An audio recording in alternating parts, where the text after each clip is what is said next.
This is Audible. I got this real moron thing I do. It's called thinking.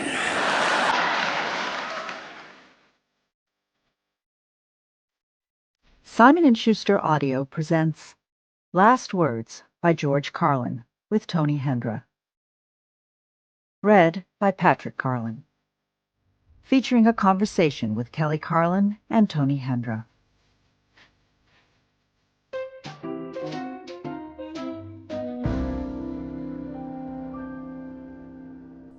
Tony, I was curious about how this book originally came to be.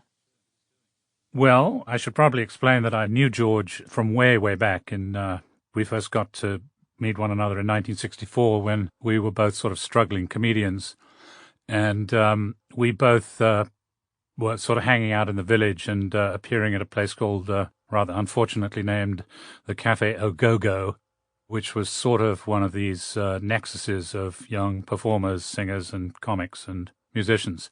And we had several things in common, and after that sort of initial meeting, we sort of were friendly competitors throughout the rest of the 60s, and then kind of parted company in much the same kind of way when George rebelled very much against the orthodoxy and censorship of 60s comedy and underwent his sort of first major transformation.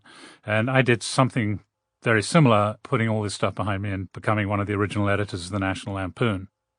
And then we sort of lost touch with one another until the mid-'80s, when I decided, after doing 25 years of satire, that I'd now probably write about it. And I put a book together which was this upgrowth of radical and irreverent humor that began in the mid-'50s and then matured in the '60s. And a little after that, I think he got the author bug himself and started working around, I would say sometime in the late '80s, on an autobiography, which around 92 he asked me to take a look at. And what it was 100 pages. He actually called it The 100 Pages. It had no other title, which dealt with the first 6 years of his life in very funny detail, but sort of interspersed with these rather self-conscious, author sort of passages. And I pointed out that the math here was going to mean that if he did wrote an account of the first 60 years of his life, the book would be 1,000 pages long, which even in an era of morbidly obese memoirs would probably be a bit much. And he said, yeah, he knew that. That's why I was reading the fucking thing. And that really sparked the whole process, because he said he needed someone to help.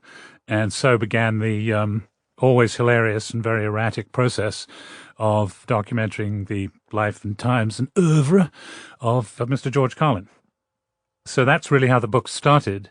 And over the next, from about 93 to 98, 99, we recorded many, many hours, 40 or 50 hours of conversations, and as many probably unrecorded conversations, which I simply took notes on. And that really was the kind of core of the book. And we also sort of couldn't decide what to call it, because George didn't want to call it an autobiography. He thought that was very pretentious. And he said only pin-headed business pricks and politicians wrote autobiographies. And we also decided that the term memoir, the pretentious Gallicism memoir, wasn't appropriate either, because it was probably a linguistic mongrel of me and moi. So we didn't use either of those, and we sort of cast around for a year or so about what to call it. And I had begun, at his request, to include kind of biographical background, because he wanted to place himself in the context of, the last 40 years or so of comedy. And I began to write these kind of historical things, placing him in exactly that context. So it became half autobiography and half biography. So we decided to call it a sort of biography. And that was what it was called forever afterwards. And then around 2004, 2005, he had a new idea, which was that he'd always wanted to sort of cap his career with a Broadway show, a one-man Broadway show along the lines of Lily Tomlin's wonderful The Search for Intelligent Life in the Universe. And he'd spoken to me about this also and said that, he might want my help on it. So when he finally got time to do this Broadway show, we would put the sort of biography out simultaneously, and the success of one would feed the success of the other. And alas, that never came to be, and so the book didn't come to be while he was alive. I guess something I'm also curious about is what it's been like for you to finish this book with him not being here to finish it with you. Well, on one level, it's sort of, it's a co-writer's dream because you get to make all your own editorial decisions, which is quite good. But the other thing, honestly, was that, I was terribly affected by George's death and by the loss of that wonderful voice, and I mean voice in all its aspects. So going back and listening to these often quite wonderful tapes, which were very free form, they were much less interviews than they were just conversations about everything to do with comedy and to do with his approach to it, was just very, very saddening, of course. And the way I summed it up to somebody recently was, I said I wasn't a ghostwriter on this book. I was the writer for a ghost. And his presence was very strong in all those cases. And I'd get so engrossed in sort of shaping these conversations that it would seem like I was doing them with him in the room. But I think all of that's, helped give it its authenticity, because what I really wanted to do more than anything was to capture that voice and fulfill what I think his purpose was in beginning this book in the first place, which was less to give an account of his life than to give an account of his art and how he got there, and how at every stage that evolved into something always opening further and further into genuine art and genuinely artistic craft. So the book is very much about his growth as an artist, although obviously, as you know well, there are episodes which are about the other aspects of his life. So to the degree that I've fulfilled that aim of his, I would have to say this has really been a labor of love more than anything.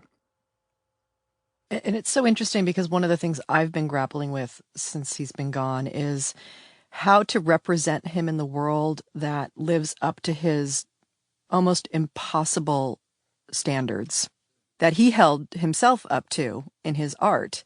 And also getting that he's not here and having to hold that tension between those two things. And at the same time, really knowing, especially those of us who were close to him, how impeccable he was. Yes, indeed. The other way I thought of it was, those magnificent pieces of music like Schubert's Unfinished Symphony that other people had to finish. And you can only guess at what would have been the result, if he'd been here to do it himself. But you do the best and you make the best music you can. But there were some surprises, weren't there, Kelly, in this book for you? Yeah, it was fascinating. I reading it, of course, there was the narrative that I know about my father's life already and that I've grown up into. And then there were these little other areas where there were little surprises and moments that I got to learn stuff about my dad and stuff that probably I'm guessing we would have never talked about and would have never come out in our conversations.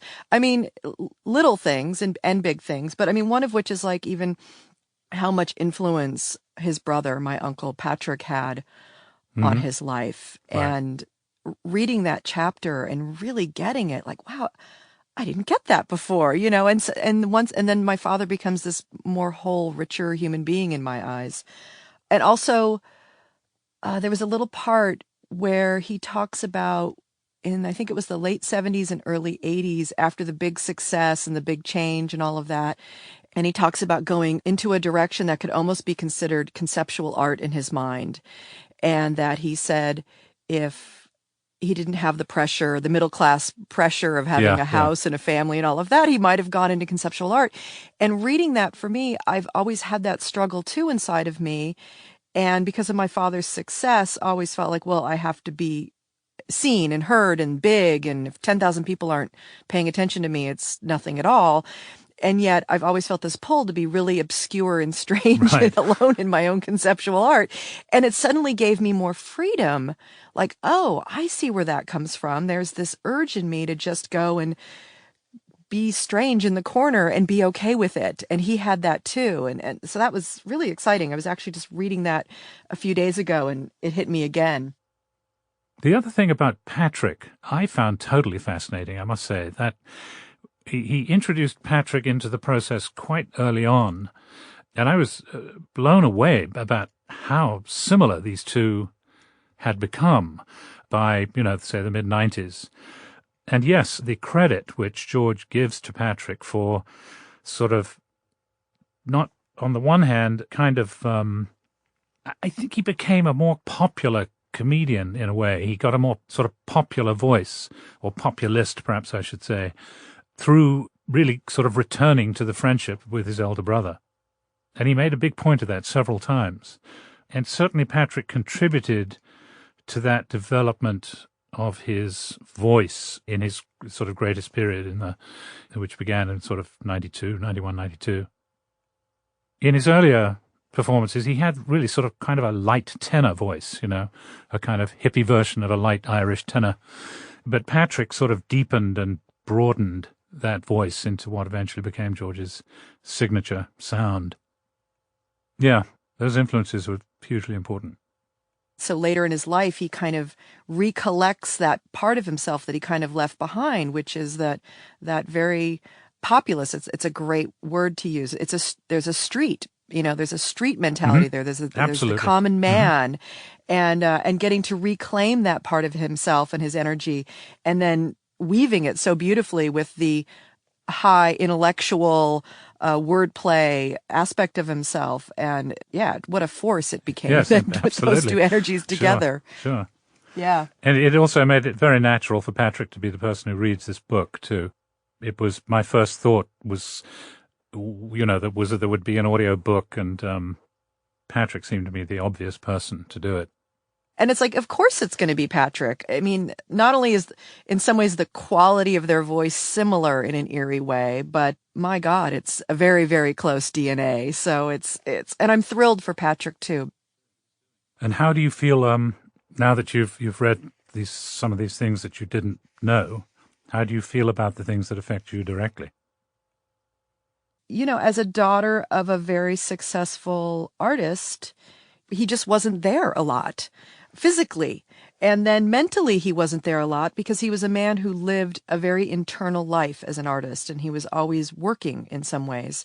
And then when we did connect, it was 100%. I mean, he was one of those people that when he took the time and could put his work aside and be with you, it was all of him showed up, and it was magical and wonderful.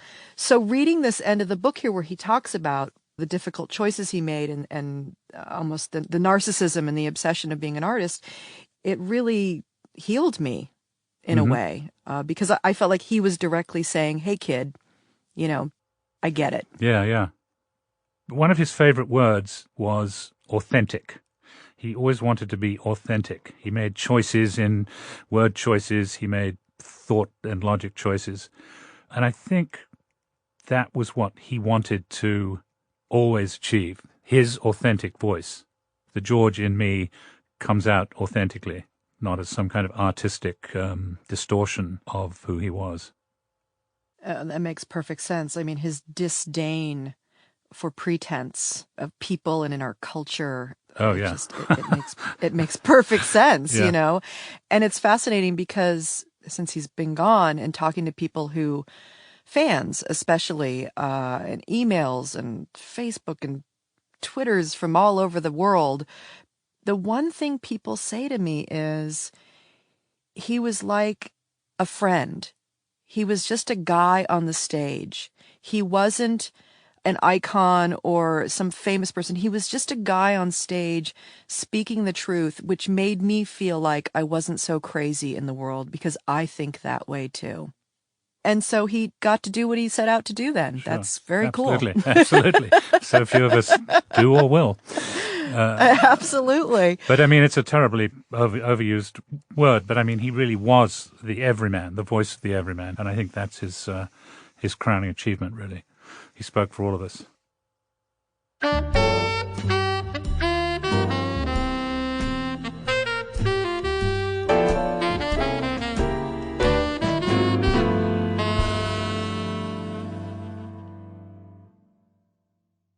Chapter 1. The Old Man and the Sunbeam. Sliding headfirst down a vagina with no clothes on and landing in the freshly shaven crotch of a screaming woman did not seem to be part of God's plan for me. At least not at first.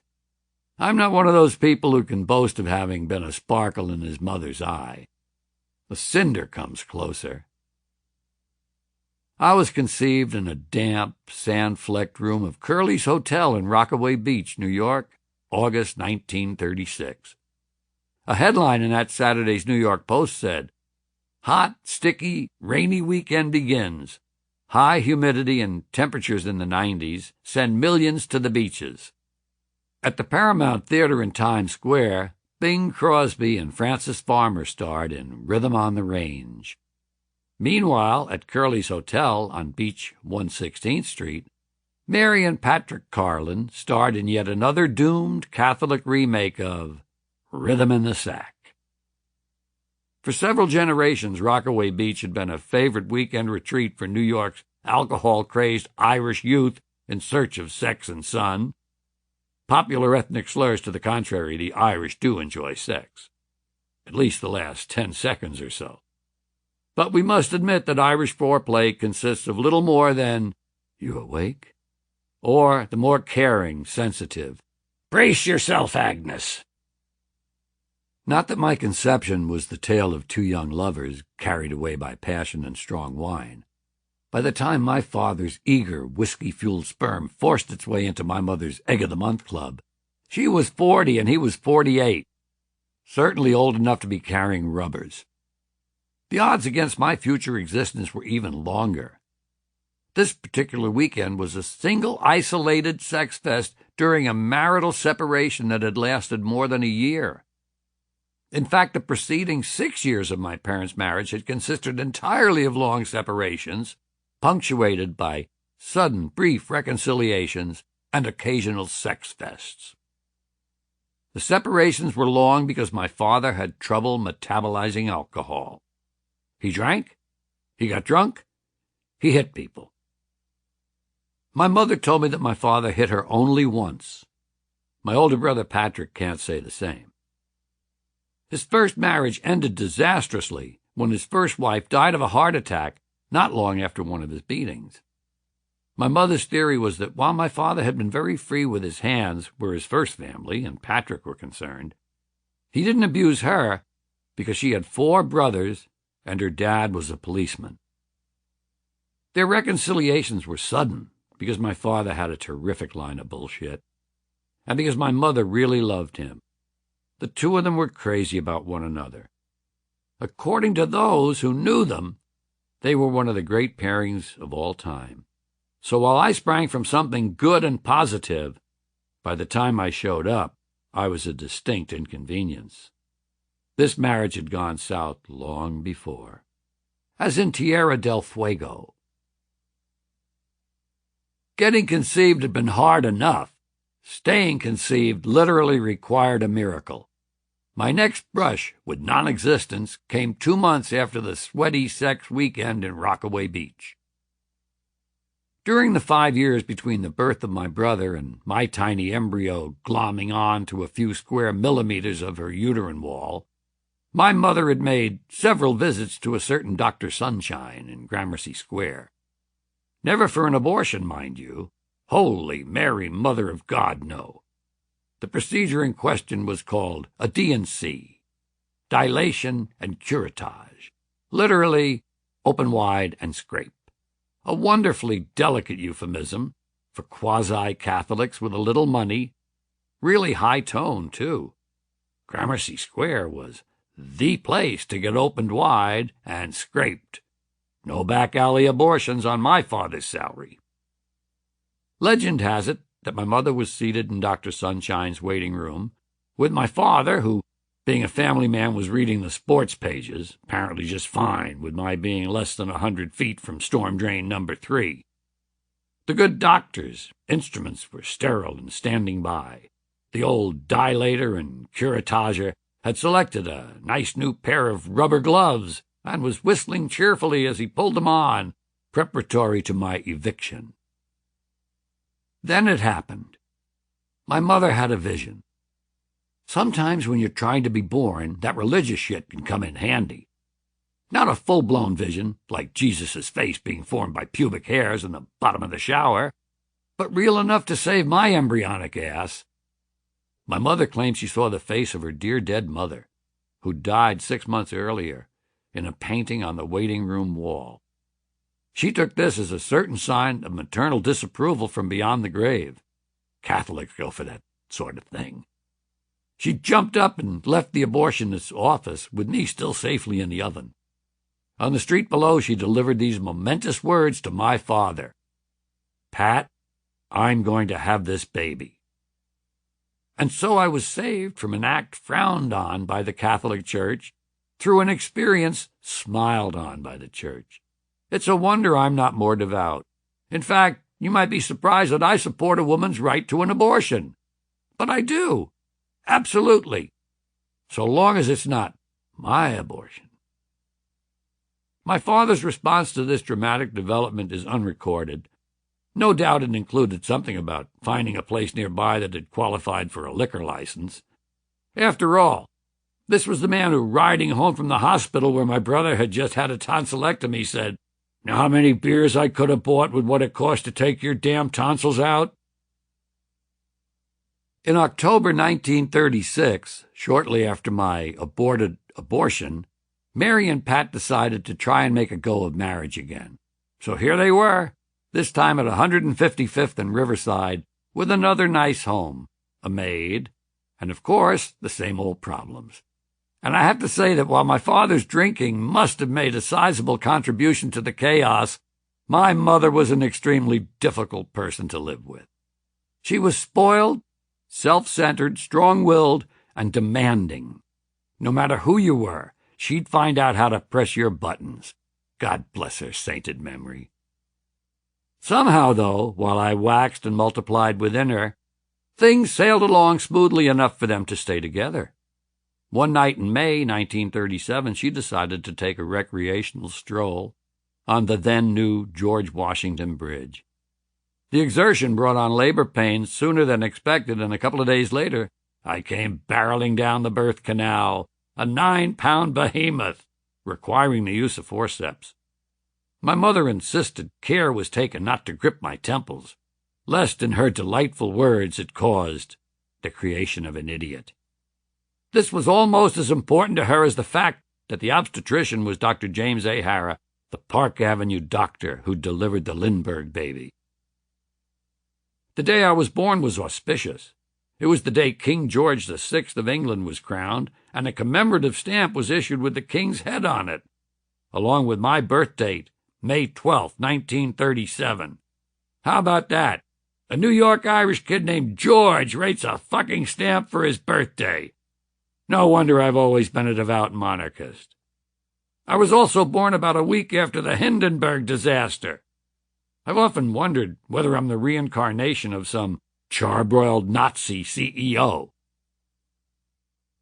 Lying there in New York Hospital, my first definitive act on this planet was to vomit. And vomit. And vomit and vomit. For the first 4 weeks of my life, I lived to projectile vomit. My mother later told me with great pride, "They would feed you and you would shoot formula clear across the room. You couldn't keep anything down." And I still can't. This remarkable inability to hold anything back and to spew it clear across a public space has served me well my whole life. At New York Hospital, I also survived circumcision, a barbaric practice designed to remind you as early as possible that your genitals are not your own. My first home, the Vauxhall, 780 Riverside Drive at 155th Street, was, according to my brother, opulent. Expensive new furniture, a sunken living room, a dramatic view of the Hudson River, and Amanda, a very large, strong, black woman who was actually capable of backing my father down. She became Patrick's and my protector when Dad got out of line, which was plenty. The bar at McGuire's Chop House on Upper Broadway got regular and strenuous workouts. Meanwhile, my mother had settled into her Marie Antoinette period, sitting at the dinner table, tinkling her little bell to cue Amanda that the next course should be served. In fairness to my old man, that sort of behavior in a New York City cop's daughter would be enough to drive anyone out to the boozer for a few pops. One night, Pat the Elder sailed in, ethanol-powered and very late, and Mary had a few choice things to say about, what good is it having all this nice stuff if we can't have meals together, blah, blah, blah. During the subsequent debate, to emphasize an abstruse point he was making, Pat carefully dropped a tray of silver and crystal tea service from their 6-story window to the street below. He said something on the order of, "This is what I think of your nice stuff," and headed McGuire-wards. Mary, who was capable of making life-changing decisions on a dime, made one now. She was leaving for good. That night, Mother Mary headed for the one place she knew we'd be welcome and safe, her father's house. Dennis Beery, the gentle ex-policeman, lived not far away at the corner of 111th Street and Amsterdam. 2 days after our arrival there, my father was spotted across the street watching the building, hoping to collar my mother on her way out and stage one of his specialties, getting back into her good graces with that terrific line of bullshit. But this time, Mary was having none of it. 3 days later, she, Patrick, and I went out Grandpa's fire escape, down 4 stories and through the backyards of 111th Street to Broadway, where my Uncle Tom was waiting in his car. He drove us up to South Fallsburg in the Catskills, at a farm owned by a couple of my mother's friends. There we stayed for 2 months. I was barely 60 days old, but my life on the road had begun, and my first stop was the Catskills. A week after we left, my father forced his way into Grandpa's apartment by breaking down the door. The tough old cop, now 74, was helpless to stop him. The next day he was dead of a stroke. Chalk up number 2 for my dad. Technically, he may not have been a killer, but he sure was good at causing death. Dennis Beery had come from Ireland to be a New York City policeman and over the years prided himself on the fact that he never used his gun. A strong man, he used to play with his 4 sons by extending his fist and telling them, "Run up against that and kill yourself." Mary was the first of his 6 children, all born in either Greenwich Village or Chelsea.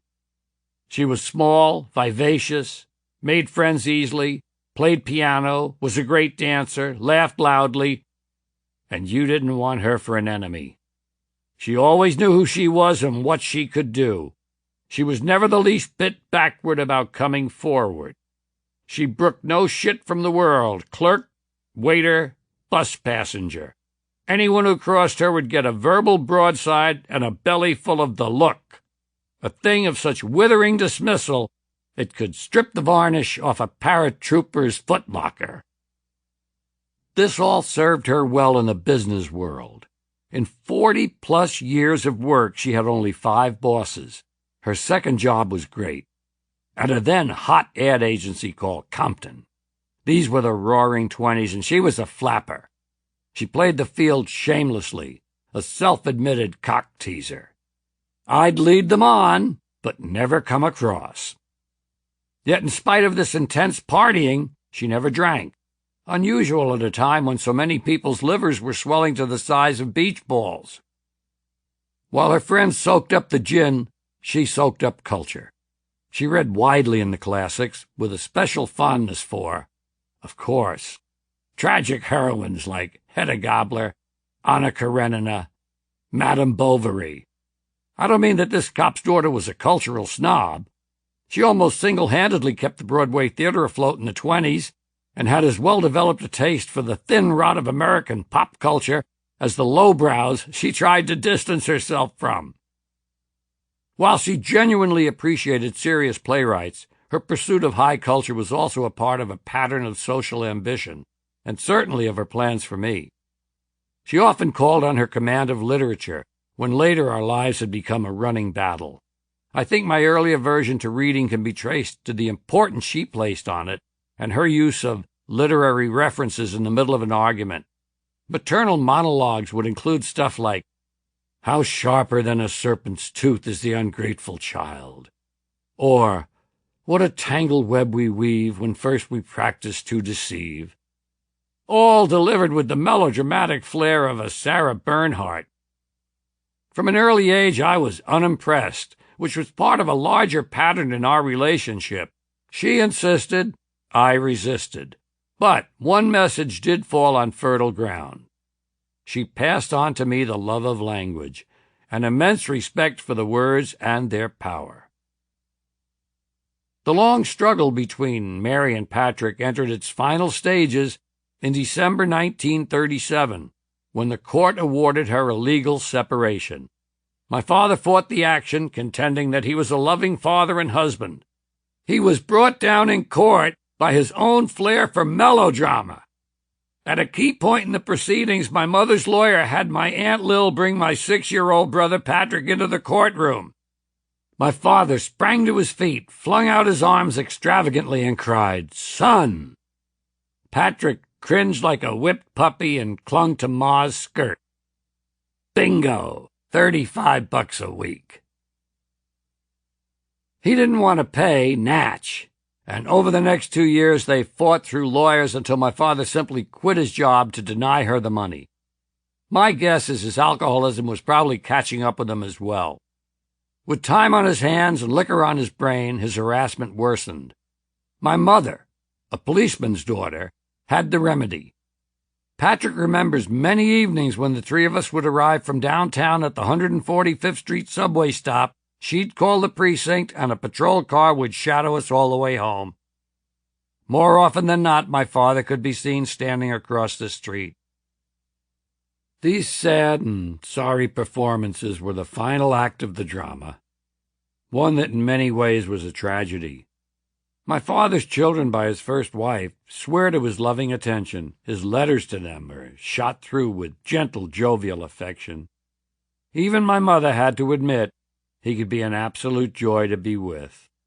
Thoughtful, romantic, tender, funny. And he'd done very well for himself. In the mid-30s, at the zenith of his career, he was national advertising manager for the New York Post, at that time part of the Curtis chain and highly respected. A broadsheet, not a tabloid. Several years running, he was among the top 5 newspaper ad salesmen in the country. Remember, this was the 1930s, before television, and with radio still in its ascendancy, when newspapers were still paramount in the area of advertising. Pat Carlin was at the hub of it all, a nationally known figure. All through her working life, my mother would come across ad execs who started in the newspapers and would tell her, "Pat Carlin taught me everything I know." He was a dynamo, well matched to his live wire wife. At its best, their marriage was a great romantic adventure filled with energy, excitement, sparkling repartee. He called her Pepper after her spunky personality. She called him Ever-Ready after his sexual drive and availability. Several times she told Pat and me how great the sex in their marriage was, and when she did, a wistful look would come into her eye. Dad's approach was uninhibited for such prim and proper times. According to Ma, she'd sometimes hear him call from another room, "Mary, is this yours?" Go in and find him standing in the nude, holding his penis with the ice tongs. She told me once about the last day he ever saw me. I was only a few months old. He came to whomever's home we were staying with at the time and began playing with me on the living room floor. Then he picked me up, held me above his head, and sang this song to my mother. The pale moon was rising above the green mountains. The sun was declining beneath the blue sea. 'Twas then that I strolled to the pure crystal fountain, and there I met Mary, the Rose of Tralee.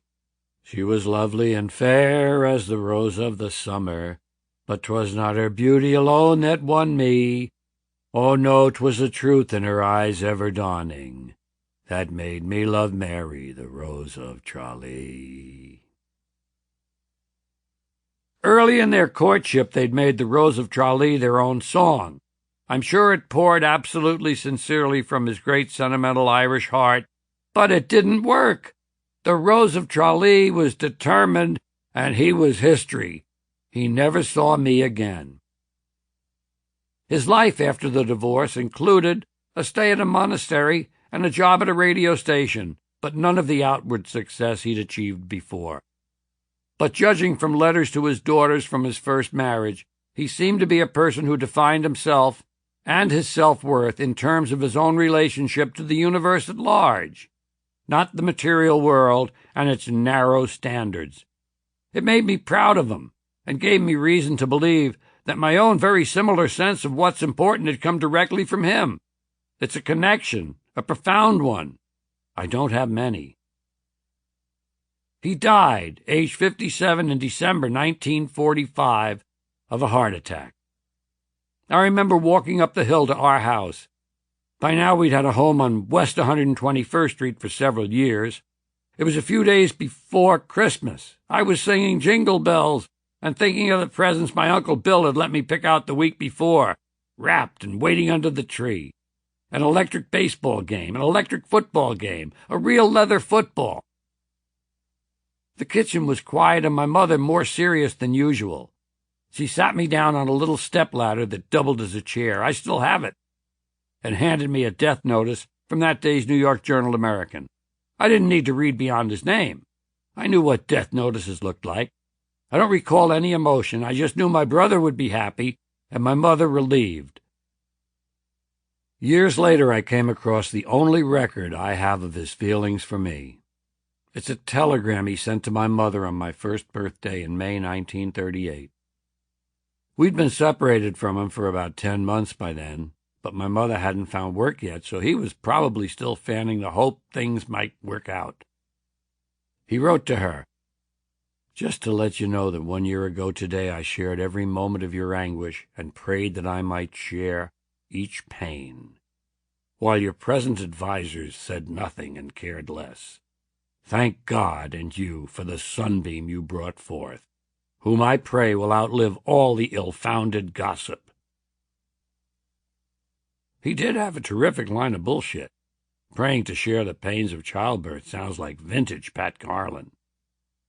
But he called me a sunbeam.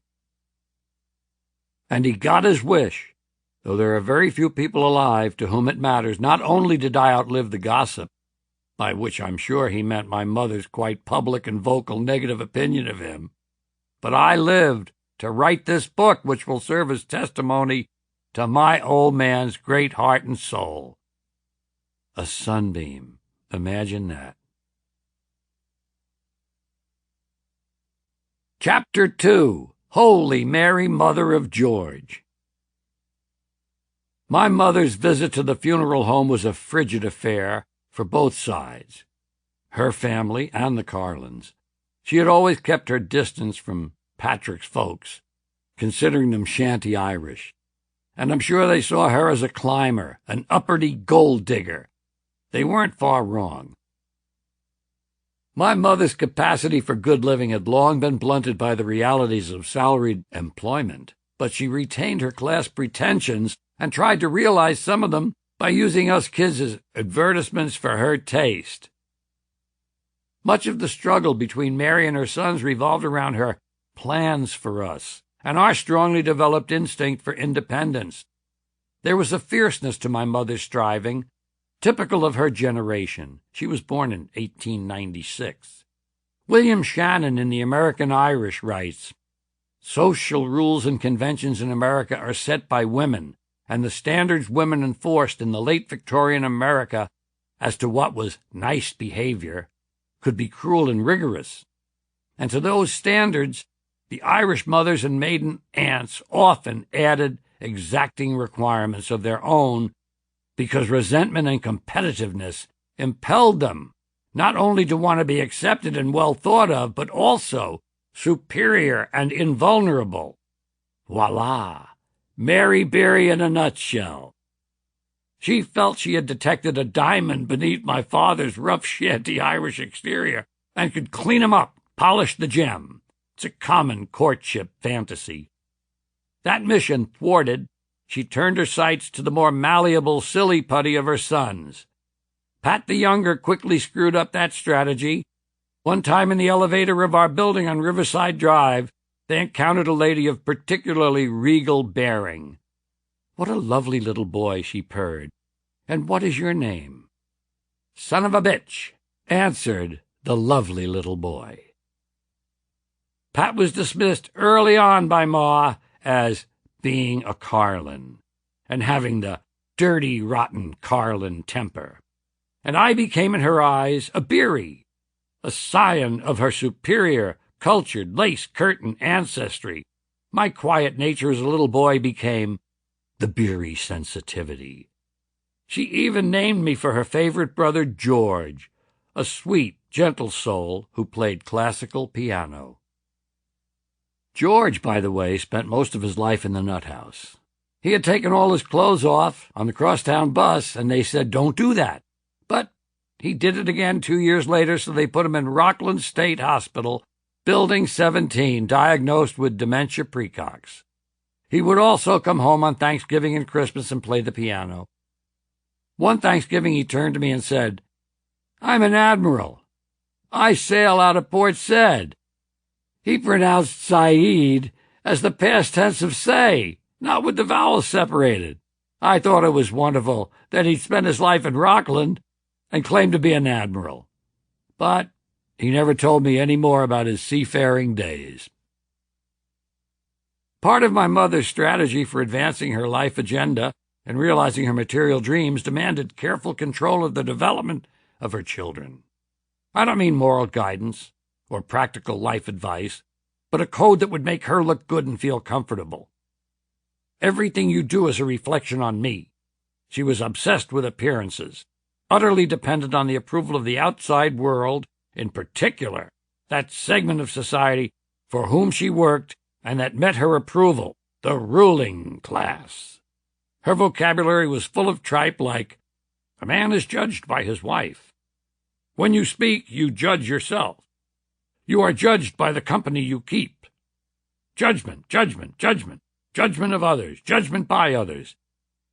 The other control factor was guilt, how our behavior made her feel. She turned everything into a test of how considerate or inconsiderate we were being.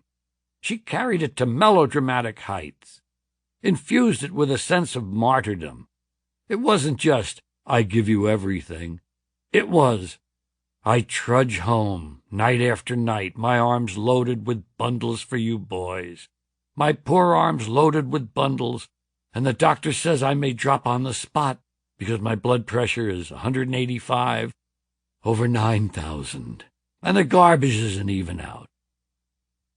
I know lots of people heard that shit, but there was some extra dimension for me. It was frightening. I had the normal need to differentiate from the parent, especially one of the opposite sex, but she was repelling me with these aspects of behavior and her dreams for me. When her marriage broke up, her living with a maid on Riverside Drive and having nice crystal and all of that shit went away. It was unfinished business. I think she wanted me to finish the job. On one occasion I overheard her saying to Patrick that he would amount to nothing because he was a Carlin and so on, but I'm going to make something out of that little boy in there. It gave me steel. It made me determined that she wouldn't make something out of me. I would be the one that would make something out of me. And yet she was my mother, so she's deep in my art, both for what she gave me, especially that love of words, and for what I rebelled against in her. And she made me laugh. She had a way with a punchline. Once she told Pat and me about coming home on the bus that day, a big fat German man plonked down beside her. A big Hun sat next to me, she said, a big mess. He was taking up far too much room. So I took out my hat pin and showed it to him and said, "Condense yourself." I'll never forget the moment when I made my mother laugh for the first time.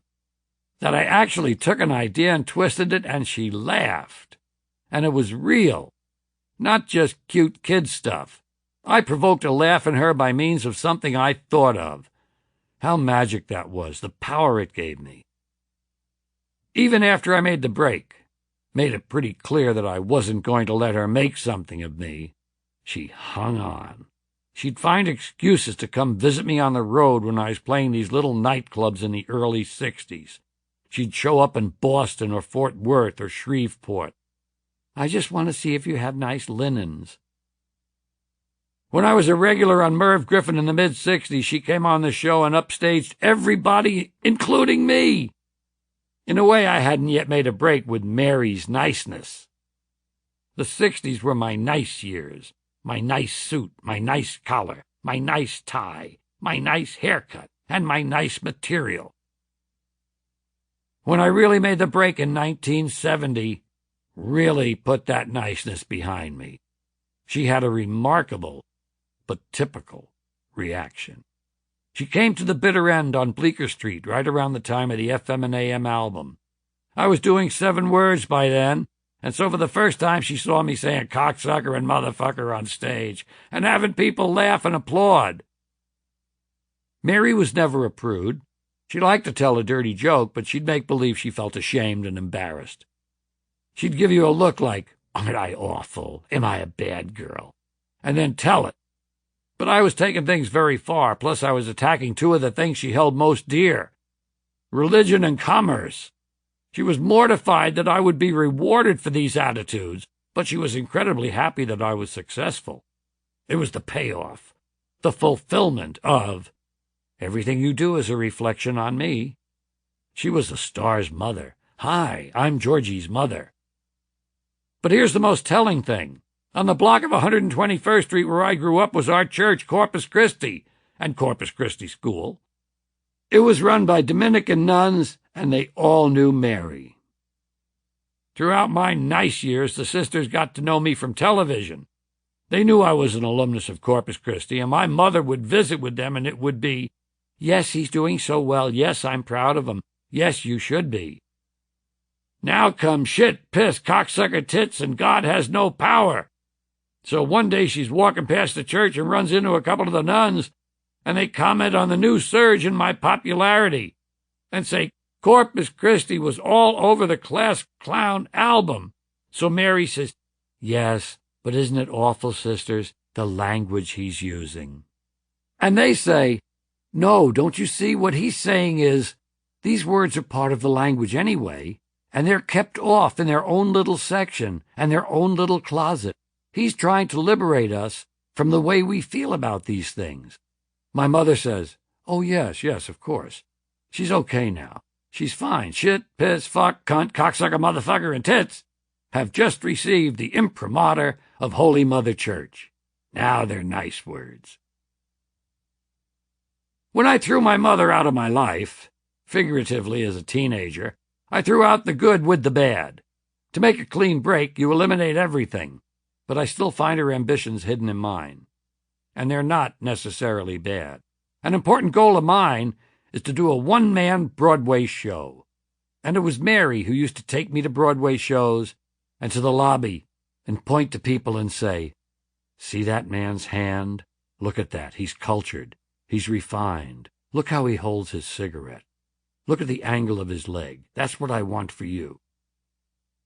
In some ways, my desire to go to Broadway and the legitimate stage is to impress the people my mother admired. I still have this longing to be Mary's model boy. She's hidden in every cranny of my workroom, requiring me to do things. What I have to do constantly is take Mary out of things and leave only myself in them, then decide if I want to do them. My mother wanted me to learn the piano, like her, like Uncle George the Admiral. And I did take lessons and play at recitals and shit, but I hated practicing. I had this dream one night long ago. I'm trying to learn these piano pieces, and I'm very frustrated because I haven't got time, and I'm trying to learn them. Then right there in the dream, I say to myself, hey, I don't even take piano lessons. When I woke up, I wrote that down. I stuck it up on the wall of the room where I work. Whenever I get goofy and my OCD kicks in, I look at it and say, Mary, get out of the room. Chapter 3. Curious George. One blazing Sunday in July 1941, my mother and I and an older woman named Bessie, who was our housekeeper, went to Mass at Corpus Christi Church on 121st Street between Broadway and Amsterdam. Usually we went to Our Lady of Lourdes, a gloomy neo-Gothic barn on 143rd Street, but the good Catholic ladies had been attracted to Corpus Christi by its pastor, Father George Ford. It wasn't a physical attraction, although Father Ford was, by contemporary Catholic standards, doing something quite indecent. He was delivering intelligent sermons that credited his congregation with having minds of their own. As well as the church, he ran an eponymous parochial school of 8 grades, an oasis of enlightenment in the wasteland of ascensions, nativities, blessed sacraments, and Our Ladies of Unbearable Maternal Grief, where retrograde clergy routinely hammered on the bodies and minds of the children entrusted to their care. After Mass, we strolled up the hill toward Amsterdam. There, outside 519 West 121st Street, was a sign. Vacancy, 5 rooms. Just what we needed. An address my father didn't know about. And only a few doors from a school I could walk to without crossing the street.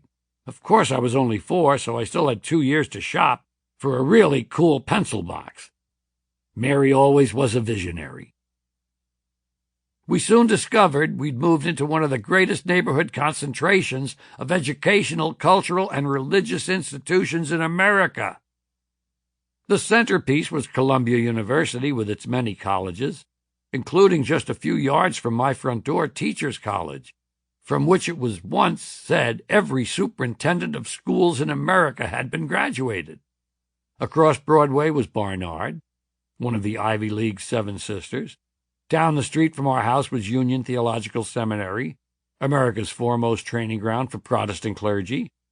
2 blocks farther west, towering over the neighborhood, was Riverside Church, a 28-story Gothic cathedral endowed by the Rockefellers, and known locally as Rockefeller Church, a sure sign of what Americans really worship. It soared over our heads at the foot of our street, a 300-foot phallus with 74 bells in its head, the largest carillon in the world. Just around the corner were the Jewish Theological Seminary and Juilliard School of Music, where I walked in at the age of 10 to ask if I could get piano lessons. Close by was International House, not of pancakes, but of foreign Columbia students. Interchurch Center, headquarters of the National Council of Churches, and a few blocks away Grant's Tomb, where many a night we smoked pot while that old juicer Ulysses and his wife dozed away inside.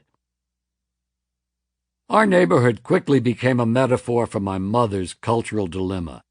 The clash between her self-image as a lace-curtain businesswoman and the reduced circumstances in which her shanty Irish husband had abandoned her. Downtown, up on the hill, was the intellectual center which embodied her cultural aspirations. Uptown, down the hill on Broadway, which Jesus tells us leads to destruction, lay a mostly Irish neighborhood beginning around 123rd Street, known back then as White Harlem. White Harlem was tougher and more crowded than the streets around Columbia. Its buildings were older and many didn't have elevators. The whole area had a decidedly working-class flavor and, of course, was a lot more fun. You can guess in which direction Mary wanted her sons to head and which direction they wanted to head. At the beginning, she didn't have to worry about me. I was only 4 when we moved into 519. The big old Philco radio in the living room fascinated me from the beginning. I couldn't get enough of it. I didn't care what was on. Quiz shows, soap operas, newscasts, interviews, plays, comedies. That all these voices could magically enter my house fired my imagination and nurtured my obsession with words, inflections, accents. For an embryonic loner, the radio was deeply associated with warm feelings, comfort, security, companionship. More than half a century later, it still is. Safe, cared for, nurtured, and mere minutes away from the wild, noisy, vast, and exciting world of New York City, Bessie and I traveled at least 3 days a week to Midtown, where we haunted the racks and counters of cathedrals of consumerism like Macy's, Gimbel's, and Klein's. Noontime, we'd go to Mass at the Franciscan Church on 32nd Street. Then we'd attend the most sacred ritual of all, lunch at the Automat. Squirming around for long hours on hard wooden benches in a church basement couldn't hold a candle to the celestial joys of mashed potatoes, peas, and creamed spinach. And these hundreds of pilgrimages to the world's busiest urban center gave me something more, a sense of vast possibility. You could get on a train and in a matter of minutes entirely change who and what you were. A subconscious lesson at the time, but one I'd put to good use before long. I mastered the Broadway 7th Avenue IRT at a very early age. When I was 6, Bessie left us to work for a Japanese family. An interesting move in 1944. How could she do this to me, Mary wailed.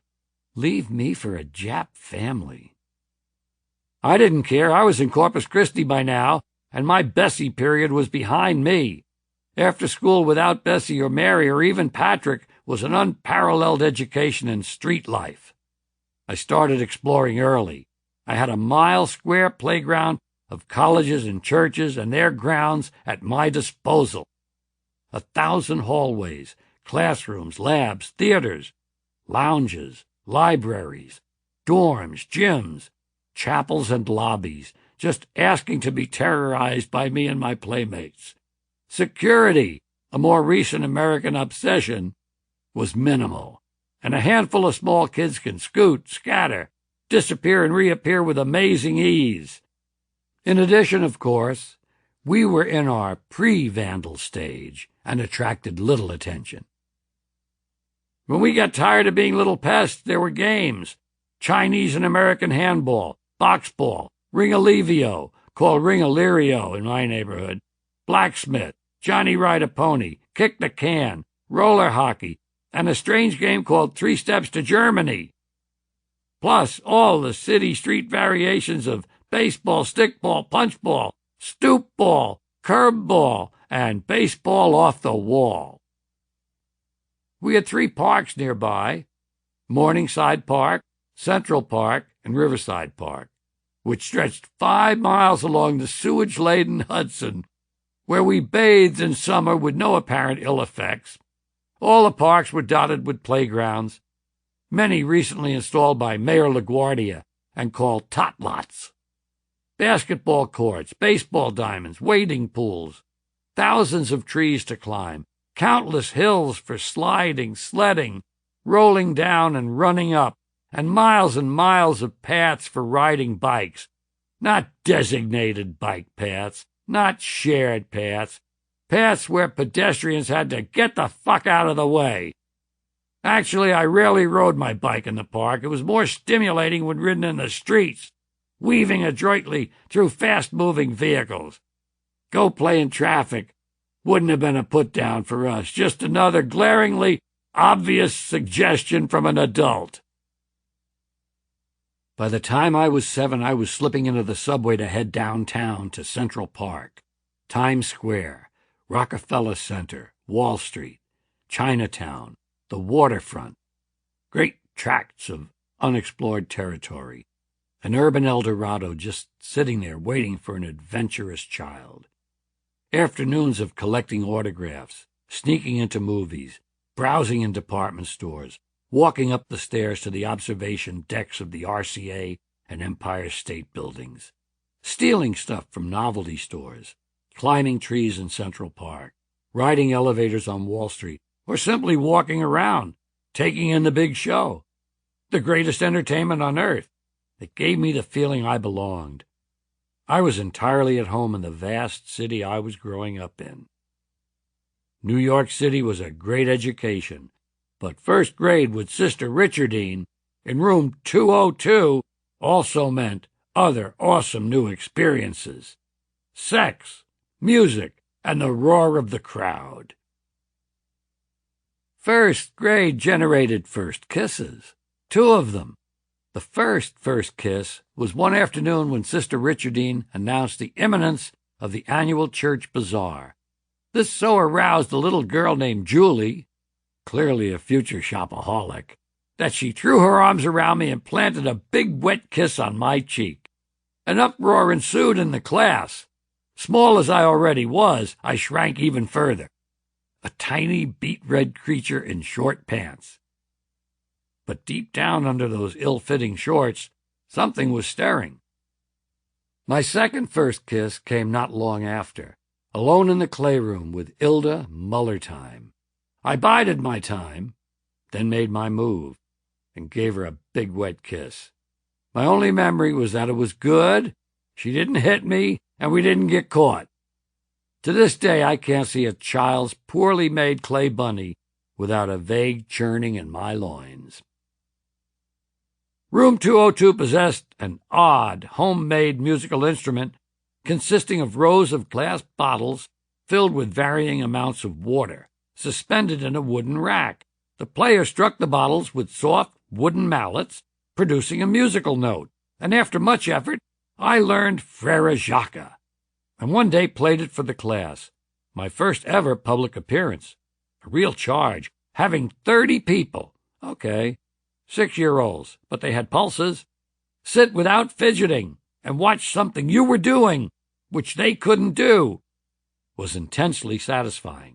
Having them applaud at the end, even though many had difficulty bringing their hands together with any accuracy, produced an odd sense of power. It was an intoxicant. As would be the case with many intoxicants, I immediately wanted more. Second grade brought my next big career move. Our teacher, Sister Nathaniel, had organized the class into a band, a big band, though not quite in the Duke Ellington sense. The 30-odd children had a single form of instrumentation, sticks and clappers. The band was in effect a large percussion section with one actual instrument, a really crappy xylophone. Still, it was the only thing that could play a melody, and I leaped at it. After incredible effort, I mastered March of the Little Lead Soldiers and became the featured soloist. The highlight of our band schedule was an invitation to perform at the Horace Mann School and Teachers College across 121st Street. The occasion was a tribute to Joe Louis and the First Lady of the United States, Eleanor Roosevelt. At 7 years of age, I was about to do my first liberal benefit. 2 ensemble stick and clapper numbers brought the audience to the REM portion of the sleep cycle, and my big solo. I stepped out in front of the band for March of the Little Lead Soldiers, and without false modesty, I have to say I nailed it to the wall. A great rendition. Tasteful, restrained, and yet spirited.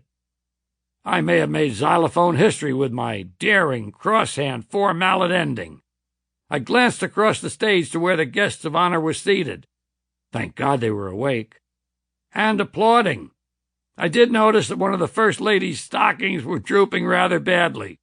At that stage of her life, it was probably just part of a larger pattern.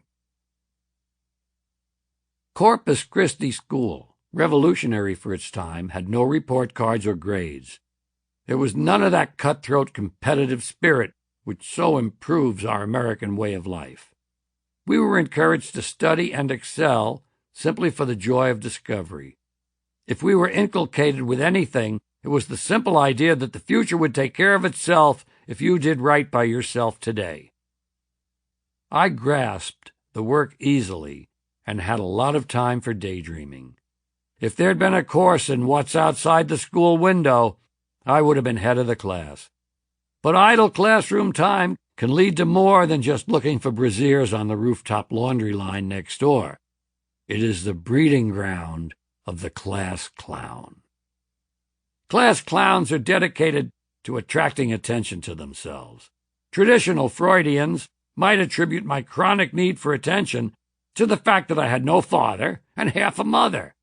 Nah, the truth was much simpler. Then as now, I was a consummate show-off.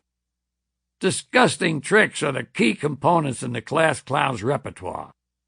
These are useful not only in subverting the whole process of elementary education, but in making girls sick. That's really all you wanted to do when you were 9 or 10. If you could get Margaret Mary to throw up on her desk in the morning, you knew it was going to be a good day.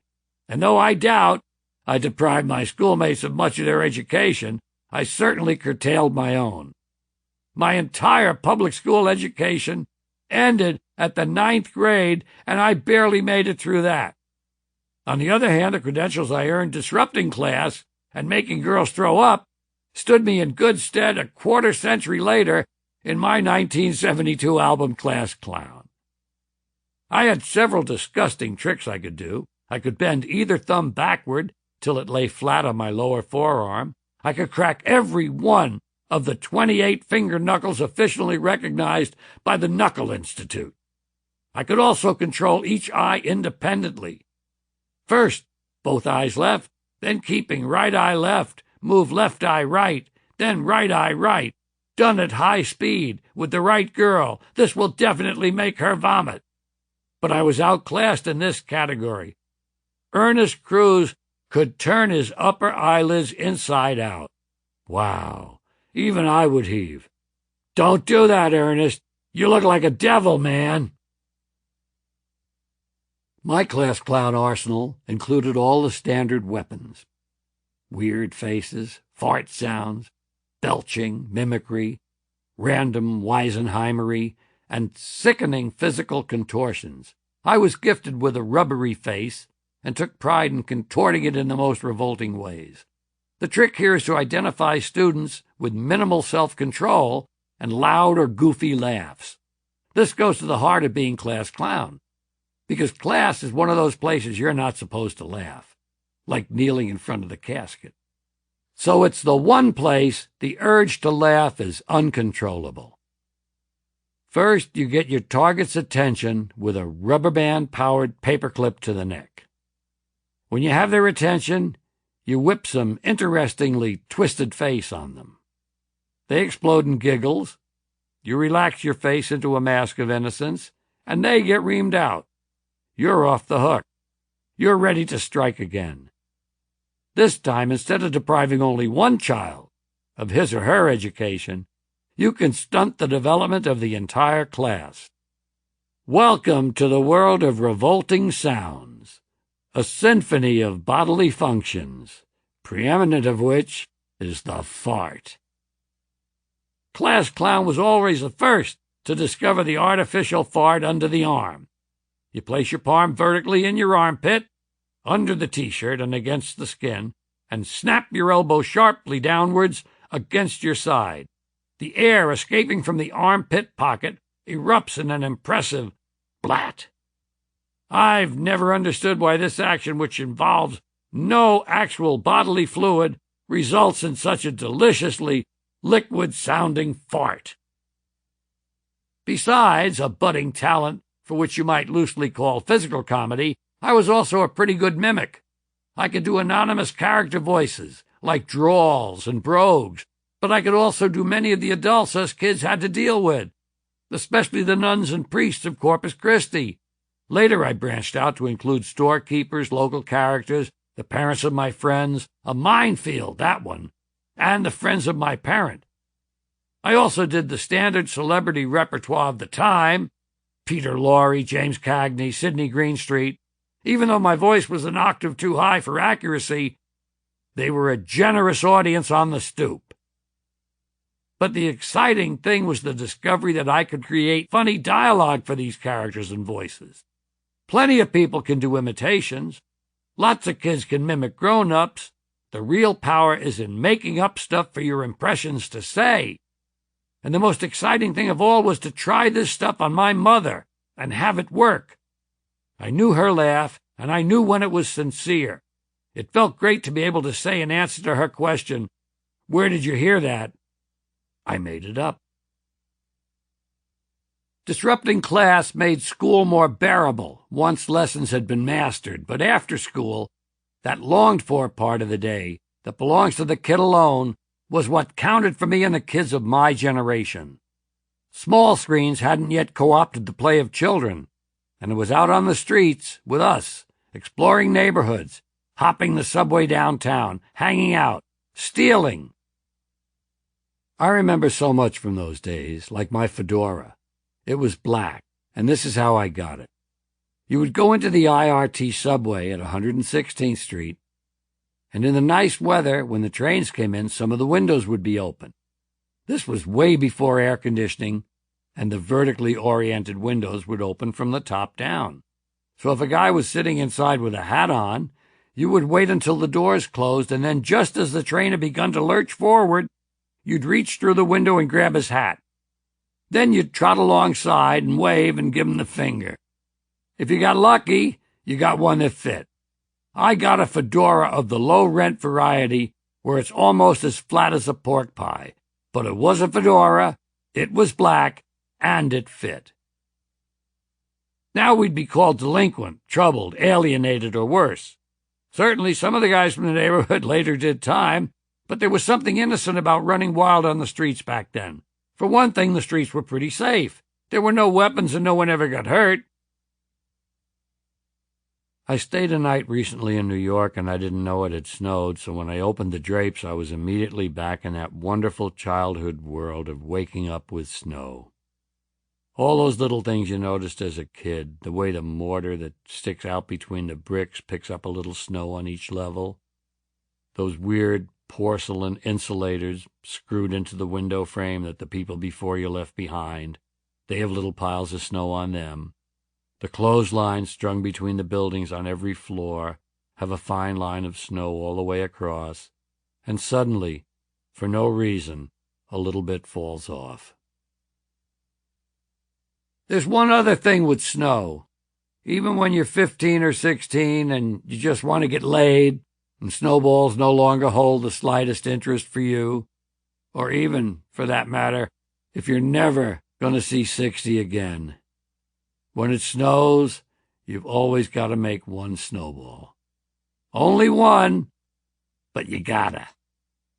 Just to see if it's good packing. Chapter 4.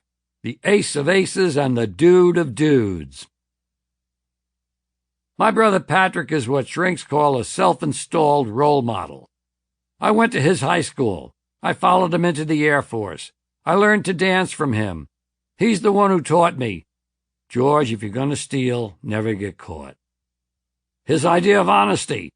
We took care of each other and fought my mother and were partners in that struggle. When I started first grade at Corpus Christi, Patrick was in 7th grade. One day he showed up in my classroom. Not because my mother had gotten sick or our house had burned down. No, he'd been acting up in class, so Sister Marion had sent him down to 1st grade where he could be with children, closer to his own emotional level. He perched on one of those tiny 1st grade chairs and settled in. I came over and offered him a hunk of clay. We made little balls out of them and pegged them at the other 1st graders. Yeah, he's always been my best pal. My mother's primary motive in leaving my father was to protect me from the beatings he gave little Pat. It was the central fact determining the shape of our lives. And it certainly shaped Pat. My father, beaten by his father, was one of the many Americans who thought, and still do, that inflicting physical pain will persuade a child to act a certain way, beginning when they're, say, 2. My father's chosen weapon of discipline was a slipper, leather, bedroom, hard heel, equipped with one. He was a stocky, powerful guy and felt no need to hold back, especially with a couple of drinks under his belt and an opponent who weighed almost 30 pounds. From the time Pat took his torture in the most honorable way, he didn't break, he didn't fold, he didn't give Dad what he wanted. Patrick Sr.'s first question as he came through the door was always, "And how was my little man today?" To the credit of his spirit, Pat invariably told the truth about how the little man had been that day, and walked right into the teeth of the beatings. My mother, appalled by the violence, would always try to get him to lie to spare himself the slipper. But that wasn't Pat's way. My mother subscribed to the same parental tradition, but she knew how to delegate. When he was only 7, she sent Pat away to Mount St. Michael boarding school so that the Marist brothers could provide male discipline, a euphemism which translated as a hope that the brothers would beat the rotten temper out of him. Wonderful logic. 5 years of beating by his father had produced a little monster, so more violence, this time at the hands of strangers, ought to straighten him out. Ah, the Irish. Not surprisingly, my brother saw my mother as a big zero who'd failed to protect him from his father and had now given up on him. Mary made no bones about it. You've got your father's dirty, rotten temper, and you'll always seek out the scruff. You'll never amount to anything. And so my big brother set out to do exactly that. In her eyes, at least, not to amount to anything. Pat had his own way of dealing with all this antagonism, of embracing it, of enjoying it almost, so that the bastards never had the satisfaction of grinding him down. He would say he had no heart-on for those dedicated men of the cloth, the priests and brothers of Mount St. Michael's. Every time one of them whacked him, it was for good cause. He'd looked the guy full in the face and made some subversive comment. Patrick spent 4 years with the men of the cloth, so I'd only see him on Easter and Christmas vacation, but we were good pals. The age discrepancy actually worked to my benefit, especially in the all-important area of words. One time, right after he came back from boarding school, I would have been about 4 at the time, we were doing something together, and I said, "That dirty cow-sucker." I had heard it somewhere and made sense in my little mind that you'd suck a cow. Being a grizzled veteran of 9, my brother knew better.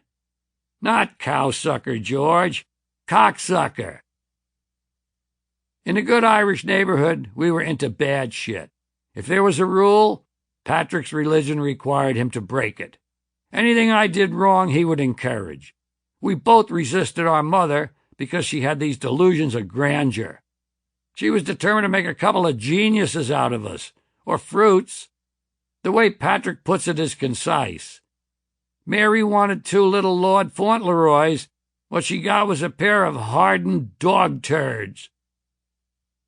Nothing made him prouder than the fact I was always getting kicked out of schools, though Corpus Christi had to take me back in 8th grade because they wanted me to write the school play. I was going down the road he'd already blazed. My mother wanted Patrick to go to a school called Regis on the east side, which was for bright kids. But of course he balked. He wanted to go to Cardinal Hayes in the Bronx, the cool school. He was more interested in football and dances than a goddamn book report. Even at Cardinal Hayes, he was the same old Patrick. He most admired Brother Philip, the littlest guy in the school and the best hitter. He used to hit Pat right in the nose with a full fist. Just fucking beautiful, my brother used to say. We didn't get to do as much together as I would have liked because of the age difference. Still, I knew his buddies and he knew mine. It was a tight neighborhood. Sometimes he'd be going to some party uptown and his friends would say, "Bring Georgie and tell him to bring his tape recorder." My mother had given me a tape recorder for my 8th grade graduation, and on it I'd record all these imitations of people in the neighborhood. I did one Pat loved of Dottie Murphy kicking her grandson. "Take that, you little bastard. Just because your father's a bastard don't mean you can be a bastard too." My mother saw me following in Pat's footsteps, and it drove her up the wall. She did try to head me off. She got me a job in a swank New York men's clothing store called Rogers Pete that had been around practically since the Declaration of Independence, a place where rich business pricks felt secure enough while trying on fancy suits to leave their wallets in their pants pockets, just begging to be stolen. I answered their call and raked in the stuff, but eventually got caught. The cardinal sin, according to Patrick, perhaps the only thing he and Mary agreed on. Patrick has always shown the way, and I followed in his footsteps. I went into the Air Force just like him, Between the two of us, we amassed 5 court-martials. He had 3, I had 2. My mother really loved that. Over the years, our relationship has shifted. Back in the 60s, Patrick was still slogging away with Catholicism, getting his kids baptized, and so on. He was a conservative Southern California car salesman in those days. Then he saw how much my Catholic rap on Class Clown and my attitudes toward big business upset our mother, and concluded I must be right. I encouraged him to write. Long ago, when I heard him shooting the shit with the guys at the car dealership, I knew he'd be great at it, and he was. I hooked him up with a terrific shrink, Dr. Charles Ansell, and he found out he wasn't fucked up. He was well. The world around him was fucked up. Patrick likes to say that the relationship has almost inverted, and I'm the main dude now. But it's subtler than that. He's influenced me perhaps without even quite knowing it, enticed out of me very final and violent and harsh judgments. I articulate them better than he does, and I'm obsessive-compulsive about getting them out where they can be heard. But for a long time now, he struck a deep chord in me. He writes wonderful dialogue, great earthy stuff. Talk about the sledgehammer. This is a steam-driven pile driver. I share his feelings, his ideas and passions, but he kicks them up into a higher gear. Once upon a time, I would never have done stuff like, I love it when a lot of people die, or people who ought to be killed. I didn't have a place in my garden for that stuff. His presence is a sort of reinforcement.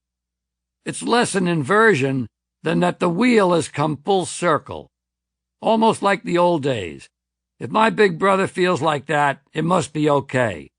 Not that different from when I graduated 8th grade and Mary wanted me to go to Regis, just like she'd wanted Pat to do. And I said, forget it, just like Pat.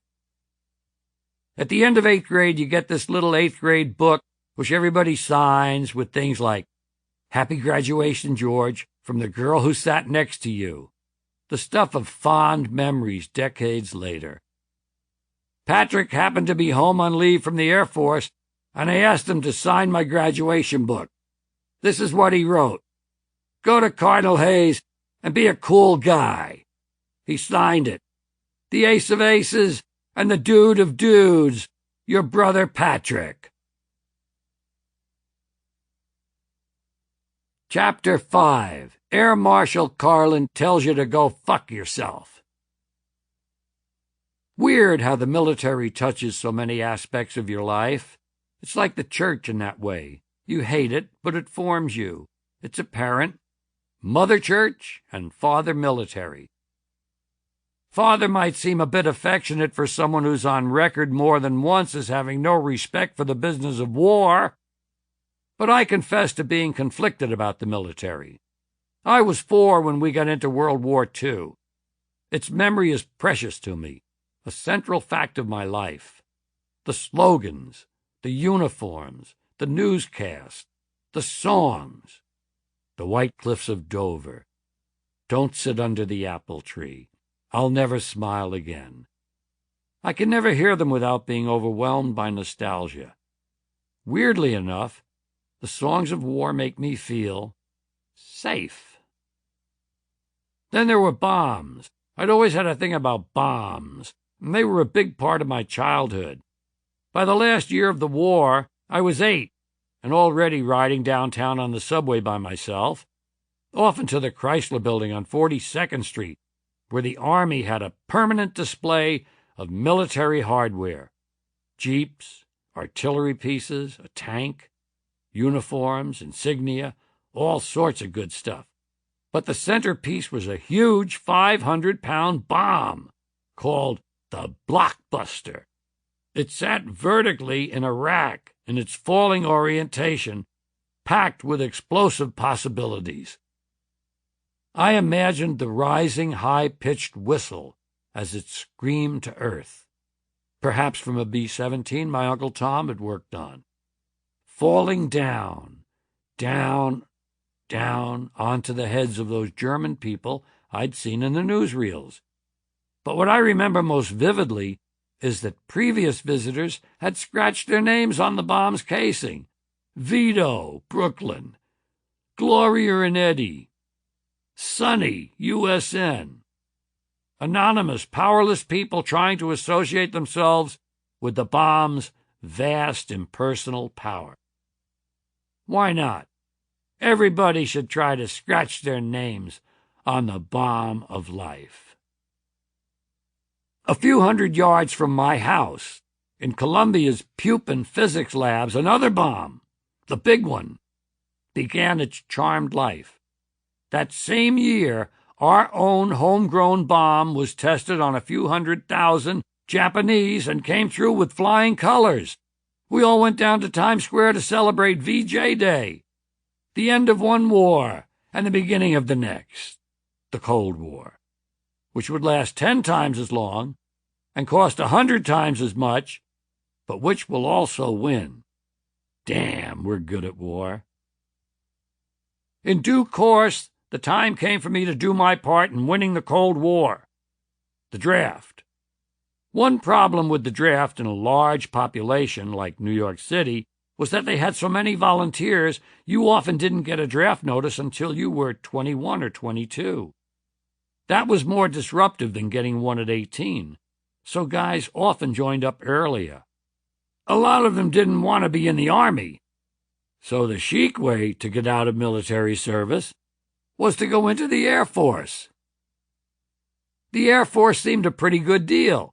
You could be part of a group whose job it was to go out and drop bombs on brown and yellow people, then come home, take a shower, and catch a movie.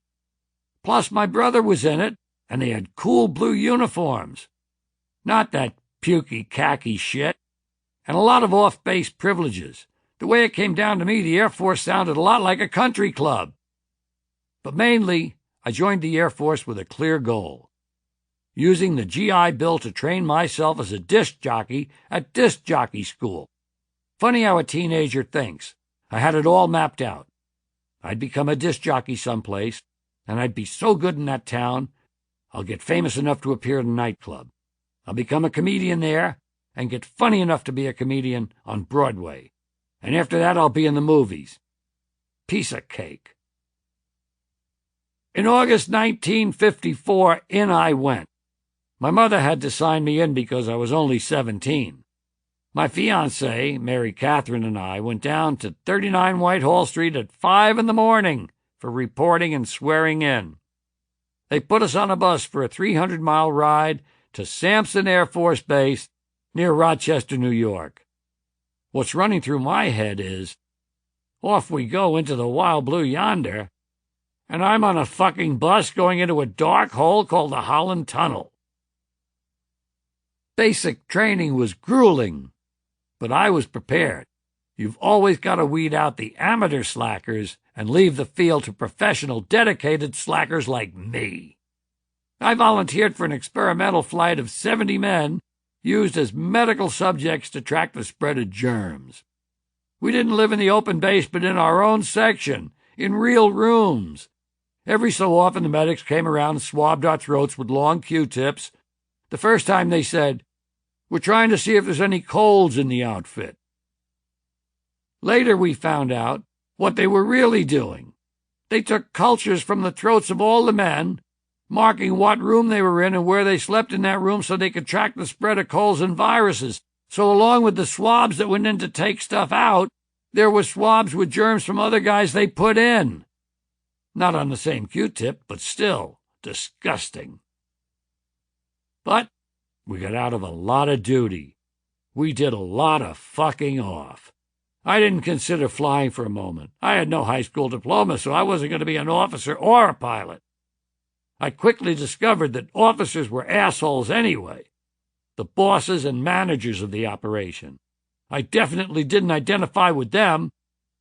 I might have wanted things they could buy with their salary, but I certainly didn't want to get them that way. I was strictly GI. I gravitated to the black airmen, some of whom were from around my neighborhood in Harlem. Others came from the south side of Chicago or the Huff neighborhood in Cleveland. I had more in common with them. Jazz, R&B, stuff I could talk about. The white kids were mostly farm kids from upstate New York, Ohio, and points west. No bonding with them. At this level, your flight commander was the same rank as you. He too was going through basic training to get his one stripe. But if they'd had some military experience like the National Guard, they were made flight commander, first among equals. Same deal as the Pope. The flight commander had his own room to live in at the end of the hall. Ours was a big black guy called Dunn, with powerful shoulders, who'd been a swimmer his high school in Chicago. He was half full of shit, but he did get to choose the squad leaders, the front-rank marchers who led each column and had a little bit of clout. Don chose 2 black guys and me because I was a cool guy. A lot of basic training is sitting through classes, listening to life or death lectures like how to behave in uniform. If you're in uniform, you never push a baby carriage. If you're in uniform, you never carry an umbrella. If you're in uniform, you always take off your hat indoors. You have to salute this guy and that guy. And lectures on military history. Endless fucking battles, all of which we'd won. Don would give me off a lot of classes. I'd been selected for a more important mission. In the morning, he'd hand me a list, my orders for the day. Go down to the BX, Base Exchange, and steal these records. Don was a shrewd tactician. Being a big city kid, I was good at stealing. Being white, I was less likely to be scrutinized while browsing the racks. My skill put me in his good graces. He'd let me hang in his room, and after the other guys had lights out, I'd listen to the records I'd stolen. One day in the BX on a search and acquire mission, I spotted this one striper I could swear I'd met someplace. Then it hit me. He was from my neighborhood, and I'd scored pot from him once. He was a rank above me, almost a god. Anyone with a stripe could order you to do things, and you had to obey. Here was a real dilemma. Does the Uniform Code of Military Justice allow me to approach him or not? Does it allow me to score pot from him or not? Apparently, it allowed me to do both. I bought a $10 bag and some papers, and that night I was the hit of Don's room. Thus, we skated through basic, serving our country by smoking pot, stealing records, and giving each other colds. And they gave me a stripe for it. I turned 18 in May 1955, and having been in the service 8 or 9 months, I got to pick where I would now be based. Actually, you got to pick 3 bases, and they picked from those. I tried to get as close to home as possible. I chose Plattsburgh, New York, Columbus, Ohio, and some other SAC base in New England, at any of which I would have been able to defend sacred American freedoms like freedom of choice. Predictably, they ignored all my choices and sent me to Barksdale Air Force Base, across the Red River from Shreveport, Louisiana, which, according to my friend Jose, was the fucking armpit of the fucking nation. Every base has an NCO club and an officers club, but this was the 50s, deep south and segregated, so there was an annex in the club for black NCOs. Lesser mortals could also go there, 1, 2, and 3 stripers. That's where I began to hang out. They had radar hot dogs. The Franks had cheese injected in the center and were heated in some kind of radiation-powered oven, an early version of a microwave. Who knows how much radiation we ingested with our dogs? There was malt liquor and Carling's Black Label and a jukebox and dances and other good stuff. There was me and a lot of black guys from various squadrons. I saw another white guy in there maybe twice. I was ostracized by the mainstream white culture in the barracks as being one of them crazy white nigger-loving guys from New York City. There was a freedom to hanging with the blacks that ran counter to the structured life of the military. In one way, it was part of my training for a comedic career, picking up a looseness and directness I wouldn't have had if I'd stuck with my own kind. Plus, the music led to radio and a stint as a DJ, which in turn led to my becoming a performer. In another way, the rebelliousness ensured an impressive record of court-martials and near court-martials.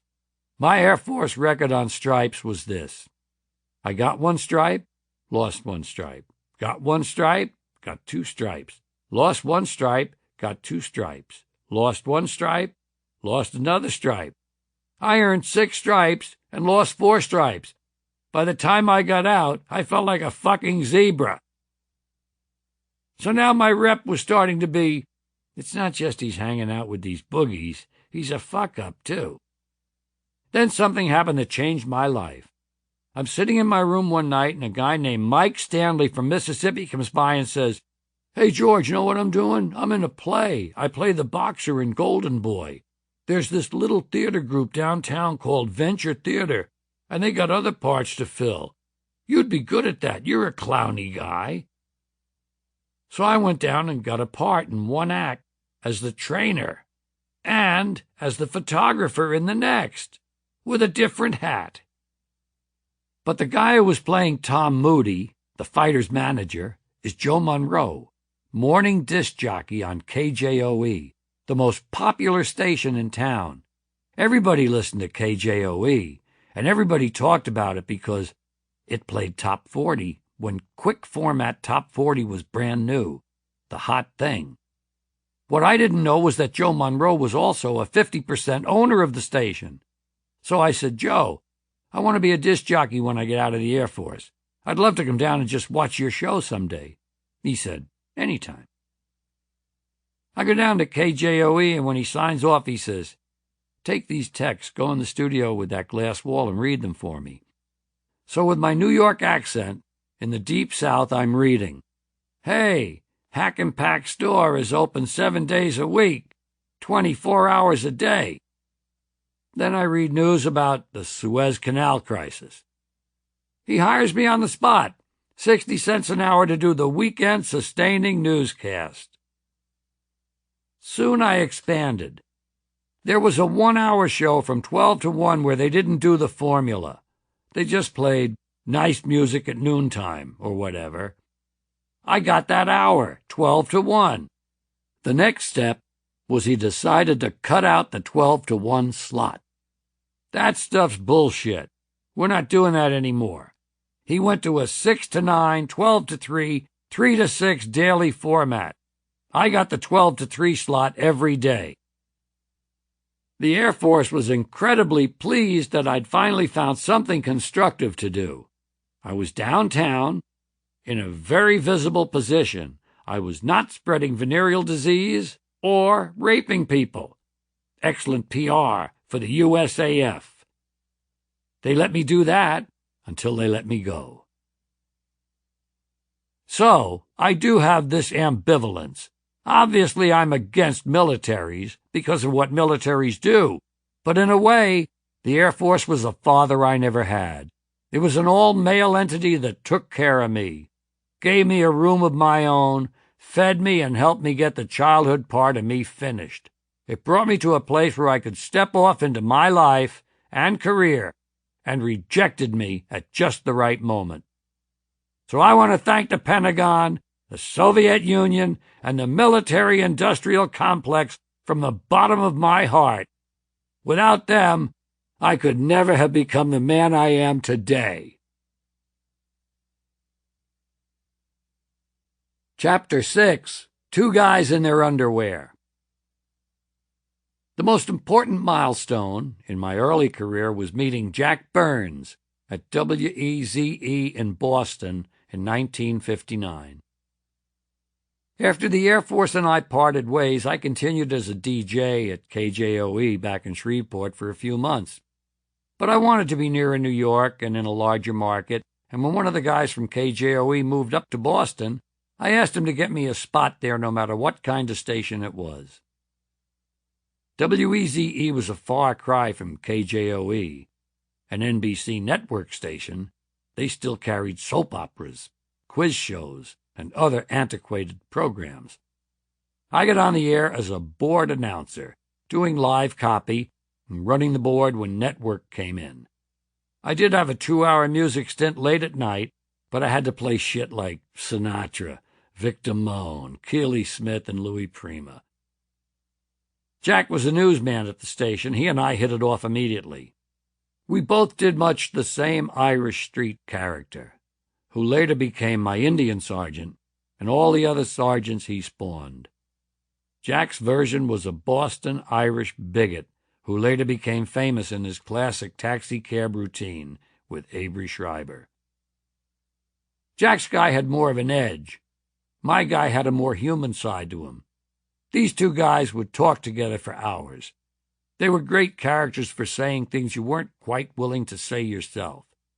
Jack and I found ourselves being very inventive in each other's company. We thought fast on our feet and struck up a great friendship. Even dreamed a little bit about doing a comedy act. Then, as usual, I got canned. I caused two major crises at WEZE. The first was the Cardinal Cushing Rosary incident. In 1959, Cardinal Cushing was a big deal in the Catholic Church, and being very close to the Kennedys, an even bigger deal in Boston. Every evening from 6:45 to 7, he said the Rosary on the air and was a long-time favorite with the Catholic Irish faithful. So I'm riding the board, and Cardinal Cushing is in his palace or wherever the fuck they live. He's on remote, a phone line. This evening he's doing the 5 sorrowful mysteries. Before he began the Rosary, he would always say a little something about life in the Boston Archdiocese. This evening he starts in about the Little Sisters of the Poor. The Little Sisters of the Poor have been working selflessly for years in the Boston wards where children with chronic diseases. He gets carried away by the wonderful saintly Little Sisters and starts the 5 sorrowful mysteries late. Now 7 o'clock is creeping up, and His Eminence is only at the 3rd sorrowful mystery, the crowning of our Lord with thorns, for those of you who care. I'm faced with a major executive decision. At precisely 7 o'clock, an Alka-Seltzer-sponsored newscast is due from the network. Alka-Seltzer and NBC versus Cardinal Cushing and the last 2 sorrowful mysteries. A no-brainer. I lower the Cardinal's pot. He's off the air. The news comes on with that little NBC jingle. Not a minute goes by before the phone rings and I hear a voice of thunder. I'd like to speak with the young man who turned the holy word of God off the air. Apparently he had a fucking air check monitor in his ear and he'd heard NBC News coming in. I said, Cardinal Cushing, this is George Carlin. I'm on duty. I have a log to follow, and the FCC... You know how you go for everything in a crisis situation. This is a federal communications regulation I have to follow. The station backed me up, but it was a huge black mark. Crisis number 2, the news unit incident, was even huger and blacker. Several times on weekends, when I needed to score pot, I'd taken the station's mobile news unit, a vast boat of a station wagon, stuffed with equipment and gaudy lettering along the side, reading WEZE 1260, News of the Moment, and driven it to New York. This particular weekend, there were about 6 or 7 of us, crowded in with the equipment, driving through Harlem looking to score. All over the city in a huge fucking car with huge fucking letters trying to score illegal drugs. Great PR for NBC News. When I get home, there's a call from the station manager in Boston. He says, guess what? We got a prison break at Walpole State Prison. Started last night. We couldn't find the news unit. I assume you have it. Yeah, I got it. It's fine. Well, it's not doing us any good down there in New York. I said, they have a shitload of prison breaks at Walpole. There'll be another within a month. Don't sweat it. He didn't appreciate that. Sayonara, George. KXOL, the #1 station in Fort Worth, took me in and gave me a great spot, the 7 to midnight segment doing Top 40. The homework shift, they called it. Kids doing their homework and listening to the #1 station playing all the cool records. Before long, I got to be a bit of a local celeb, so I had a lot of contact with those kids, and for the first time I got a whiff of that unnamed, unspoken, unformed conspiracy of the young against authority and old rules that seemed to be fermenting in the heartland, in Fort Worth of all places. Cowtown and proud of it.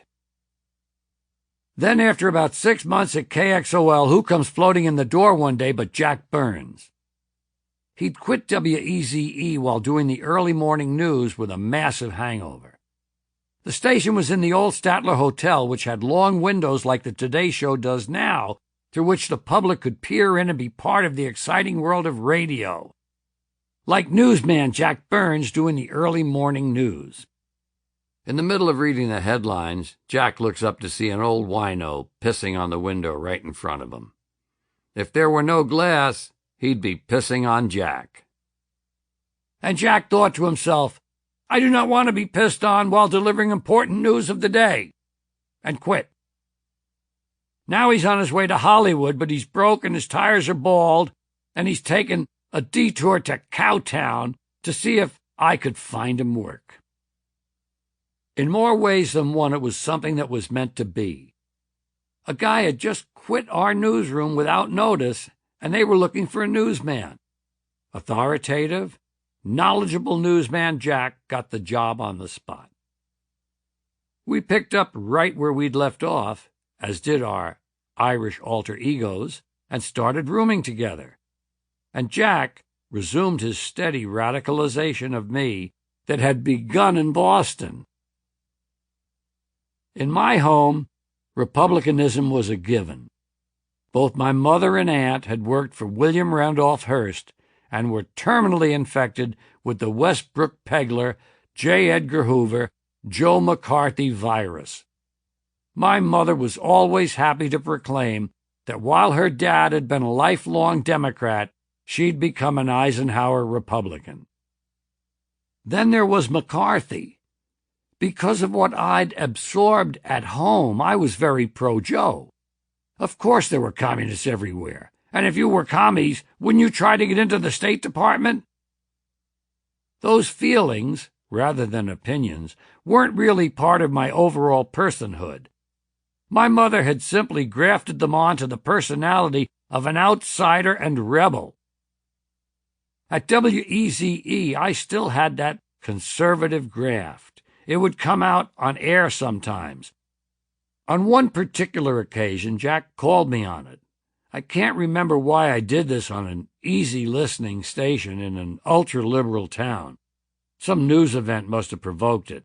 But right in the middle of the Mantovani-style music mush, I issued a call for the preemptive bombing of Red China. When I came off the air, Jack was waiting for me. He said, how the hell did you work nuking China into an intro for Andrei Kostelanetz?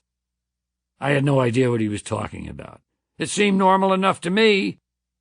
Jack said, let's go get a beer. There's some things I got to talk to you about. From Jack, I heard a very different slant than the one I'd grown up with.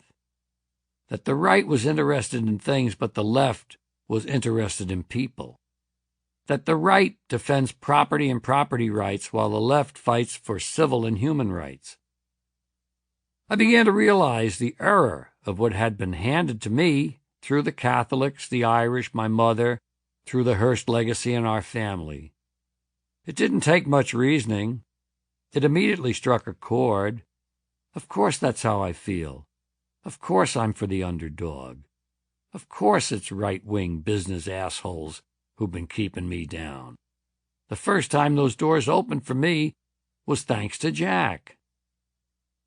We started going to a coffee house called The Cellar on Houston Street, where you could get drinks even though Fort Worth was dry.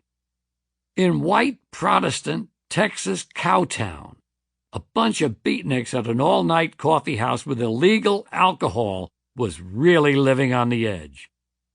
There was one guy there who wore a blanket and an eagle on his shoulder. A fucking eagle! These were Cowtown's outcasts. That was attractive somehow. all food for these new feelings.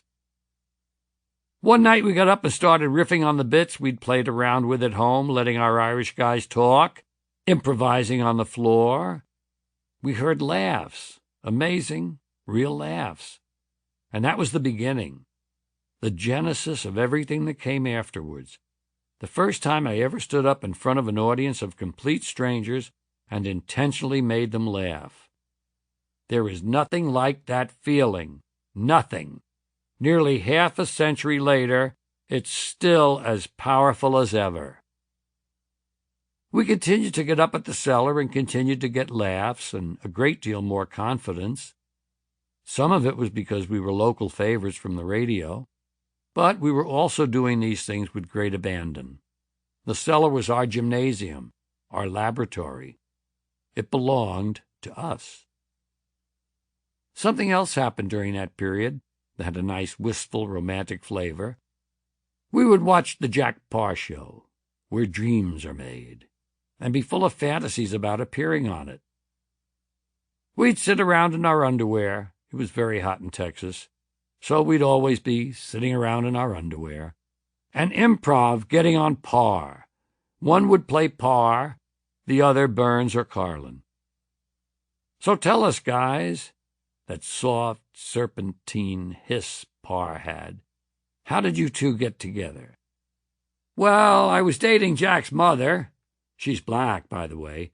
So I'm going down on her one night, and Jack walks in. We decided we had to leave Fort Worth. We bought a Dodge Dart, real good-looking, two-door light blue car, tinted windows and everything. We just got in the car and drove west on old Highway 80 toward El Paso.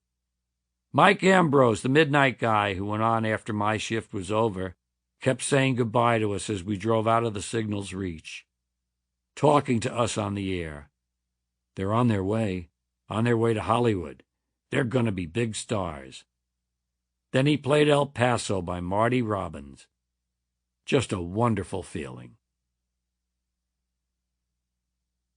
What I remember most about the ambience of Hollywood was this amazing morning feeling, this promise of wide-open possibility, something about the way the air smelled. And it tasted good. And no, this is not a smog joke. There was a goldenness to the atmosphere. Even with all the traffic, there was a kind of quiet, a peace free of hustle and agitation. You felt safe, but at the same time able to have a different dream every day, or picture 100 futures. The reality was that we checked into the YMCA and immediately hit places like Villa Capri, hoping Frank Sinatra would come in, or that someone would say, "Look at those two interesting young men at the bar. Shouldn't they be in show business?" We had some money saved, so we bought suits at Sears, cool, rat-packy, three-button deals, the kind of suits that in one light look green and in a different light look brown. So it's like having two suits. We hit the Brown Derby on Vine Street. Going in, we met Rock Hudson coming out. My first realization that everything is not what you're led to believe in the fan magazines. Rock was so light in his loafers, he barely touched the sidewalk. We continue this way for about a month and come back one day to the YMCA to find the remainder of our money missing from the sock drawer. We'd been robbed, presumably by some young Christian man. Disaster. We had to get some dough, get work, but unfortunately, we'd made a mutual pact not to ever really work. We would not park cars or wait tables. It was show business or starve. We had to get back into radio. Like I said, we weren't going to work. The first place we went, a daytime station called K-Day, was looking for a morning comedy team. Only in Hollywood. We did an audition tape and got the gig. They called us the Wright brothers, put aviator helmets on us, and we did our first show from an airplane. The studios, in a little building on Vine, didn't occupy the entire floor. There were also small offices with song publishers, song pluggers, or other small offshoots of show business could have an address, or get phone messages. The station went off the air at sunset. Jack and I used to stay at the station and work on nightclub bits there. One night, we're rehearsing, and a guy come out of those little offices. His name was Mary Becker. Mary watched us for a while, then said, "I used to manage Rowan and Martin, and Ford and Hines. I know a lot of the teams. I know agents. I got connections. I worked with a lot of comics.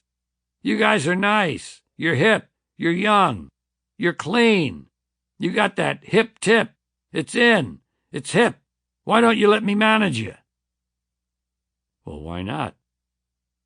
Two things now happen. First, Mary knows a guy at Era Records, Herb Newman, and he gets Herb Newman to record us.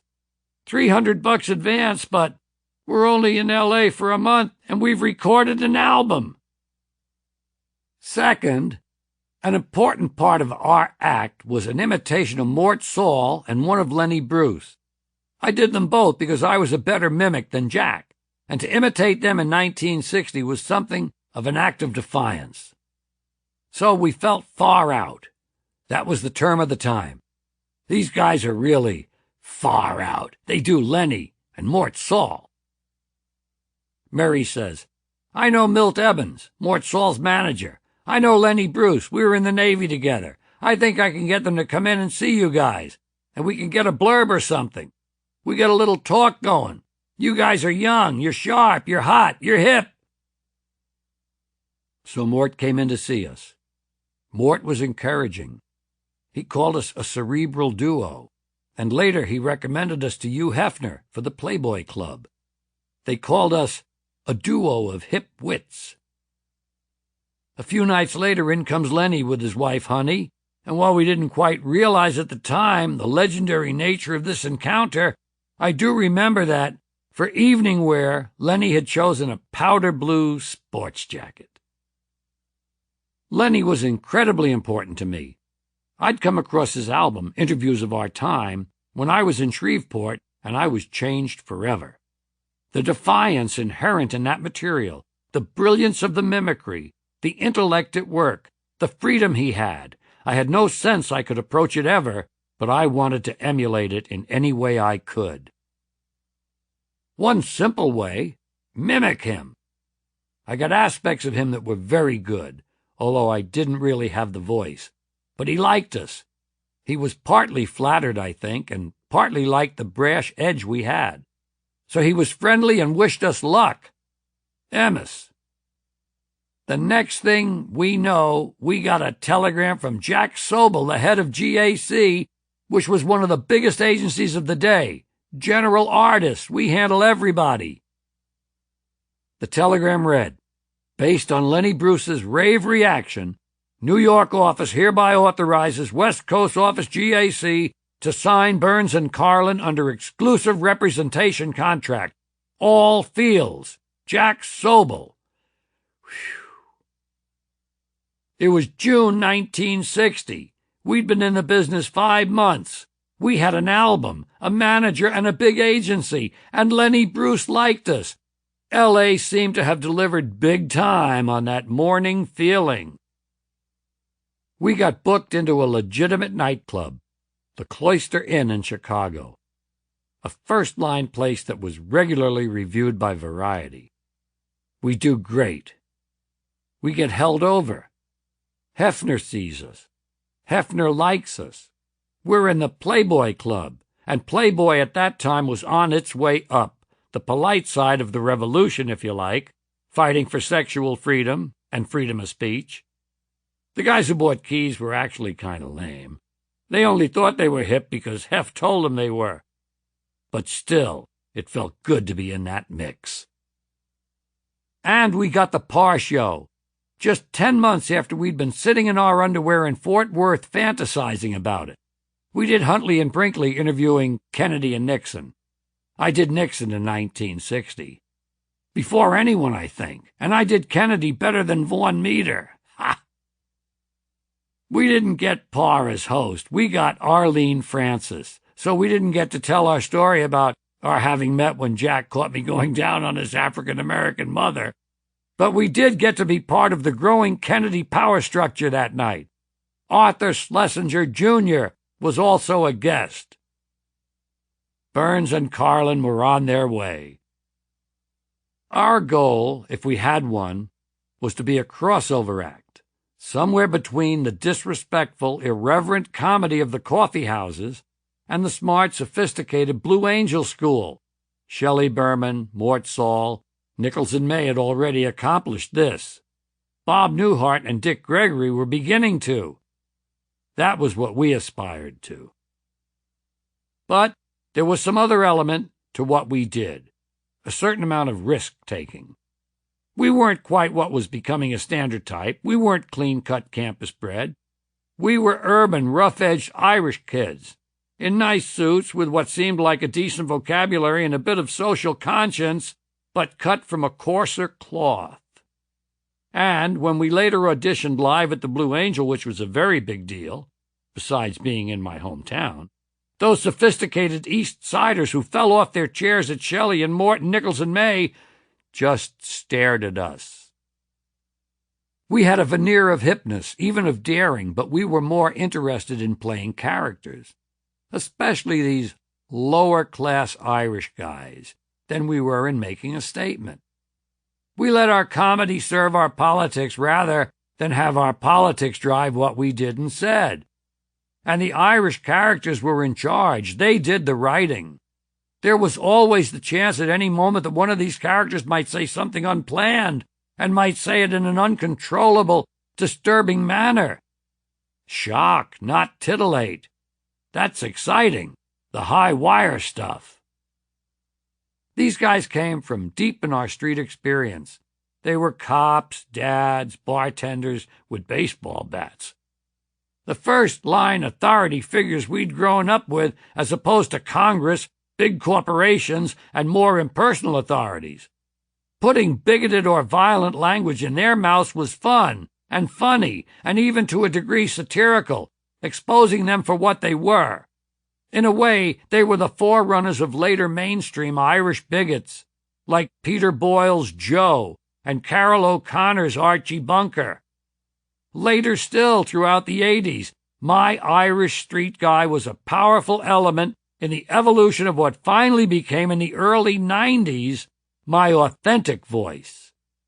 He and his white Harlem relatives are the core of the family of characters that still live inside me. For the next 2 years, Jack and I played first-line nightclubs like the Embers in Indianapolis, Freddy's in Minneapolis, the Tidelands in Houston.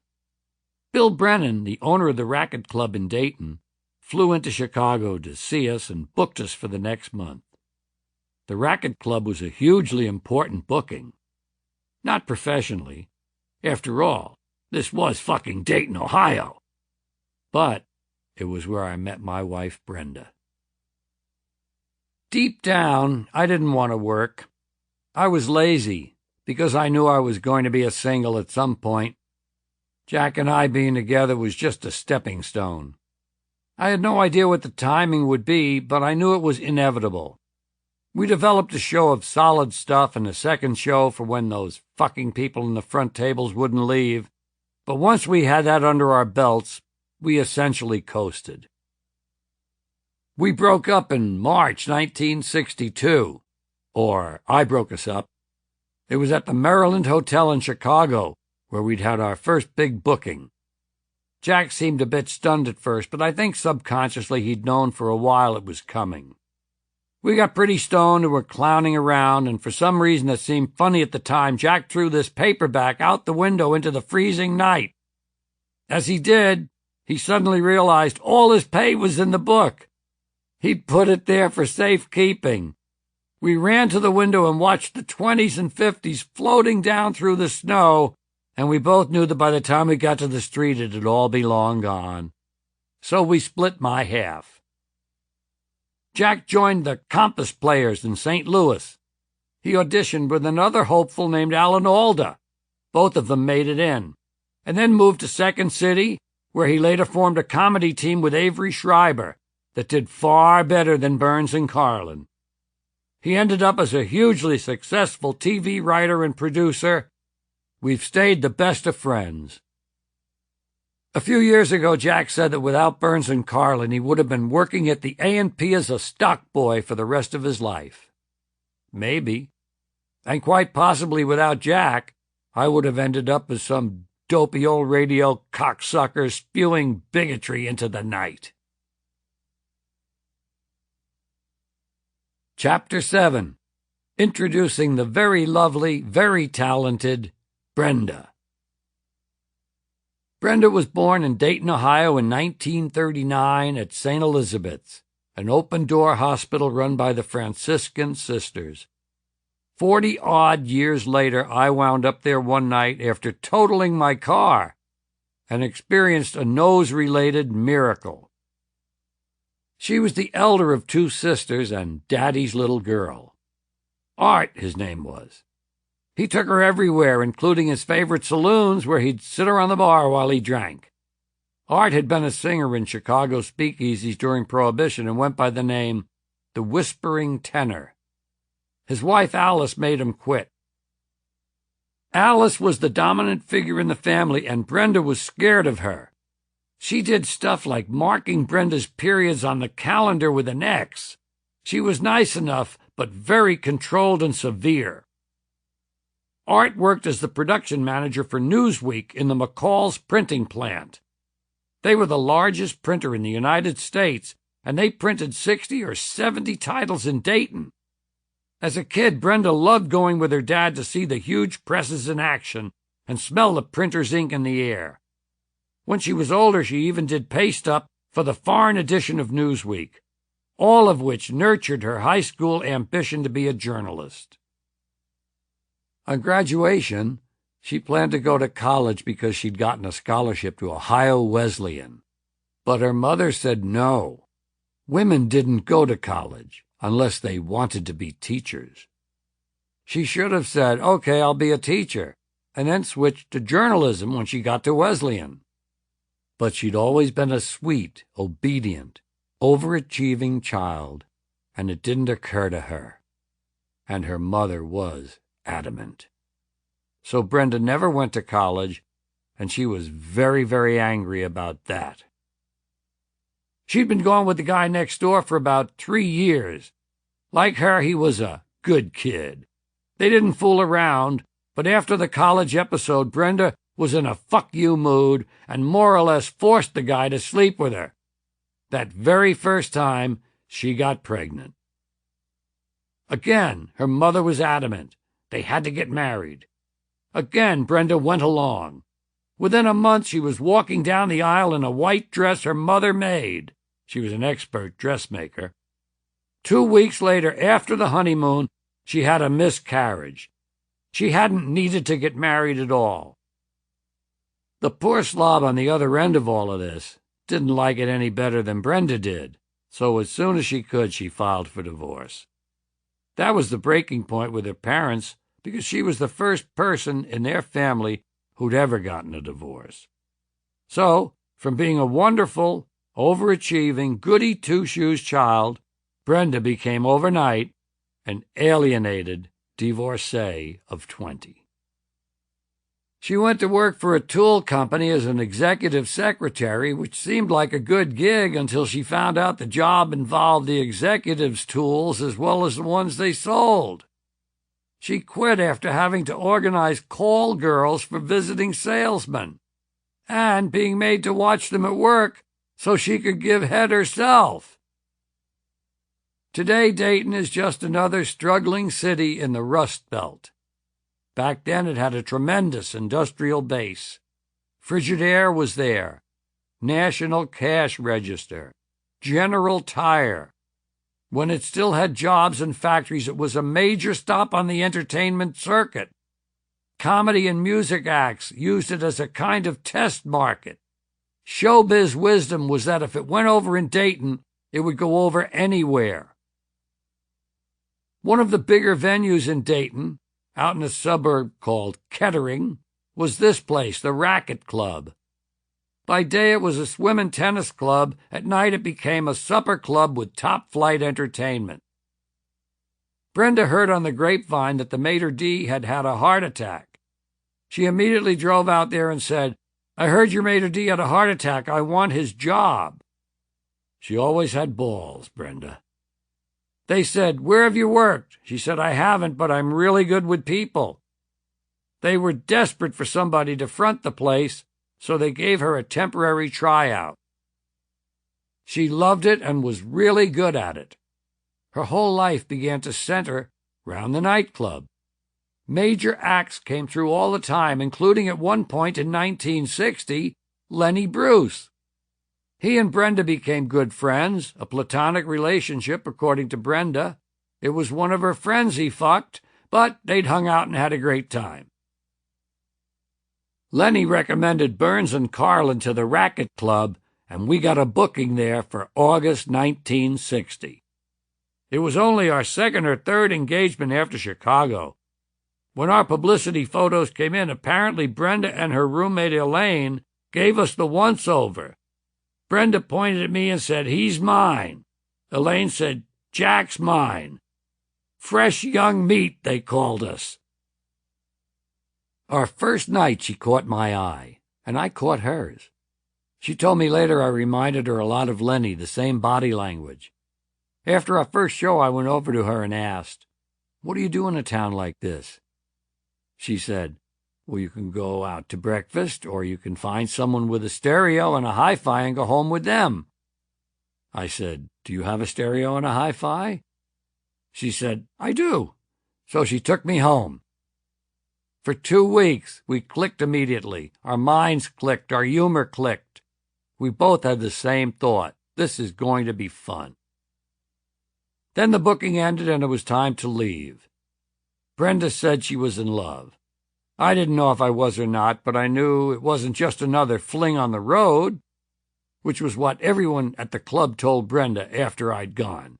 "You're never going to see him again." Burns and Carlin got busy and Brenda had to go into hospital to have her appendix out, so we were both pretty occupied for a while. I knew I did want to see her again, but I couldn't take the plunge because I knew also that if I did, something decisive would happen. I was nervous what that would be, so I did nothing. Meanwhile, Brenda's pining away, thinking her friends in the club were right after all, and she'll never see me again. Finally, I called and we talked, and it was so easy I couldn't figure out why the fuck I hadn't done it before. I was going to be in Chicago on New Year's, so I asked her to come up. She couldn't. I had a couple of things to do around Chicago, but after that, I said I'd drive to Dayton. I gave her a day to expect me. I got delayed for some reason for a couple of days, figuring I'd get there eventually. What I didn't know was that when I didn't show on the first day, Brenda cried all night. And when I didn't show the next day either, she cried all that night too. She was totally heartbroken, thought I was just screwing around with her. By now she was working lunches at the club as well as nights. When I finally got to Dayton a few days late in early January, it happened to be lunchtime. I go to the door and she's seating people, giving them menus, taking orders, and so on, when suddenly she turns around and sees me in the doorway. She drops the menus, runs the entire length of the dining room, jumps into my arms. We go to a motel, and no one sees us for 3 days. We lay in bed. We drank beer. I turned her on to grass for the first time. I asked her to marry me, and she said yes. We got married on June 3rd, 1961. We'd met in August of 60.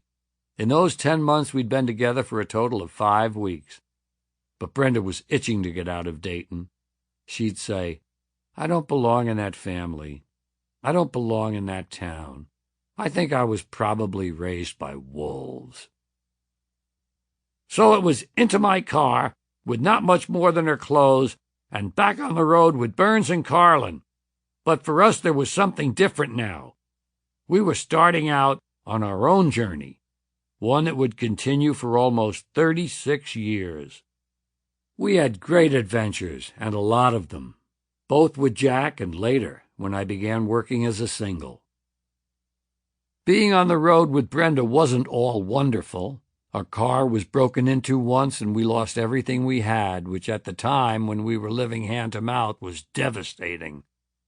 But we never let any of it defeat us. We'd say, "Okay, this is the way it is. We go from here." That's what we did for those years. We went from here. We were a good team. A very good team. Chapter 8. Those Fabulous 60s. At the Blue Dog in Baltimore, I once did a show for no one. The owner insisted, "In case someone comes in, I want them to know there's a show." The Colony Club in Omaha was just about completely silent the whole time I was there. The bonus was you could smell the shit from the stockyards right on stage. The Lake Club in Springfield, Illinois had a long bar and about an acre of tables.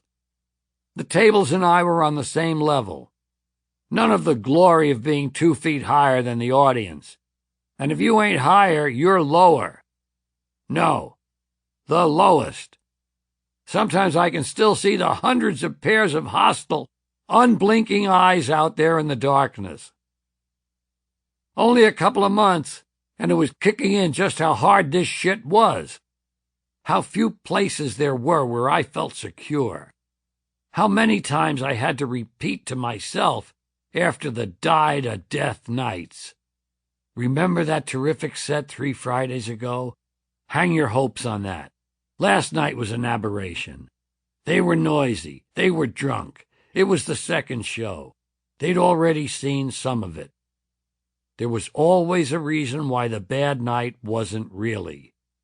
But it could be very discouraging, and incredibly exciting when it was promising. The ratio of promise to discouragement was paper thin, but just enough to keep me going. Chicago became a headquarters for a time because of its central location to Midwestern cities and their hip, exciting nightclubs. Plus, it wasn't far from Brenda's family in Dayton. Spending time around Chicago, I got familiar with the folk fringe and the nascent rock underground. These musicians were the people I felt most at home with. I had a dual life between 1962 and 1964. I worked in nightclubs to earn money, and I spent most of my free time with the folkies, rock and rollers, people from Second City. The outsider, the rebel in me was being fed by these associations. As a lifelong pot smoker, I fit in that way too. I felt comfortable around them. Already by this time, they were beginning to look a little like the hippies they would become. Beginning to affect the free and easy physical style that went with their philosophies. I was being pulled in 2 directions. I wanted the widest audience I could get, as any artist does. At the same time, I was drawn to the narrower subject matter, wanting to be someone who spoke to and for these folkies and hippies to be. But it was a tough time, very tough. Brenda and I had no home, no address. We were out of work. We stayed in Dayton, at Brenda's folks, or with my mother in Manhattan, once in a while in the back seat of the car. Then in the fall of 1962, Brenda got pregnant. We didn't plan it. We were in New Orleans for the World Series, and the Yankees won. Celebrations followed, and a few hours later, Brenda got pregnant. She was positive, she said. We went back to Chicago, where I was working at the Playboy Club, appropriately enough, and took the bunny test. Sure enough, the rabbit died. Brenda had a great pregnancy, and in her 7th month went home to Dayton to have the baby. Her parents picked her up at the airport, and her mother weighed about 80 pounds. Brenda freaked. Her dad said nothing and seemed to know nothing, so Brenda drove straight to the family doctor. "What the hell is happening with my mother?" He said, "She's dying of cancer." He hadn't told anybody, not her father or her younger sister, nobody, and Brenda's mother was the sort of person who never shared anything with anyone. But she only had weeks to live. As Brenda's mother was dying, our child was born, a daughter. We named her Kelly, Now we were 3, and broke, and homeless. We moved back to 121st Street. March 1963, when Brenda was 6 months pregnant with Kelly, was a turning point. The way I put it to Brenda was, I have to take a stand. We've got to live or die in New York. I can't keep going out to nowhere places, playing to people who have nothing to do with where I ought to be heading. I've got to find somewhere I can work things out.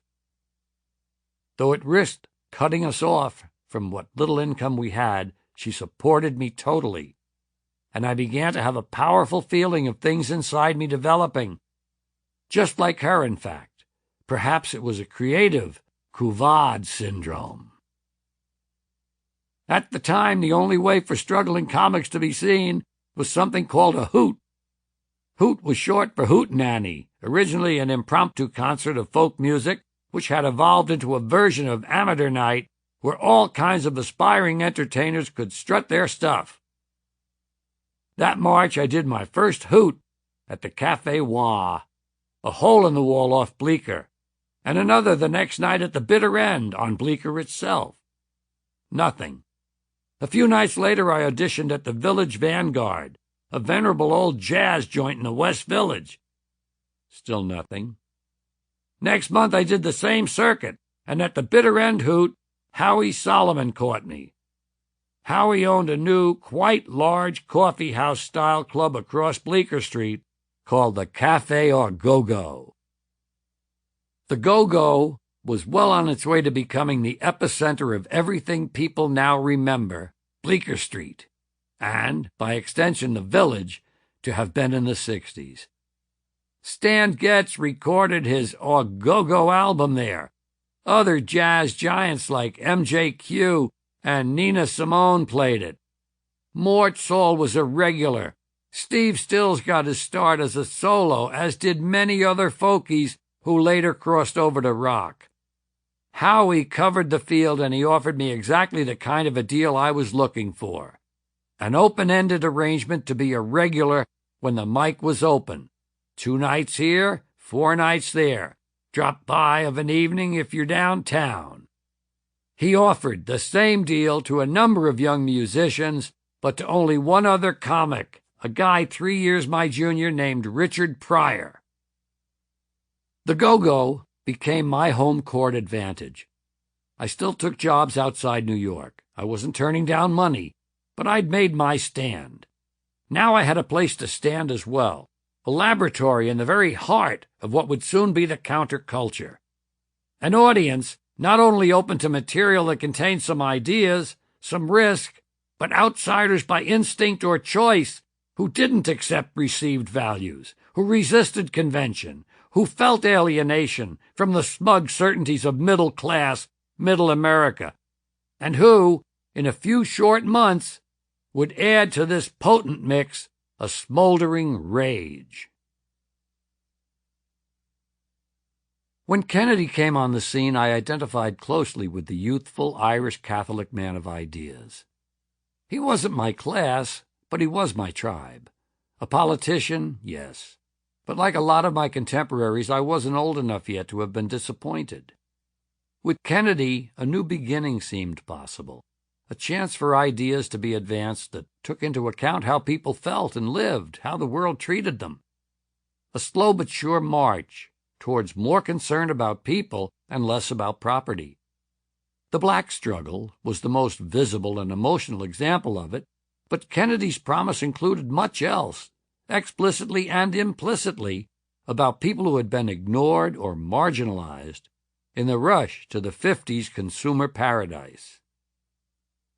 During the Kennedy years, I found my political values, or rather I found political ideas that matched the feelings of an individual who was not organized politically. Like most people, I remember where I was when the assassination happened and what I was doing. I was walking my baby daughter on 110th and Broadway in the very fancy pram Mary had bought her. There was a blind man's news kiosk on the corner. I went to buy the newspaper, but he didn't hand me one. He just said, "You hear about the president? The president has been shot in Dallas." I went into Rexall's or Liggett's or some drugstore and called Brenda. I said, "Turn on the television," and I realized I was crying. It came out as a cry, as a gasp, and yet I hadn't felt grief before I tried to speak the words to her. Saying the words caused the emotions. There was another assassination going on at the time, a slower and more methodical one, but in the end just as deadly, one that affected me far more deeply and directly. 2 years earlier, in 1961, Lenny Bruce had begun to be hit with a series of arrests for obscenity in San Francisco, Los Angeles at 3 different clubs, Chicago, and finally in New York, twice in 2 weeks, at the Café Au Go-Go. The British police also deported him from the UK when he tried to perform in London. I guess it would be clinically paranoid to think these were coordinated, but because several ended in acquittal or mistrial, in one case he was illegally tried in absentia, and because he was often arrested while awaiting trial for a previous arrest, it certainly looked like there was some degree of consensus. As if by some kind of Bush telegraph, law enforcers across America had agreed that this comic had to be made to shut the fuck up. I was there when Lenny was busted in Chicago. In fact, I went to jail with him. It was in December 1962 at the Gate of Horn. Bob Carey of the Tarriers, one of my folky friends, and I were drinking beer upstairs and watching Lenny be his usual genius self. Suddenly, a policeman stands up in the audience and says, just like they do on a street corner when someone gets shot or run down and a crowd gathers, "All right, the show's over." He actually said it, not as a metaphor, but as a literal piece of information being transmitted to the audience by someone in authority. "All right, the show's over." Wonderful. They hauled Lenny away. Lenny had been busted so often that he always wore his coat during performances so he could leave immediately with the police. He didn't want to get separated from that coat. It was a nice piece of cashmere. The cops bust the upstairs bartender, too, because he's serving the people during sets. And they bust the owner, Alan Ribbick. Carrie and I stay upstairs.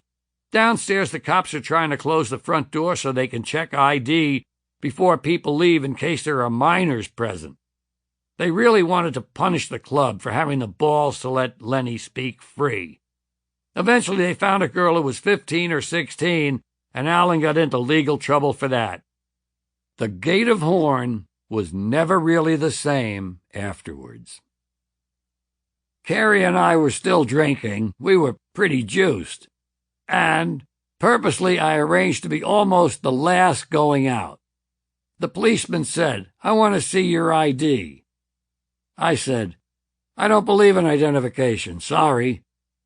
And I tried to give some kind of fucking stupid drunk speech. The cop grabbed me by the collar and pants in the old buncheroo fashion and hustled me down the stairs and through the lobby to the front door. As I was passing the bar area, I yelled out, "Brenda, I'm going to jail."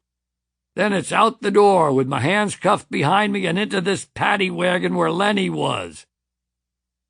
Lenny showed me how to work my arms down under my ass and my feet so the handcuffs were in front of me. Somehow that worked. Much better. And now I went off to jail with Lenny in a paddy wagon. And even though it began as a drunken joke, the whole affair had a radicalizing effect on me.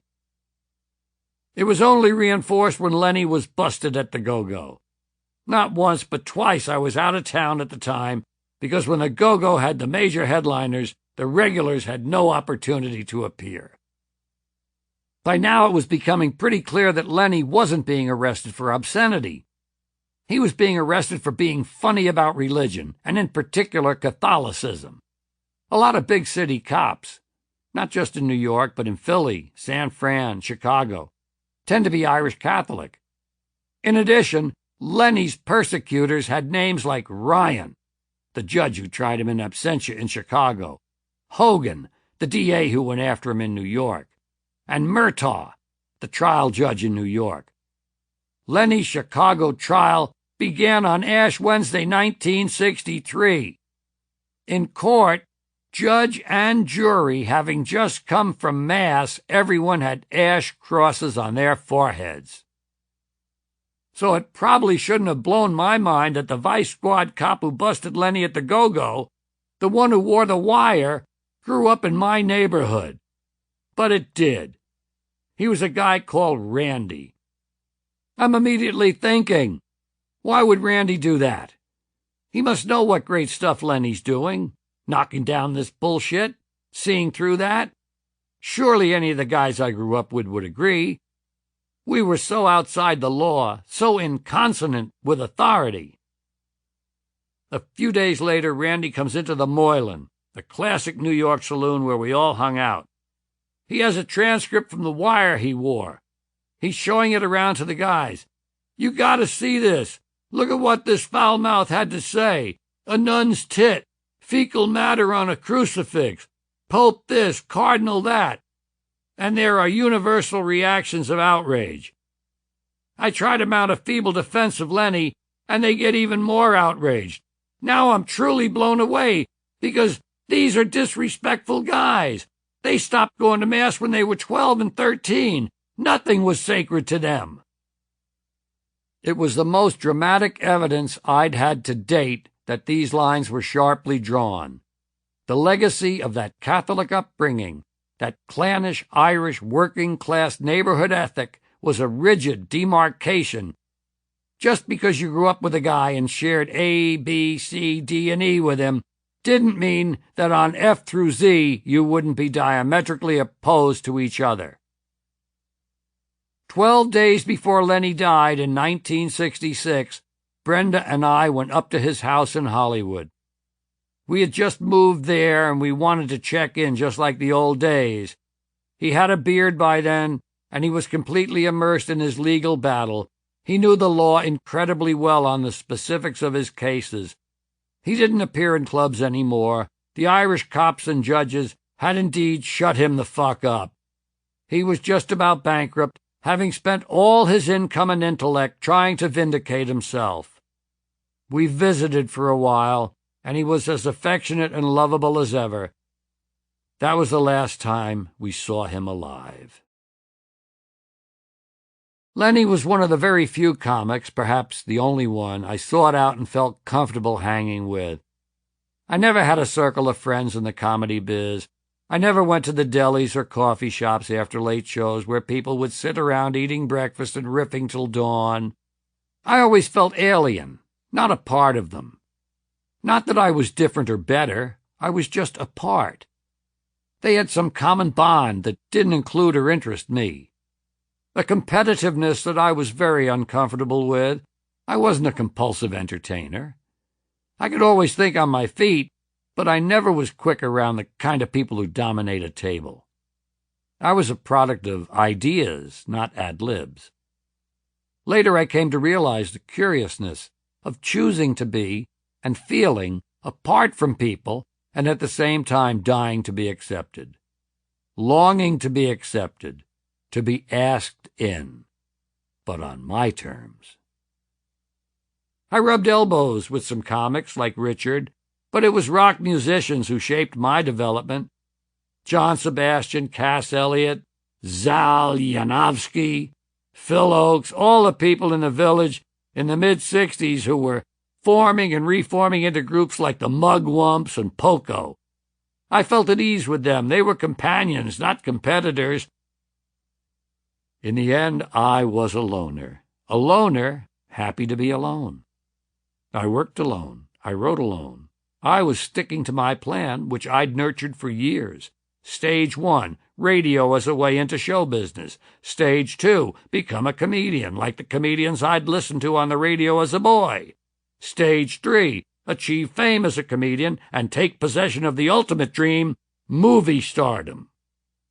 To be Danny Kaye, or Danny Kaye II, though by now this had shifted in the direction of Jack Lemmon II. Stage 1 of this plan had already worked. There seemed no reason to believe that Stage 2 wouldn't someday succeed also, leading, as inevitably as night follows day, to Stage 3. All Hollywood, helpless with laughter at my feet. But Stage 2 was turning out to be a long, hard, and lonely row to hoe. There was a deeper problem. I didn't feel free on stage. I was constricted, a very Protestant Catholic comedian. Even on pot, which I was on every day, I was still in that Playboy club, in that Playboy tie, talking about Bart Starr and a stupid Vitalis commercial, and how he could throw the football and grab someone's ass. That I knew intellectually there was an anal, uptight world out there I didn't feel part of, didn't erase the fact that I was a living, breathing example of it. And for all the comfort I felt in the Village with its outsider, left liberal, pot-smoking audience, this wasn't the direction I was going in at the Go-Go. As much as I might want to say I had a risky, edgy side that wanted to experiment with material that had social significance, and this was the right audience, and Greenwich Village was the right place, I'd be full of shit. What I was trying to do was to develop a TV act. Or rather, that one solid 5 or 6 minute piece that would open the doors to TV. And I had it now. It was called The Indian Sergeant. The premise grew out of all the westerns I'd seen as a kid. If the U.S. Army or the Pioneers or Cowpokes always had a weather-beaten, battle-hardened sergeant or trail boss who pumped up his men before the climactic battle, the Indians must have had the same NCO type who did the same for them. My Indian sergeant was my well-worn Irish guy from the Upper West Side. All right, tall guys over by the trees, fat guys down behind the rocks, and you with the beads, get out of line. Boy, there's one in every village. I received a smoke signal from headquarters today. Actually, I didn't receive the signal. They smoke signaled me, but I was out, so I returned their signal later. The smoke signal is, there'll be a massacre tonight at 9 o'clock. This is a formal massacre. You want your Class A summer loincloth, 2 green stripes over the eye, no feather. Arms are blue, legs are red, chest is optional. What's that, prancing antelope? No, you can't put any purple on your eyelids. Hey, ain't you the one with the beads? I told yous, get out of line. I can't say it was edgy, socially significant, daring, risky, or anything else that the pot-smoking rebel outsider aspired to. But it worked. The Merv Griffin Show was my big breakthrough. All that happened afterwards flowed from that one appearance. It was in July '65. I did The Indian Sergeant, and it killed. Right after the show, they told me they wanted me to do 3 more. I didn't have anything else prepared. Fragmentary media spoofs were rambling around in my act, none of them 5 or 6 minutes long. I was going to have my work cut out. One media piece I'd been fooling with was a takeoff of a top 40 DJ. It got to be a comedy cliché later, but at the time no one had really done it. And it came from my own experience. I did it on my second Merv and wasn't hard to expand because all I had to do was add a few more stupid names for bands and more stupid song titles. Hi there, kids. Welcome to the Willie West Show here on Wonderful Wino Radio. After the 4th show, the Griffin people were sufficiently impressed that they said, "We'd like you to do a cycle of 13. The first thing I did was repeat The Indian Sergeant. Merv really loved that. Then I was able to repeat a couple of others. I took a bunch of TV commercials and made a whole TV commercials routine. Then I rewrote Wonderful Wino with different jokes, same character, and added news, sports, and weather. But The Indian Sergeant was a mother lode. I eventually came up with a Columbus Sergeant, a sergeant on the Pinta, a Robin Hood Sergeant, a Santa Claus Sergeant. I was learning early a basic rule of television. Repeat, repeat, repeat. Find variations, but stick to the successful format. There was a certain secret tension. Now I had to forget all of those pieces with some adventure and risk to them, the stuff I'd been showing off to my coffeehouse friends. Mr. Anal hated to let things go. But for now and the foreseeable future, they had to be abandoned.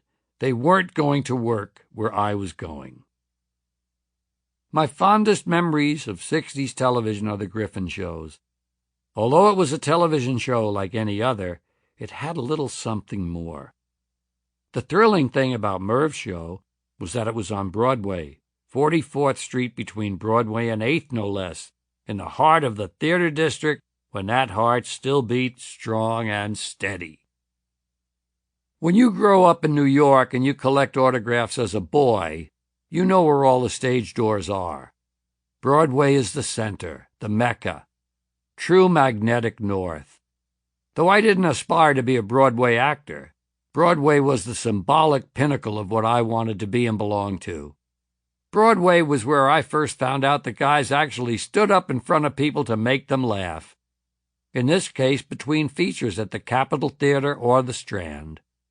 Wonderful to be back downtown in those same streets I'd once haunted, running from stage door to stage door searching for autographs, but now with some level of acceptance, invited to be, however briefly, on the inside looking out.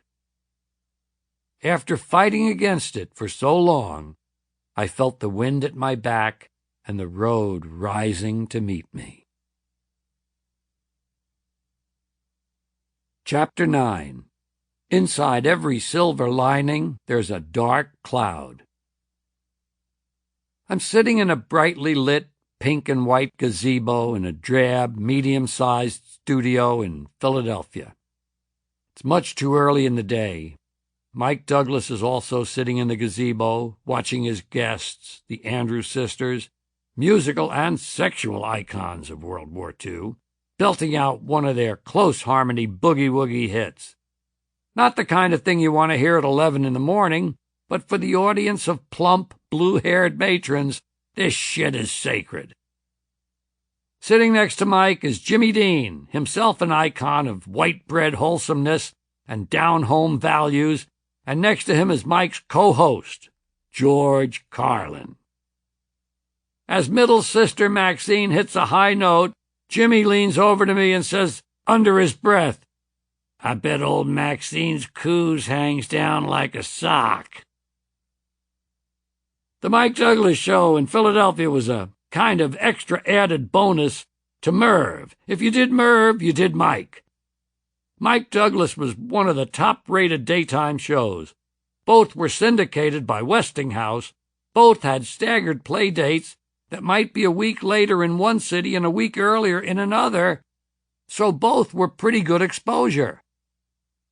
Mike was a nice enough guy like Merv, an ex-big band singer, and because the ladies who came in from the suburbs to catch the show before lunch loved him so much, anyone he brought out had to be okay. If you were reasonably affable and clever and got through your stuff, you could get them to go, "Oh, he's a nice boy, too." Even so, the show's central emotion was fear. I like to think it was bred by Mike's producer, a fat, loud, brash 20-something called Roger Ailes, who laughed at anything you said, funny or not. But as I was learning fast, fear was the driving force of TV, especially variety TV. I'd take the train from New York to Philadelphia, and the whole way down I'd be second-guessing myself over the piece I planned to do, wondering if this should come before that, trying to think of new jokes, fearful of the constant threat going into the sewer. I did 8 Mervs before I sat down at the panel up next to the host. That was a big prize. On Mike Douglas, you sat in the gazebo, his version of the panel from the very first show. Right from the beginning, I hated the scripted sociability of people sitting together pretending to know stuff about each other, the fraudulent showbiz chit-chat that went on in these conversations. But hey, it's still only stage 2. Grin and bear it. With all the exposure, things began to happen fast. In October '65, I was booked into Basin Street East, a place I could only have dreamed about 6 months earlier. My first big-time nightclub, as a single with real momentum. Next up was the Drake Hotel in Chicago. Very she, very snooty room, the far end of the spectrum from the folky, hippie Chicago I knew. Bob Banner caught me at Basin Street. Banner was a long, lanky country boy type from Texas who'd been cleaning up in New York as a producer. Among other things, he'd produced Candid Camera and discovered Carol Burnett and Dom DeLuise. He put me on the Jimmy Dean Show, an ABC primetime show he also produced. I did it in January '66, and they liked it so much they immediately had me back for another. Then Bob made me an offer to be a regular and a writer on the Kraft Summer Music Hall, a summer replacement series in the Andy Williams Show slot. It was to star the new white bread heartthrob singing sensation John Davidson. Since it started taping in April, I was needed in March 1966 in L.A. We closed down our tiny sixth-floor apartment, gave my mother the key, and the three of us headed to California, where we would stay for more than 30 years. On Kraft Summer Music Hall, I was the house comic. It was a young show, and the guests included Richard Pryor and Flip Wilson, singers like Nancy Sinatra, Noel Harrison, Rex's son, the Everlys, Chad and Jeremy. I did my spot, and I wrote the chatter. With the exception of the white pants, yellow shirts, striped blazers, and boaters, that Andy Williams touch of Iowa in the summer of 1890, the show was very pleasant. It seemed as though this shit would lead somewhere. Still, my first extended network exposure was also the first taste I got of all the blocking and sitting around empty TV studios for long hours while whatever went on around you, which you didn't understand a word of or want to. Occasionally, a voice up in the lights would tell somebody on the stage, "Do that again. This time come in from the right. Now stand over there." All this boredom, the other driving force of television.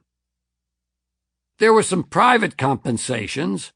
Kraft Summer Music Hall was where Al Pouch, the hippy-dippy mailman, made his debut, until he became Al Sleet, the hippy-dippy weatherman.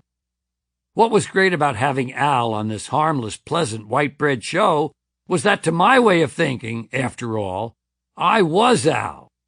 Al was a pothead. Like me, he was permanently stoned. That's where his misperceptions came from. Sure, he was a bit ignorant, too. But Al's jokes were written from a pot mentality, by someone who smoked pot all day, every day. That felt wonderfully subversive. I've never been a full-blown radical. I wasn't cut out to man the barricades, but any time the subversive part of me is satisfied, it delights me. Thank God I'm nurturing this little animal over here. Hey, baby, what's happening? Que paso? Al Sleet, your hippy-dippy weatherman here, with all the hippy-dippy weather, man. First of all, the pollen count from Long Island Jewish Hospital. 1, 2, 3, 4, 5. Present temperature is 68 degrees at the airport, which is stupid, because I don't know anyone who lives at the airport. Downtown, it's much hotter. Downtown's on fire, man. As I did more and more television, the Hollywood Palace, The Tonight Show, Perry Como, Jimmy Rogers, Roger Miller, more Douglases, other variety crap I've mercifully forgotten, I began to realize that there was a price you paid for the chance to do your stuff. You had to make believe you really cared about and belonged to the larger community of show business, that you were really interested in their small talk and shared whatever their values were. The two-track life was there all the time. I clung to the respectability and mainstreamness, yet I had no respect for the things stars did and talked about and seemed to glorify and find glory in. I'd watch other people do the show after I had, the same junk talk, the same empty chatter, all this stupid fawning and caring that wasn't really there. But then along came the main chance. What all this dumb shit was leading to, my ultimate goal, the Holy Grail, Stage 3, my first shot at real acting. I decided to start modestly with a small role in That Girl. No need to overreach. Take it nice and easy. I was cast as Marlowe's agent. I knew I could do well at this. I was a natural on stage. Acting was just the next step in other kinds of performance I had mastered. Doing a character voice was an extension of what I did in my act. You memorize your lines and speak them, moving when needed. In the end, it was all television. Piece of cake. There were a few other considerations like real direction. Variety TV directors direct cameras and not much else. On the set, Marlowe's producers, Bill Persky and Sam Denoff, successful TV writers who were moving fast up the food chain and knew what they wanted, gave me some direction. Okay, remember now, you'd like to handle this account. You've had trouble with this type of person in the past, so you're a little leery, but at the same time, you have to pay the bills, and your wife has just left you. The phone upstairs is ringing, but you're not going to answer that because you know the maid is going to get it. And there's a fire in the basement. By the way, you're originally Romanian, so you have a East European attitude to everything. You absorb that and walk through it, and now there's blocking. Okay, try to come down and cut a little to the left, then come all the way down, cheat a bit toward the light, but stay out of her light, and this time get closer to the window. Okay, let's do it again. And action. I try to remember the words while putting something behind the words that smacks of authenticity, motivation, character, something, and also while following the direction and blocking. In short, acting. And I was not able to do that. I was absolutely at sea, completely lost. Whatever competence I might have had going in had vanished. I floundered. I fluffed lines. I tried to do everything I'd been told at the same time. I was failing, and failing feeds on itself. There's a constant diminution of confidence. On top of failing, your brain is whirring. They hired me. They're thinking about that right now. And the 3 more days they have to go through. They must be very dissatisfied. I suck. I will continue to suck. And it will be on network television. I lobbied my manager hard for auditions, and they came in thick and fast. They were all absolute total failures, every one a humiliation. That girl hadn't just been first-time out nerves. I was devastatingly inept. There were no Oscars in sight, no Hollywood helpless with laughter at my feet. Danny Kaye II, Jack Lemmon II, forget it.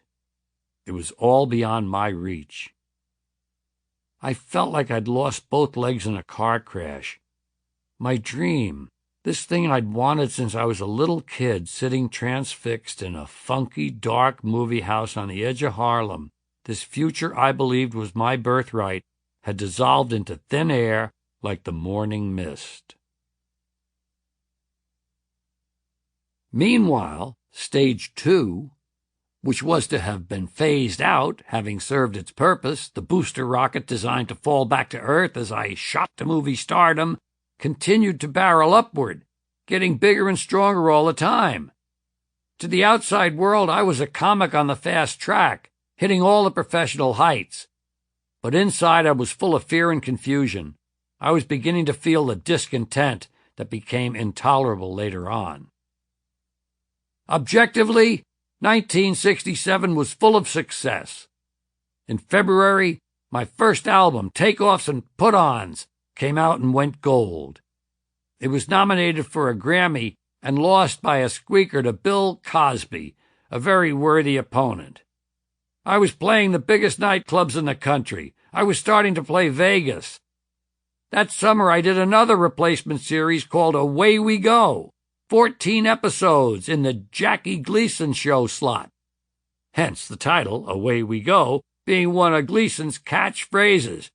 To the moon, Alice, didn't seem to work so well. But this summer, I was a star of the show, along with Buddy Rich and Buddy Greco. My schizophrenia was beginning to show. I would come to the studio every day with a single strand of Indian beads and a different button. One day the button said the Marine Corps Bills Oswalds, and Buddy Greco took great exception to that. He later became a very different person, completely relaxed with the human race, but he used to be a very difficult, very conservative guy. The kind of stuff I did on Away We Go was singing a trio with my two buddies of It Was a Very Good Year. It was creaky sketches with creaky premises. It was trivial numbers in bunny suits. It began boring in on me, how untrue I was being to myself. These dreary variety shows with uninteresting people who were just walking through their lives, doing bland, middle American showbiz as usual material. The more that feeling piled up, the more my acting failures weighed on my mind, the more I was becoming aware that something was seriously wrong, that I was in the wrong place with the wrong people for the wrong reasons. Then there was the Ed Sullivan Show, the horrible, horrible Sullivan Show, torture chamber of comedians. I'd resisted doing it for a long time, but the offers kept improving, and they agreed not to hack up my material like they did with every other comic, however big.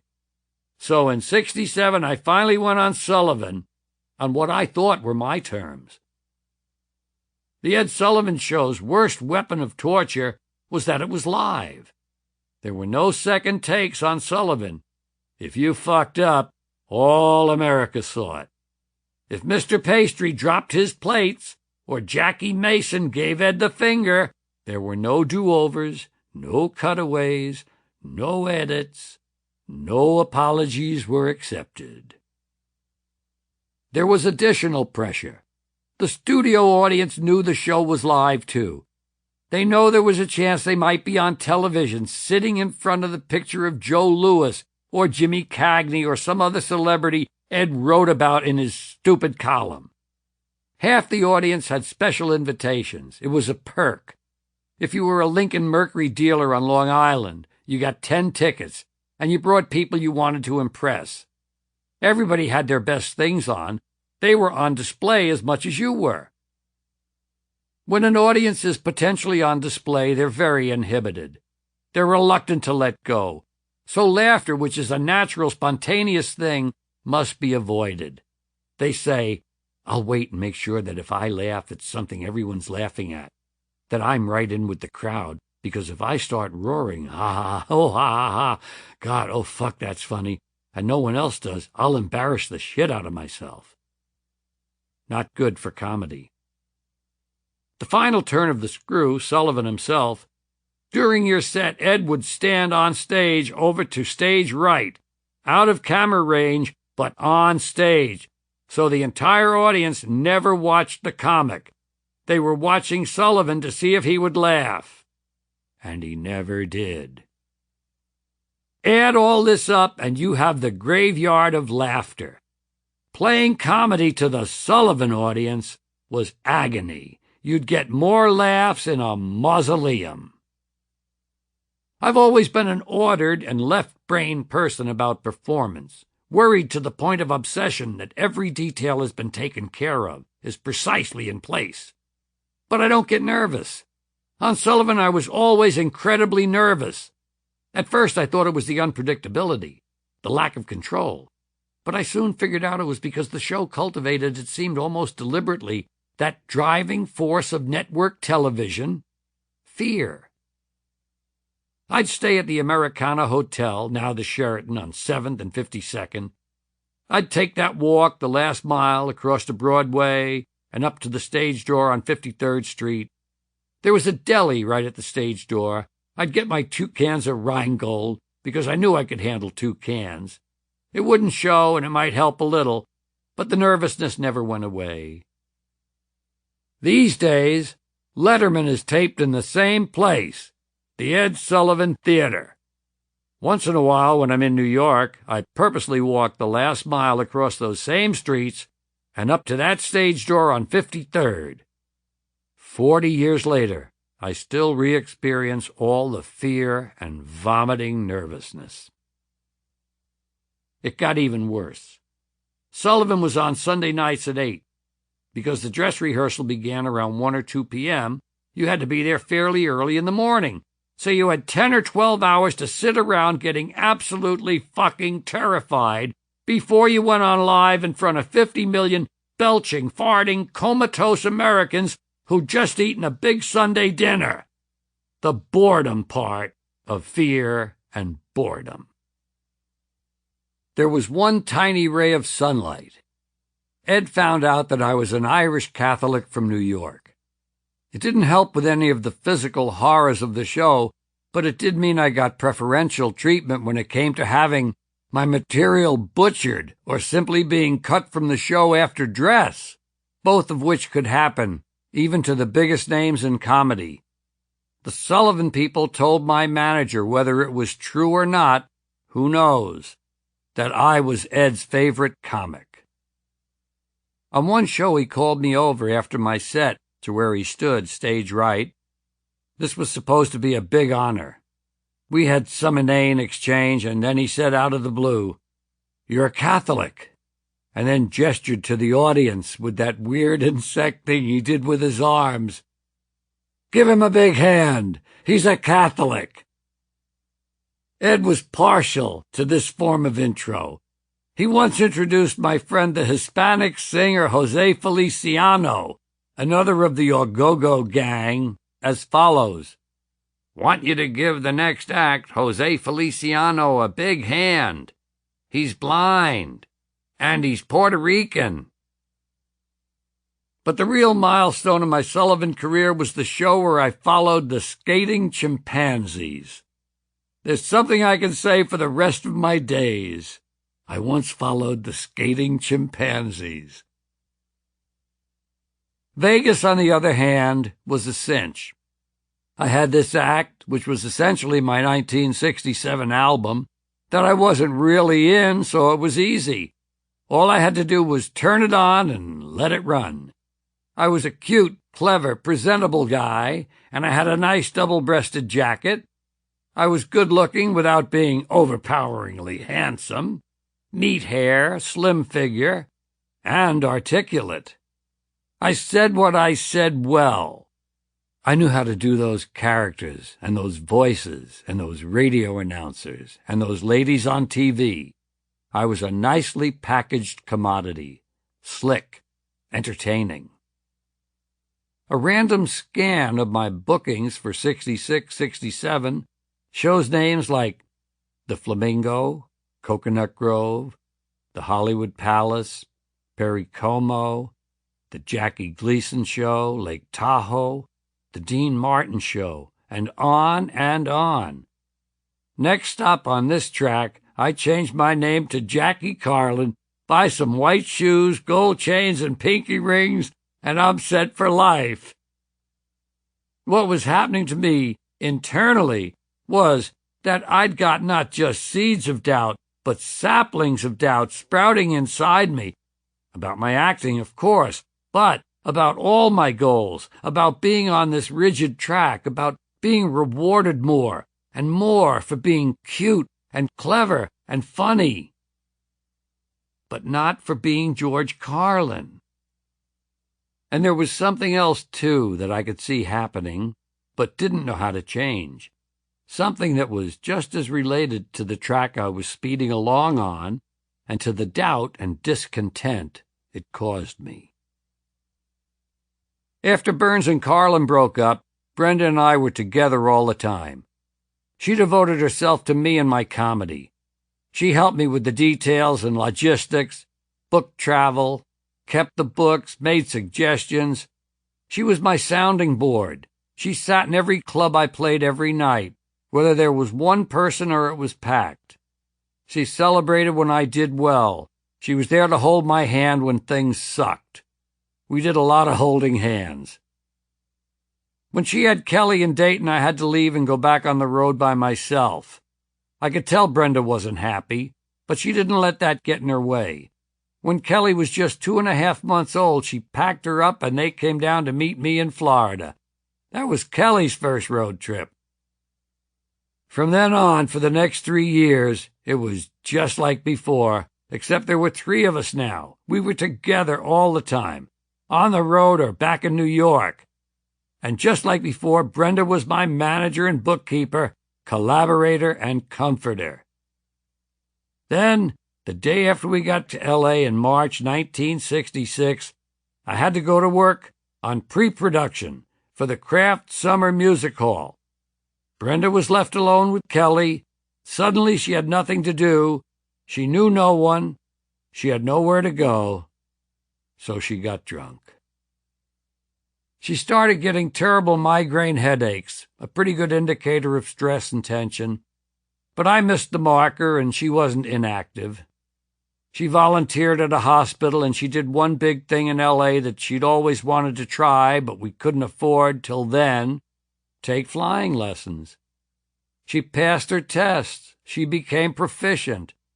But she was used to sharing her accomplishments with me, and I wasn't there for her to share it. I was too busy.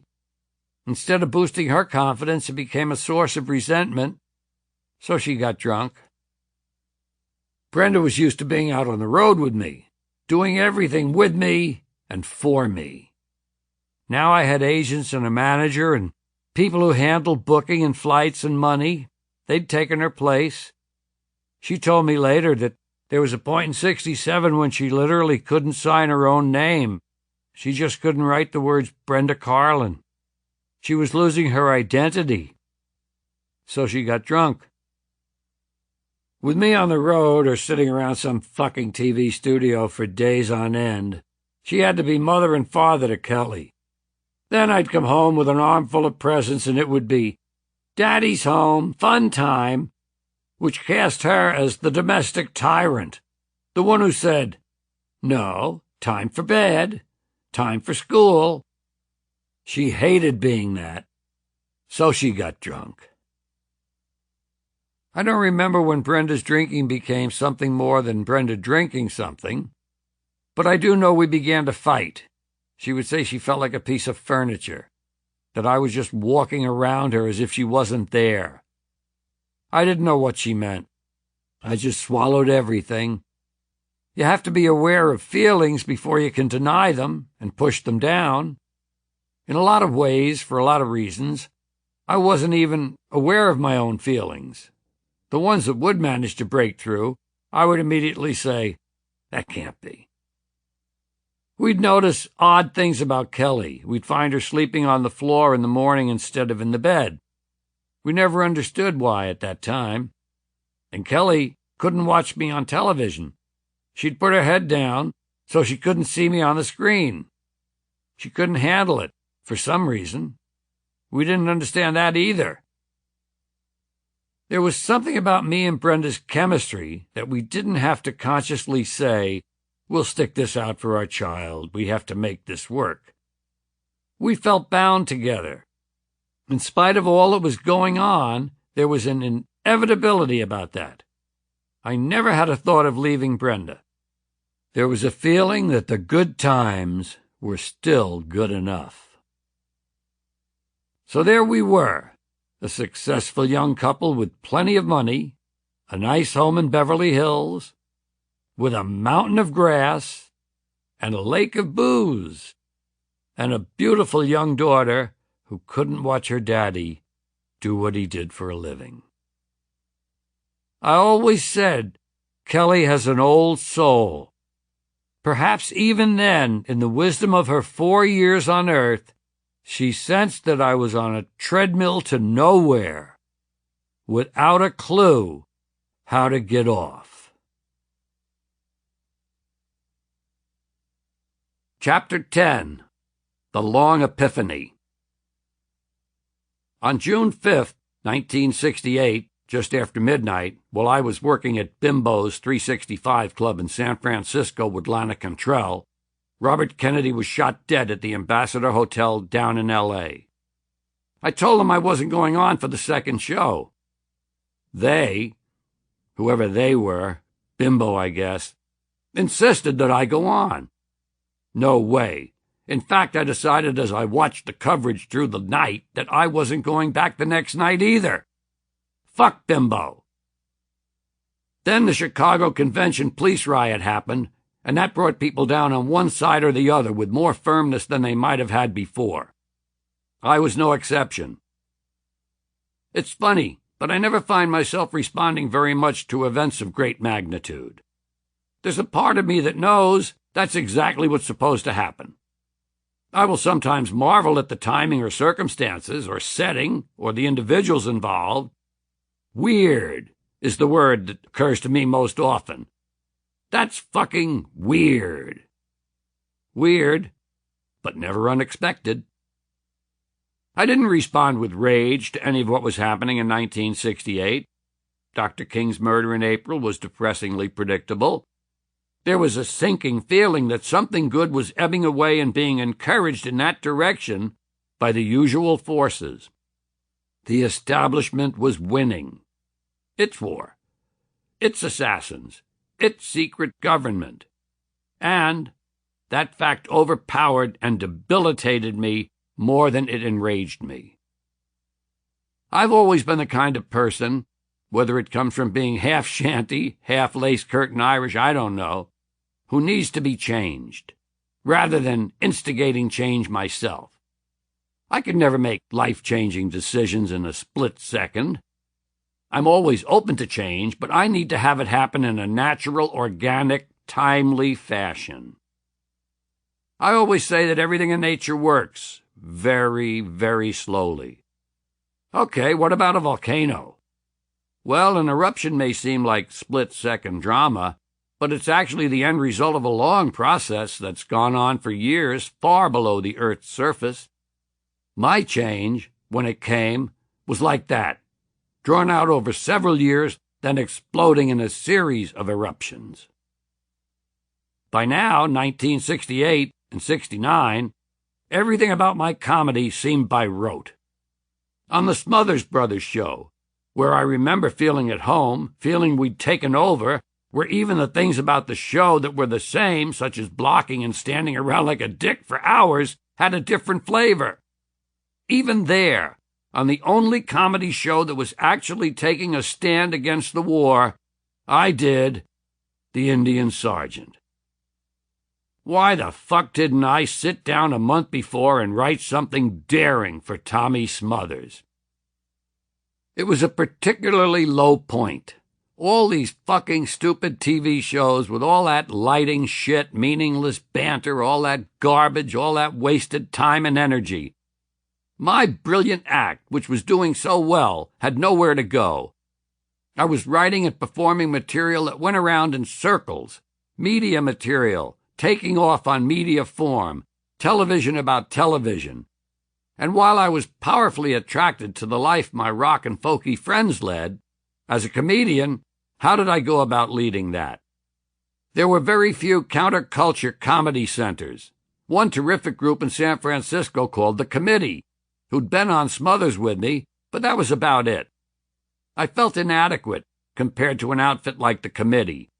I felt I'd somehow stained myself with this middle-class show business shit. And however much kinship I had with the counterculture, it brought up again the eternal dilemma of longing to belong, but not liking to belong, even though the group I wanted to belong to now were non-belongers. Maybe it wasn't belonging that I longed for so much as being able to fulfill my proper role. I wasn't doing my job. I wasn't using my mind to produce the external evidence of my inner state, I was superficially skimming off the top with these mild and passable parodies. The very fact that they were parodies is telling. There was nothing of me in them. I looked at what my friends were doing, the music they were making, the doors they were opening, the stands they were taking, the changes they were acknowledging and instigating.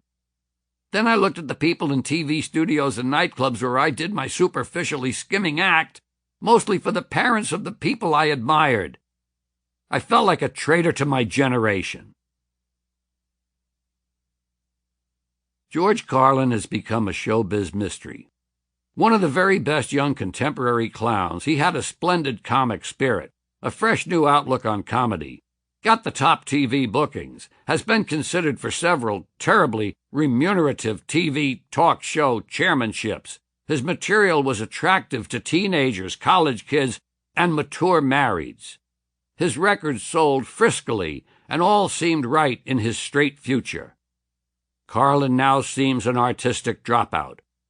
His clothes, incensed hangdog demeanor, long ponytail style hairdo, grubby pants, a totally unwashed, shambling, savagely apologetic aspect, as if speaking straight from a hobo jungle, combine in his new style. Essentially no style at all, beyond a belligerent, truculent statement. Thus spake Jack O'Brien, the self-described voice of Broadway, in 1973, following a rowdy concert I'd done at the Westbury Music Fair in Long Island. I couldn't have been happier with his words if I had written them myself. Yes, Jack, you dopey old bigot, you hit the nail right on the head. How had I become an unwashed, shambling, savagely apologetic hobo with grubby pants and an incensed hangdog demeanor? Well, it hadn't been easy. I think it all began with that long ponytail-style hairdo. I once said I always had long hair, only I used to keep it inside my head.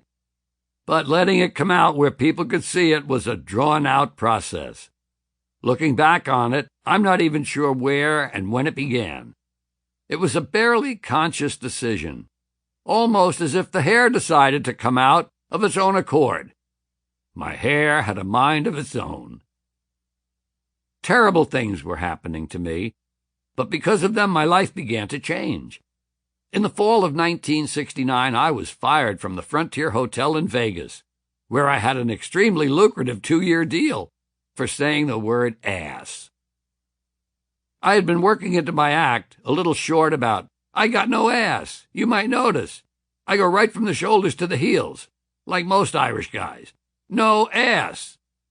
When I was in the service, black guys used to see me in the showers and say, Hey man, where's your ass at? Stud got no ass.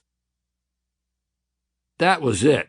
They fired me, closed me after the very first show. Being fired from the Frontier for saying ass, a harbinger, don't you love that word, of all that was to come. Then there was acid. I know exactly when I first did acid. It was in October 1969, while I was playing a major, now long-defunct jazz club in Chicago called Mr. Kelly's. Next to my record of that booking, which was otherwise uneventful, is written in a trembling hand the word acid. Actually, in the course of a 2-week gig, I did acid multiple times, maybe 5, maybe 10.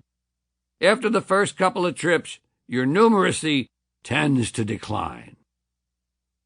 Fuck the drug war. Dropping acid was a profound turning point for me, a seminal experience. I make no apologies for it. Most people should do acid. It should be sold over the counter. Acid finally moved me from one place to the other, allowed change to take place.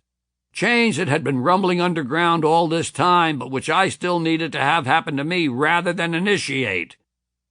I suppose I did initiate it by dropping the stuff, but I couldn't know what would transpire. At least I had the illusion that change had happened to me, rather than through me. Suddenly all the conflict that had been tormenting me between the alternative values and straight values began to resolve. But this radically different, utterly changed, re-imprinted, reprogrammed person had to now go play the Copacabana in New York. The Copa was the quintessential place I did not belong. I'd only agreed to do it, long before the acid, when management said, "It's Christmas. Oliver is headlining." Oliver was a pseudo-folkie who had a #1 song. There'll be a lot of people who don't normally go to a place like the Copacabana, so you'll get a younger TV audience crowd. You'll be okay.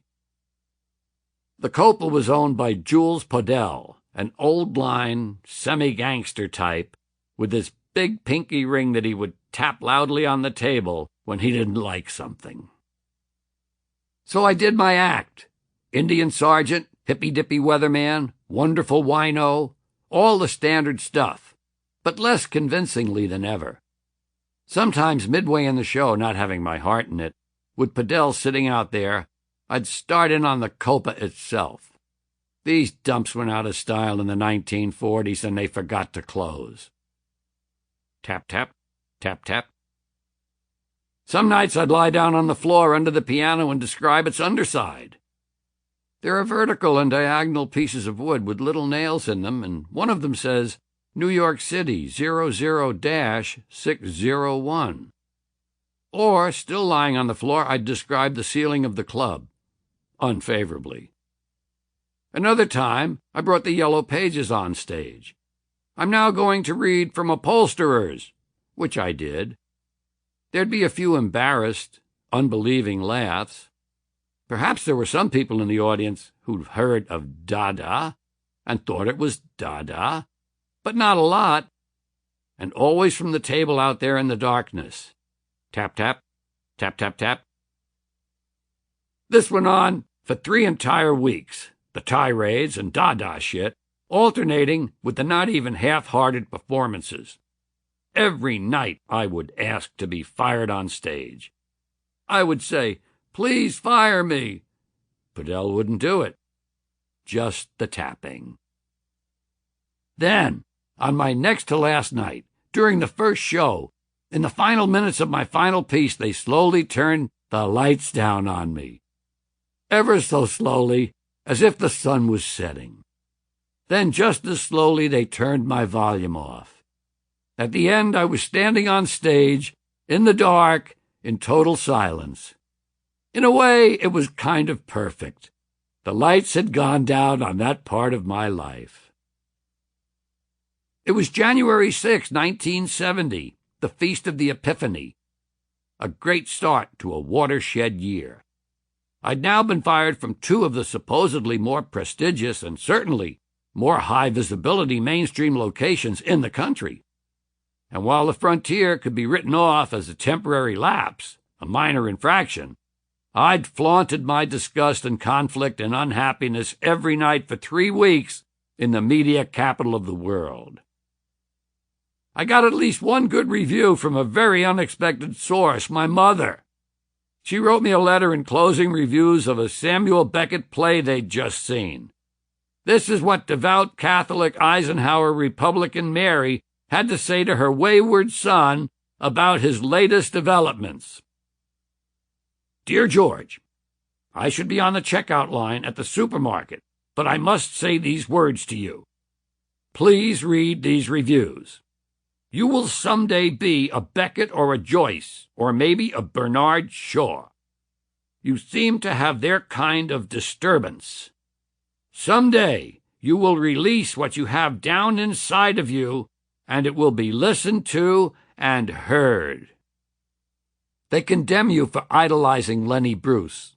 How little they really know what you see in his courage, sincerity, and daring. Please, George, insist on being yourself. Don't let anyone change you or silence you. I am so hungry for a heart-to-heart with you. Why have I got this restlessness, this groping for answers which I sometimes feel I have passed on to you? Do you follow me, George? Why can't I quiet this undisciplined questioning of what goes on around us. Why am I caught up by it? Wow! Had Mary been dropping a little acid, too? There was no turning back. Of its own volition, hair was sprouting out all over me. On the talk shows that I did, Steve Allen, for example, or Della Reese, I began to be quite open about my changes and new values, and what I saw as the government's omissions and inconsistencies. Virginia Graham had a terrific show which I guested 4 or 5 times. She was a great character. Didn't give a shit what people thought and loved to stir things up. She was always saying sweetly, "Let's you two fight." In other words, why don't you two guests of mine rip each other to shreds? I did once. I ripped up Representative Bob Dornan, the red-headed maniac from Orange County, when he'd just become a congressman. He talked about these hippies desecrating the flag, and the violence of people who are blowing up math buildings, and protested about protesters getting violent. So I called him on it. Wait a minute. A flag is supposed to represent everything that a country does. It doesn't only represent the good things. If you burn the flag, you're burning the flag for what you perceive to be the bad things the country has done. It's only a symbol. It's only a piece of cloth. And the violence of the left is symbolic. The injuries are not intended. The violence of the right is real, directed at people, designed to cause injuries. Vietnam, nuclear weapons, police out of control are intentional forms of violence. The violence from the right is aimed directly at people, and the violence from the left is aimed at institutions and symbols. I got him mad as hell. It was a nice turning around of his own words, which was great. Take that, you cocksucker. David Frost was great, too. I did 2 of those. First time, John Lennon was on, and I got bumped because Lennon went long. Backstage, I got talking to Lennon, and I guess I wanted to tell him something because I ended up asking, "How can I call you?" So he gave me his number. I still have it in his own handwriting. John Lennon and Yoko. Someplace on Bank Street. I'm really proud of that. That goes along with my Charlie Parker autograph. Second time I did a whole show. And Frost was good. He gave you questions so you could take off and wail for a while. The other change that took place was my starting to play coffee houses and folk clubs. There wasn't yet much new material, but what I did was simply tell about the changes and make the point that I had to stop working from the surface of my brain and get into the middle of my gut. Talk about who I was and how I felt. The coffeehouse ethos lent itself to that first-person, quasi-confessional approach. And this was a crucial difference because talking directly to the audience rather than performing for them in character as I always had would soon evolve into a completely new kind of material. But mainly I had to explain myself to me. What had been pulling at me all this time, dragging me away from the old approach and toward the new, was the lack of my voice in my work, the absence of me in my act. I would say, I wasn't in my act, I was all these other people. And I would introduce them all, the old familiar characters, one by one, to make the point. I was stumbling across the difference between being an entertainer and being an artist. Even more basically, I needed to authenticate myself by hearing what I was thinking said out loud. The best way I know to clarify my thinking is to hear and see what I think I'm thinking. Because however clear it may seem to you internally, it's never clear exactly what it is you think until you speak and hear the words. You are your own first-night audience. More disasters, at least in the conventional sense, were ahead. At the end of August, I was to return to the scene of my former crimes at the Frontier Hotel in Vegas. I didn't test the willingness of the audience for several weeks. I was playing with the Supremes. But then came a night when I threw in a thought about the double meanings of that fine little word, shit, and, by extension, about my own previous problems with the frontier. I said, I don't say shit. Down the street, Buddy Hackett says shit. Red Fox says shit. I don't say shit. I smoke a little of it, but I don't say it. And I'm off onto something else. When I leave the stage, I'm informed that I've been relieved of my duties. A spokesman for the hotel later told the papers that I had apparently been unsatisfied with the reaction of the audience and began belaboring them with four-letter words. We estimate that at least 70% of the show was offensive. They closed me down 5 days early, paid me pro rata. I was making $12,500 a week at the time, and canceled me forever. That was it for the foreseeable future for George Carlin and Las Vegas.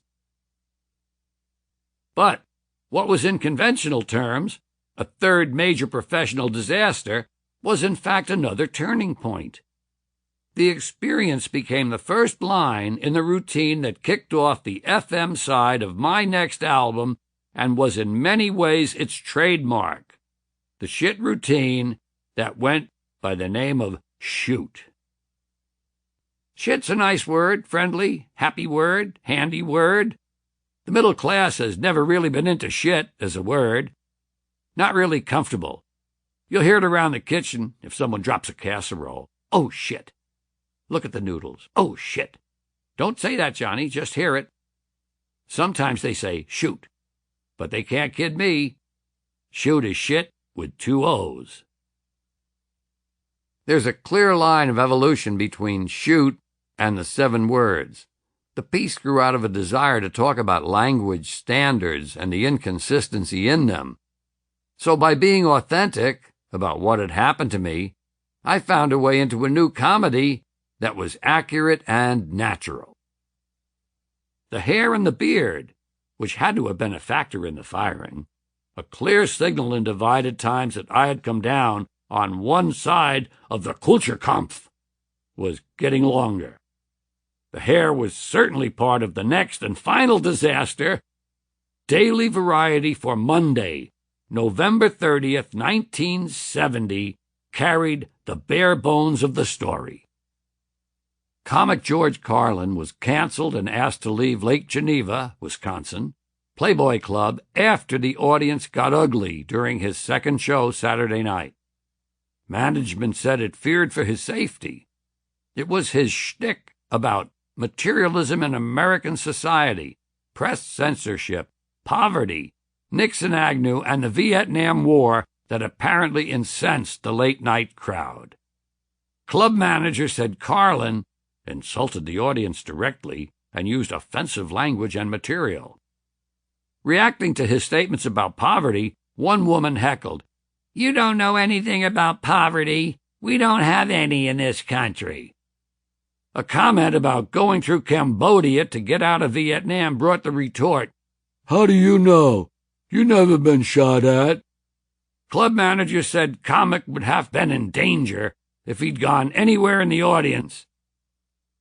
The booking at Lake Geneva was scary. When the guy heckled me about never having been shot at, the only thing that went through my head was, does he have a gun? People were yelling things like, "Where's the old George Carlin?"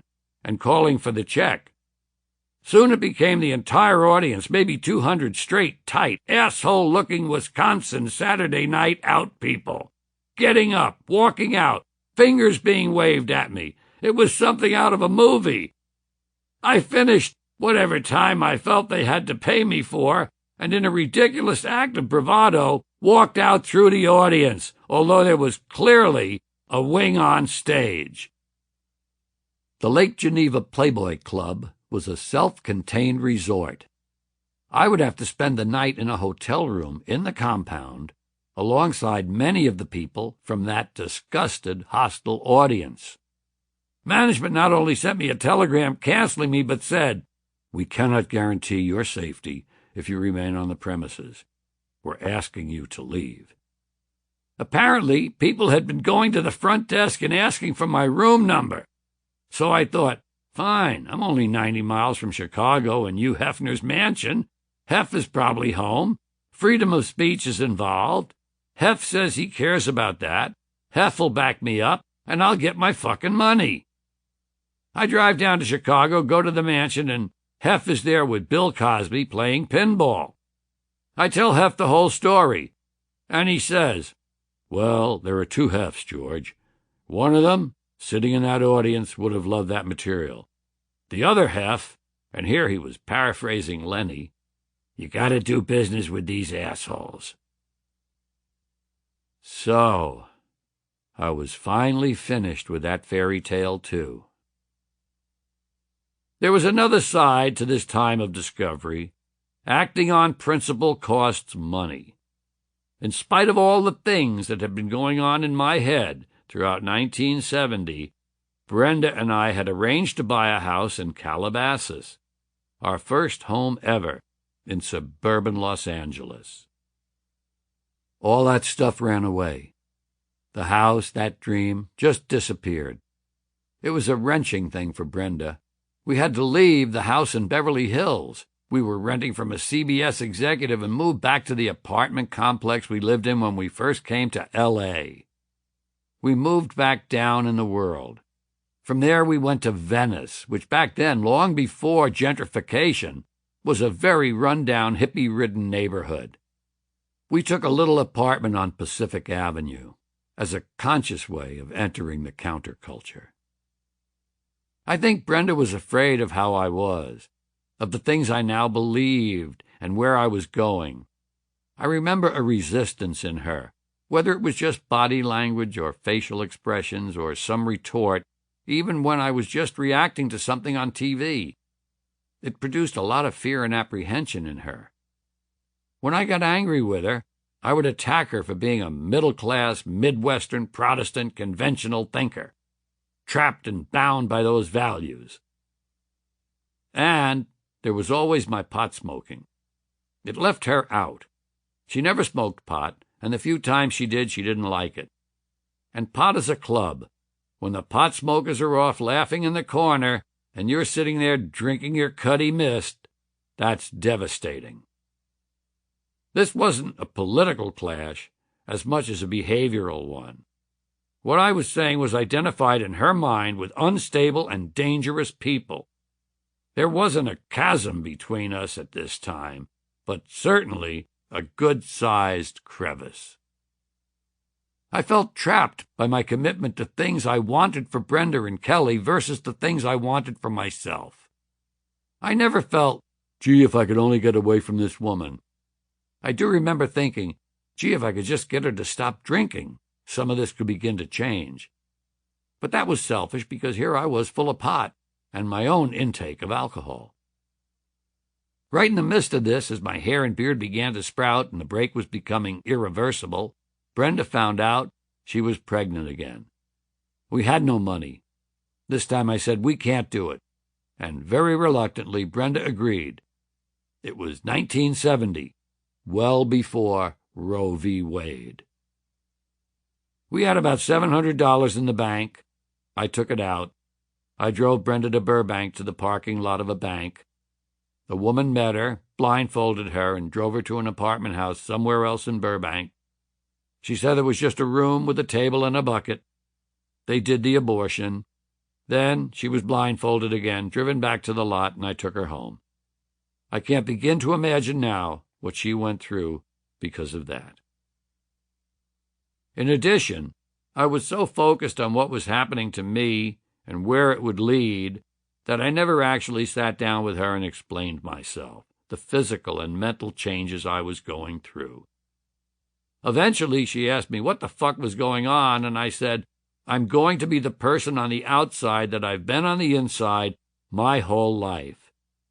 And she looked at me as if she was looking at another guy, as if she no longer knew who this man was. But I couldn't change course now. I'd begun in earnest to drive toward a new way of doing material, in which I would authenticate what I thought and felt by talking directly to the audience. I had a set of beliefs and values that gave me all the ironic contrast I needed to create art. I was rediscovering the us versus them dynamic from my old neighborhood and the underdog attitudes I grew up with. My sense of us versus them had been alive and well on the streets around Columbia and in the Air Force, where I rejected everything they put on me. But it had been submerged when I got into the nightclubs and the smothering chatter of television. The only thing that had kept it alive had been pot, which gave me an internal playground where the rebel in me had a place to look at society and disagree. Now I had to redirect that energy outward to the real world, rediscover why they were our enemies. I had ways of stating this cleverly. The key, it seemed to me, was simply to tell the truth about where I came from, what had shaped me, made me a class clown, how I had become what I was now.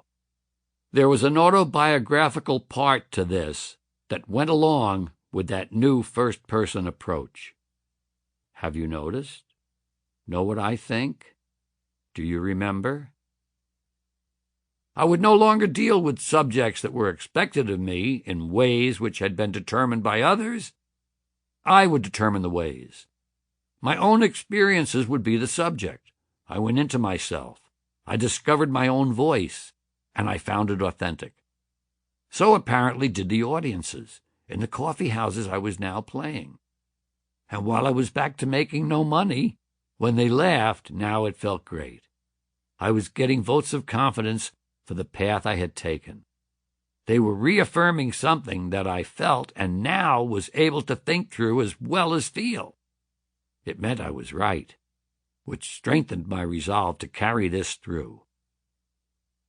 The means was my new album, FM and AM, the premise being that there had been an old AM George Carlin, I no longer was, from whom a new FM George Carlin was emerging. FM radio representing the underground and counterculture, and AM the old-fashioned and square. Not that the material on the AM side was old-fashioned and square. Actually, I thought it was too good to waste. But it clearly demonstrated where I had once been and defined where I was now going. Far underground, the volcano began to rumble. Chapter 11. Words, Words, Words. I do love words. One time when I was about 12, I was coming out of Muller's ice cream parlor in Amsterdam, and across the street outside the university bar and grill, my pal Mickey was kicking the shit out of a Juilliard student. The kid was a classical musician with long hair. 1950, that was the only long hair there was.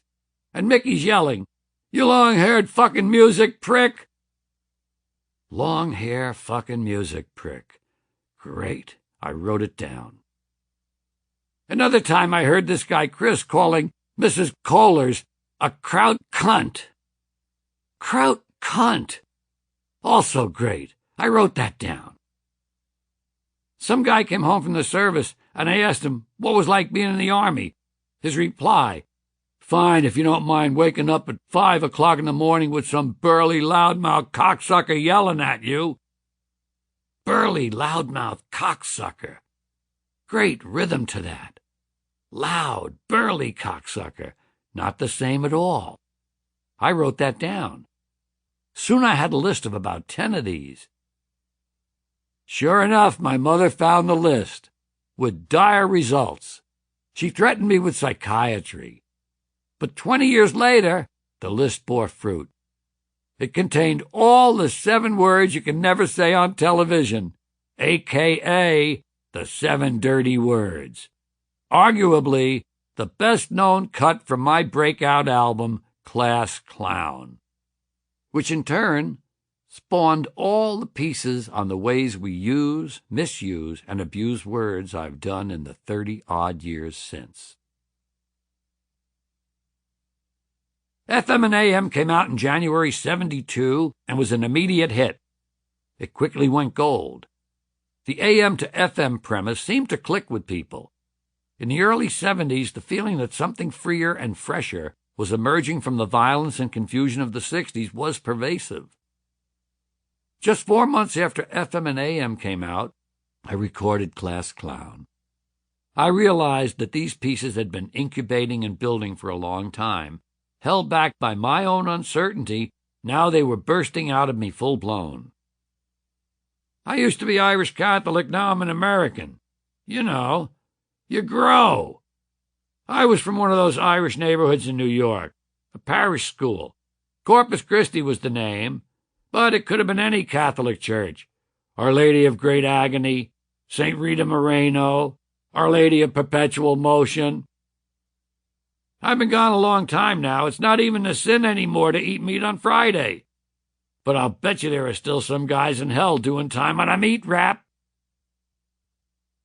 With Class Clown and Occupation Fool in 1973, which was really part 2 of Class Clown, I had a sense of coming alive, of experiencing myself fully, of great potential for further exploration. Each time I shone light into a new corner, I discovered new passageways. What I had been doing before had been limited and closed, a cul-de-sac. This new approach had an open end. It stretched off into the distance and the future. All 3 of these albums eventually went gold, and FM and AM won me my first Grammy. They also benefited from being on the leading edge of a new boom in comedy albums. Albums had been the medium of choice for rock and the counterculture, which both rejected and was rejected by television. It was natural for our new humor to use albums, too, as our medium.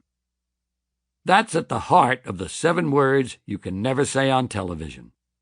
Even though it's been possible for a while to say some of them, sometimes on television, it's still one of my favorite pieces, if for no other reason than the grief it caused people who deserve to have grief caused to them. You know the 7 words, don't you, that you can't say on television? Shit, piss, fuck, cunt, cocksucker, motherfucker, and tits. Those are the heavy 7. Those are the ones that'll infect your soul, curve your spine, and keep the country from winning the war. Shit, piss, fuck, cunt, cocksucker, motherfucker, and tits. Those are the 7 you can never say on television under any circumstances. You just cannot say them ever, not even clinically. You cannot weave them in on the panel with Doc and Ed and Johnny. I mean, it's just impossible. Forget those 7, they're out. There are, however, some 2-way words, like prick. It's okay to prick your finger, but don't finger your prick. So suddenly there was money. The college dates I'd wanted began to come in. Not huge yet, $3,000 or $4,000 a pop, but some of them the kind where you got a guarantee versus a percentage of the gross. If you packed them in, those could be big. I had money. I felt terrific. So why not get more cocaine? To do Class Clown, which I recorded on May 27, 1972, I had to say to myself, I want to be sharp and clean and clear tonight. No cocaine. My diction on it is remarkably lucid. In other words, I was already using enough cocaine that I had to think consciously about not using it to record an album. But it was a great time. I felt so free, so flush. It was such a catharsis, such a coming to terms, such a reward. It was proof that I was right. Fuck you people, look at this. Not only are they going for it, it's good, too. I needn't have been worried about success. Lily Tomlin once said what an embarrassment it is to be a success in a mediocre culture, and I'd always been fearful that if I had mass appeal, I wouldn't have substance. So I was happy that I had substance and yet was getting all this attention, approval, applause, approbation, affirmation. All those A's I never got in school. I had a deferred adolescence. In my actual adolescence, I was already thinking like an adult and making adult decisions. Then in 1967, as I'm entering my 30s, along comes a youth-oriented culture that attracts me for political reasons, but for other hidden reasons too. Oh, there's something I didn't do when I was that age. They're burning a car. When I make the identity full and complete, and it includes what I do for a living and as an art form, I say, let me tell you about when I was a kid. I'm just like you. I finally found a way to live that deferred adolescence. Generationally, for what generations are worth, I'm at the midpoint between the boomer generation and the GI generation. I had no biological identification with one side or the other of the generational conflict of the time, which was good because it gave me a feeling for both. Though technically I was past the magic age of 30, beyond which there was no trust and no hope and no life, my rejection of the older generation's notions of values and authority was by now complete. In my mind and heart, I was saying, your values suck. I reject your inherent authority. I don't buy that authority comes on a direct line from God to my parents, to my appointed church people, or to the police, or to anyone else. For me, all authority comes from within. All my power comes from within me. But the other side of me, the side that respected much about the GI generation and had nostalgia for it, could find fulfillment too. In the summer of 1972, I played Carnegie Hall. It not only meant validation, but arrival at a certain level. You may not really be on the same level as others who played there before you, but you now have something in common with them. Lenny worked Carnegie Hall. Stokowski worked Carnegie Hall. I worked Carnegie Hall. Fabulous. And it was an acknowledgement that I did accept certain kinds of authoritative wisdom. For example, that Carnegie Hall was a prestigious place to appear. A simpler pleasure was standing over on the northwest corner of 57th and 7th and watching people milling around outside the stage door. Summer night, and I'm thinking, here I am, where I used to stand waiting to get Gene Krupa's autograph. And now I'm going to come out the same doors where I once got his autograph 20 years earlier.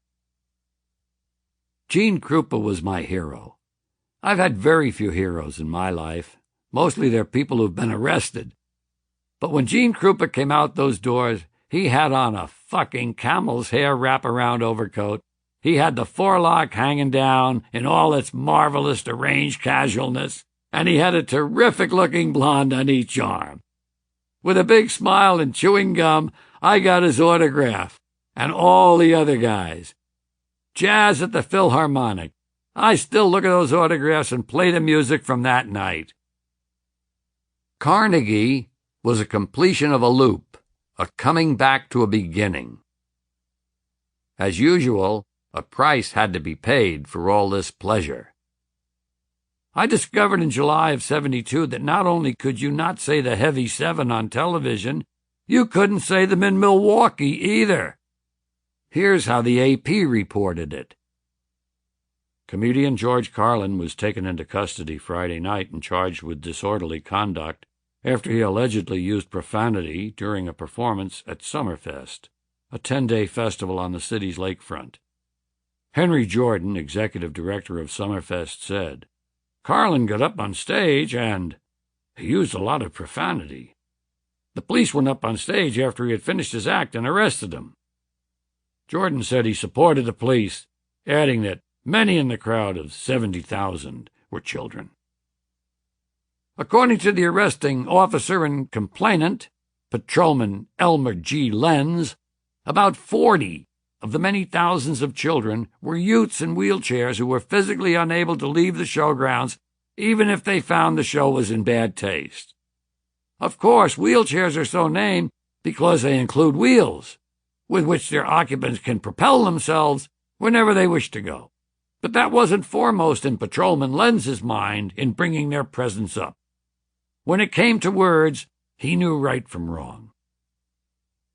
Throughout the trial, I was represented by a distinguished civil rights attorney, William Coffey, who had also represented the Milwaukee activist Father Grappi.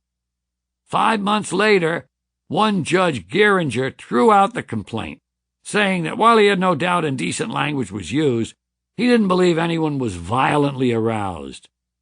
Interesting, because at the concert I'd been talking about fuck, meaning loving, and at some point I'd told all these people that I'd like to fuck them. You'd think that would have aroused at least 1 or 2 Milwaukeeans in a crowd of 70,000. I'm a nice-looking guy, and I had more hair then. Actually, it wasn't a recording of the concert that was played in court for the judge, but the cut from Class Clown. During the recording, wrote the Milwaukee Journal, Judge Geringer grinned and laughed softly, though self-consciously. Patrolman Lenz was incensed by the judge's ruling and said the hearing was a railroad job, although the only person who could have been railroaded was me, and I hadn't been. Judge Geringer's decision sidestepped the little matter of the First Amendment and its pesky guarantee of free speech. That wasn't the case in my second bust. By now, what I refer to as the Milwaukee 7 had spawned a equally mind-rotting, spine-curving, piece without honor sequel called Filthy Words, which first appeared in Occupation Fool. I've also found 3 more words that you could never say on television, and they were fart, turd, and twat. Those 3. Fart we talked about, it's harmless, it's like tits, it's a cutesy word, no problem. Turd. You can't say, but who wants to? But the word twat is an interesting one. Twat. Right in the twat. Twat is the only slang word applying to a part of the sexual anatomy that doesn't have another meaning to it. Like snatch, box, and pussy. All have other meanings, man. Even in a Walt Disney movie, you can say, we're going to snatch that pussy and put him in a box. But twat stands alone. On October 30th, 1973, WBAI in New York broadcast this cut during a program called Lunch Pail, in the course of a discussion about society's double standards toward language. The host warned the audience in advance that, if you don't like this sort of thing, don't listen.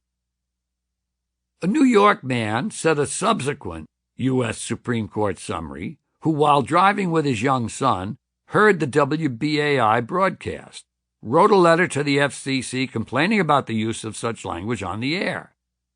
After some back and forth between the FCC and WBAI, the FCC released in 1975 a declaratory order concerning the broadcast of indecent language, defining indecent as words that describe, in terms patently offensive as measured by contemporary community standards, sexual or excretory activities and organs at a time of the day when there is a reasonable risk that children may be in the audience.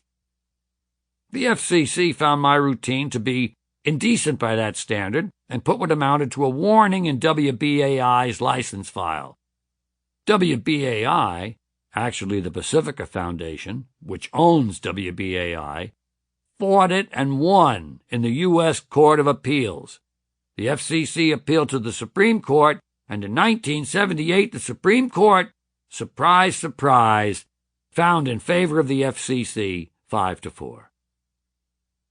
The Los Angeles Times ran the news as its front-page lead on July 3, 1978. Court bans 7 dirty words, blared the headline. Justice John Paul Stevens wrote the majority decision saying, the broadcast media have established a uniquely pervasive presence in the lives of all Americans. Patently offensive, indecent material presented over the airwaves confronts the citizen in the privacy of his home, where the individual's right to be left alone plainly outweighs the First Amendment rights of an intruder.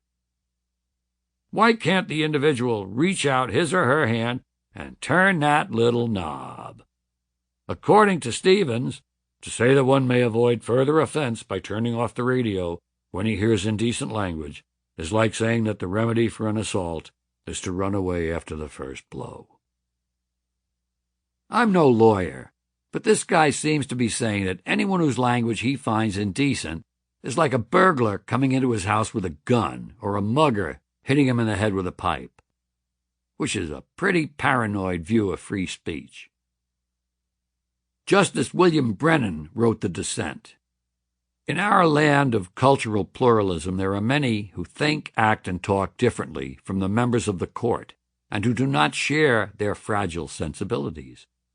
It is only an acute, ethnocentric myopia that enables the court to approve censorship of the communications solely because of the words they contain. The court's decision is another of the dominant culture's efforts to force those groups who do not share its mores to conform to its own way of thinking, acting, and speaking. All right, Bill Brennan. We Irish stick together. And he got it right. Words were the issue. The court was banning not just words, but ways of thinking, acting, speaking, communicating with one another. There was plenty more hypocrisy at work.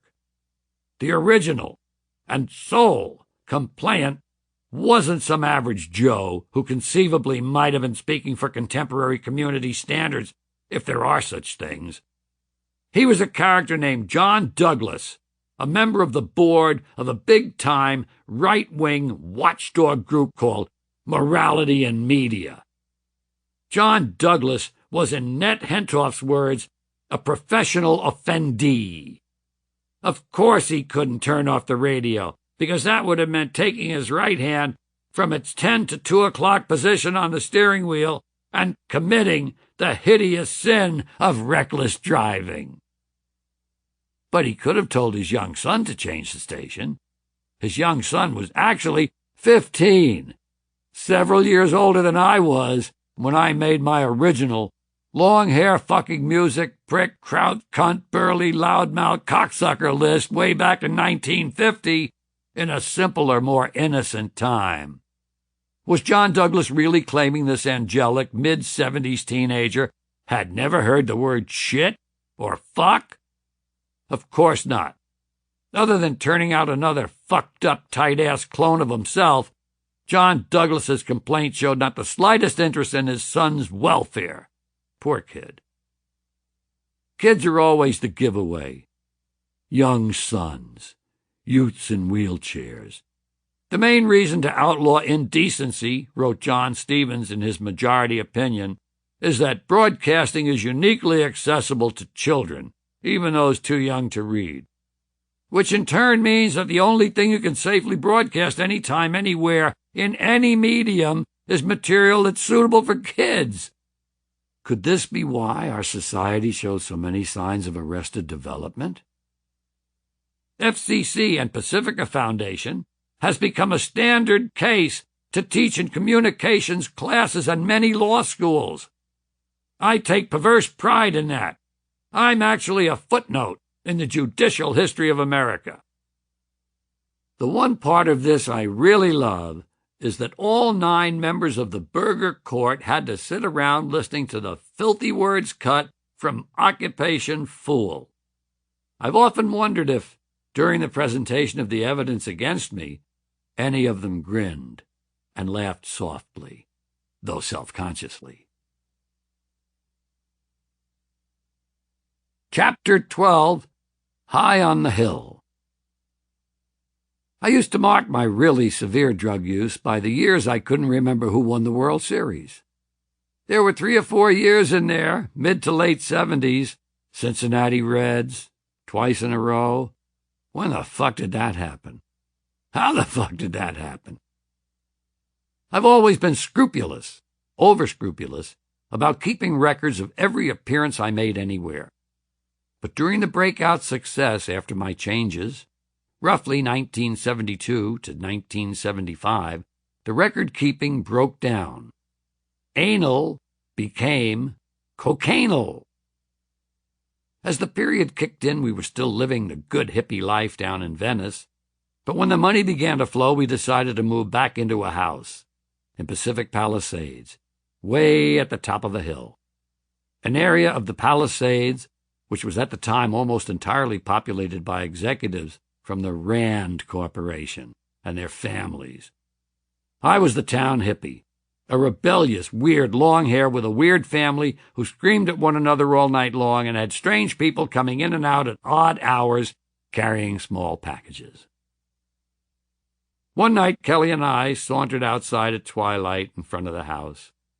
Across the way, there was an outdoor cocktail party going on, a gathering of suits. They had obviously come from the Rand Corporation and were having a little meeting with barbecue. They were drinking and definitely within earshot. I don't know how loaded I was, but I said quite loud enough for them to hear, "Hey, Kelly, look at all those assholes over there." A useful life lesson for an 8-year-old girl. I did tend to direct my hostility at the square world and businessmen. I really believed that the way these suits ran the world was seriously wrong. Not only were they wrong, they were ignoring people over property and profit. But I wasn't being fully understood. The people on the other side of the fence, or the street, saw me as a simplistic slogan monger, a left-wing poser. I resented that. But my artistic role, comedian, made it impossible to explain how carefully structured it was, how it sprang from profound changes that had occurred in my head as well as my heart. I felt misunderstood and self-conscious. In other words, hostile. It was during this period, in 73 and 74, that things really began to unravel. On top of the liquor, Brenda was now doing coke, plus the pills, like Valium, she took to balance the coke. She was already like Jekyll and Hyde on alcohol. Add in the coke and the mix became toxic. By 74, she was having hallucinations. One time when I was on the road, she saw many, many people on the roof. She kept calling the security service to drive by and see what they were doing up there. Or she'd see mobs of people outside in our deserted suburban street. One night I came home late, unexpectedly, without calling. Brenda tried to stab me with a sword she had and just missed skewering me. She didn't know who I was. I wasn't a lot better. Once I had a long conversation in my room with 5 people who weren't there. I came out to find Brenda. "Brenda, Pat's in there, and Doug, and Jimmy Mallon, and a couple of the other guys. Could you call the liquor store? We need some beers." She said, "What are you talking about?" I said, "For the guys. We're in my room. We're listening to records and shit." And she said, "There's nobody in the house. Nobody's come here all day." We go back, look around, and the place is empty. And yet, I'd sat there seeing all those people for hours, answered their questions, asked them things, got replies, apparently. In 1973, on a trip we took to Hawaii with Kelly, the craziness hit new heights. We stayed in a hotel called the Napili Kai in Maui. I was buying 8s or quarters from a chef in a local restaurant and doing them in the hotel. It was one of those hotels where everyone had their own little cottage or condo, but of course everybody was also right next door. And here were these Carlin people fighting and yelling and threatening each other, creating this terrible fucking aura, all this horrible, out-of-control, pathetic drug use and abuse of each other. Kelly often ended up being the arbitrator between us. She was the one who said what we never did, "Let's save the marriage." At the Napili Kai, in the depths of this cocaine madness, she attempted an actual intervention. At 10 years old, she was going to solve everything. The trigger of it was that Brenda and I had taken knives to each other. We hadn't stuck them in each other's flesh yet, but we were wielding them. Probably not intending to use them, but making dramatic, dangerous gestures. That's when Kelly sat us down and said, "This has got to stop." She was crying and sobbing. "I have to tell you about how I feel about all this. It's my turn to talk." Then and there she wrote a contract for us which read, "You/I We'll not drink or snort coke or smoke pot for the next X days of our vacation. We're going to have a family vacation and we're going to have a good time. She made us sign it. It lasted all of 30 minutes. For some reason, I went in the bathroom and shut the door. Brenda accused me of doing drugs, which for once I wasn't, and went back down to the bar. So then I did have to do some, and that seemed like it for Kelly's contract. Except it wasn't. What she'd written and done was like a roundhouse punch to the solar plexus. Even if it didn't have immediate results, it had a dramatic long-term impact. From then on, I tried harder to do right. It had a more lingering effect on Brenda that she wasn't immediately conscious of. But before very long, she'd hit bottom and was getting sober. I kept going with the cocaine. A lot of cocaine. The deadly treadmill of staying awake and taking more drugs to try to put off the time when you would finally have to go to sleep, and running out and going through the rigmarole of getting more and getting it and putting off sleep time and then realizing that you couldn't go any further. It would all just come crashing down and you'd go into this deep, deep sleep. They'd have to cancel dates. I'd miss whole strings of dates. Then I'd go to the cocaine doctor in Westwood, Dr. Von Leyden. He'd write me physician notes that excused me from the concerts so we wouldn't get sued. Usually, the excuse was that I had laryngitis, which I often did, as I'd sing for 6 days straight at the top of my voice to the music I was playing. Or I would talk, whether I had company or not. Then I'd try to do a 2.5-hour concert and I would lose my voice. Part of it was the numbing from the sheer bulk of cocaine, part the things it was cut with, which anesthetized vocal cords and mucous membranes, making speech mechanically impossible. Dr. Von Leyden had an Austrian accent and a slight speech impediment. He'd say, "Yeah, you see, this cocaine you shouldn't take because it makes you whap, and when you whap, you lose your voice. You must stop whapping."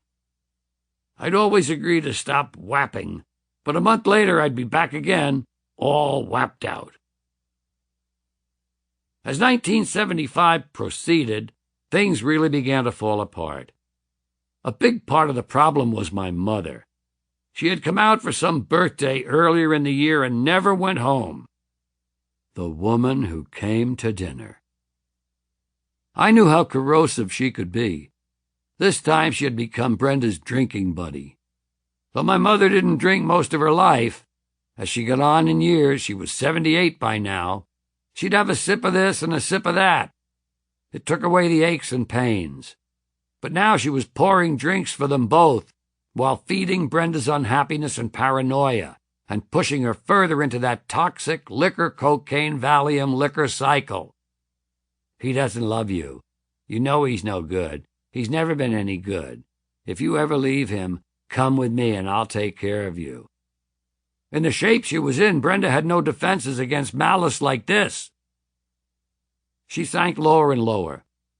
By 1975, she was reduced to sitting around the house drinking wine, Mateus Rosé, which she'd order, or Kelly would order, by phone from the liquor store down the hill, 6 or 7 bottles at a time.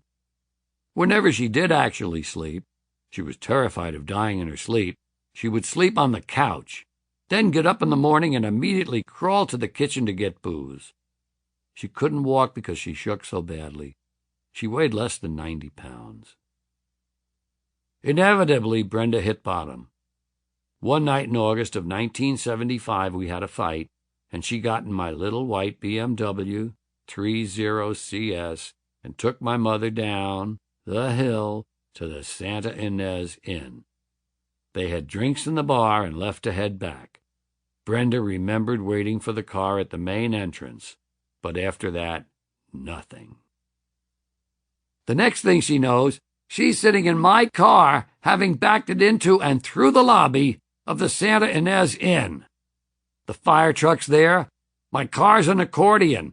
They bring my mother home. The Santa Monica police locked Brenda up. I went down to get her, and I was able to get her out. I said, I'm not doing this anymore. I'm not having Kelly see this anymore. I didn't yet know about bottoming out and all those other AA phrases. She said, fine, help me, which was what this was all about, begging me to help her, as I should have long before. I asked a friend at Atlantic Records to find me a lawyer. He went one better. What I wanted was simply to get Brenda off. Instead, all records of her arrest and case just disappeared from the court system. You could never call her case up for adjudication because it no longer existed. I paid for having that done. Believe me, it's by far the best way to stay out of jail. She went to St. John's Hospital in Santa Monica, which was just beginning its CDC, Chemical Dependency Center. There were 32 bottles of medication in her suitcase and a nightgown. And in 1975, they did not yet have detox. The next morning, they woke her at 6 o'clock, made her make her bed, get dressed, and go sit in lectures. She didn't know where she was. She couldn't walk. It took 2 people to hold her up, and they didn't know if she was going to make it. They were giving her anticonvulsion drugs. She had chronic malnutrition and was anemic.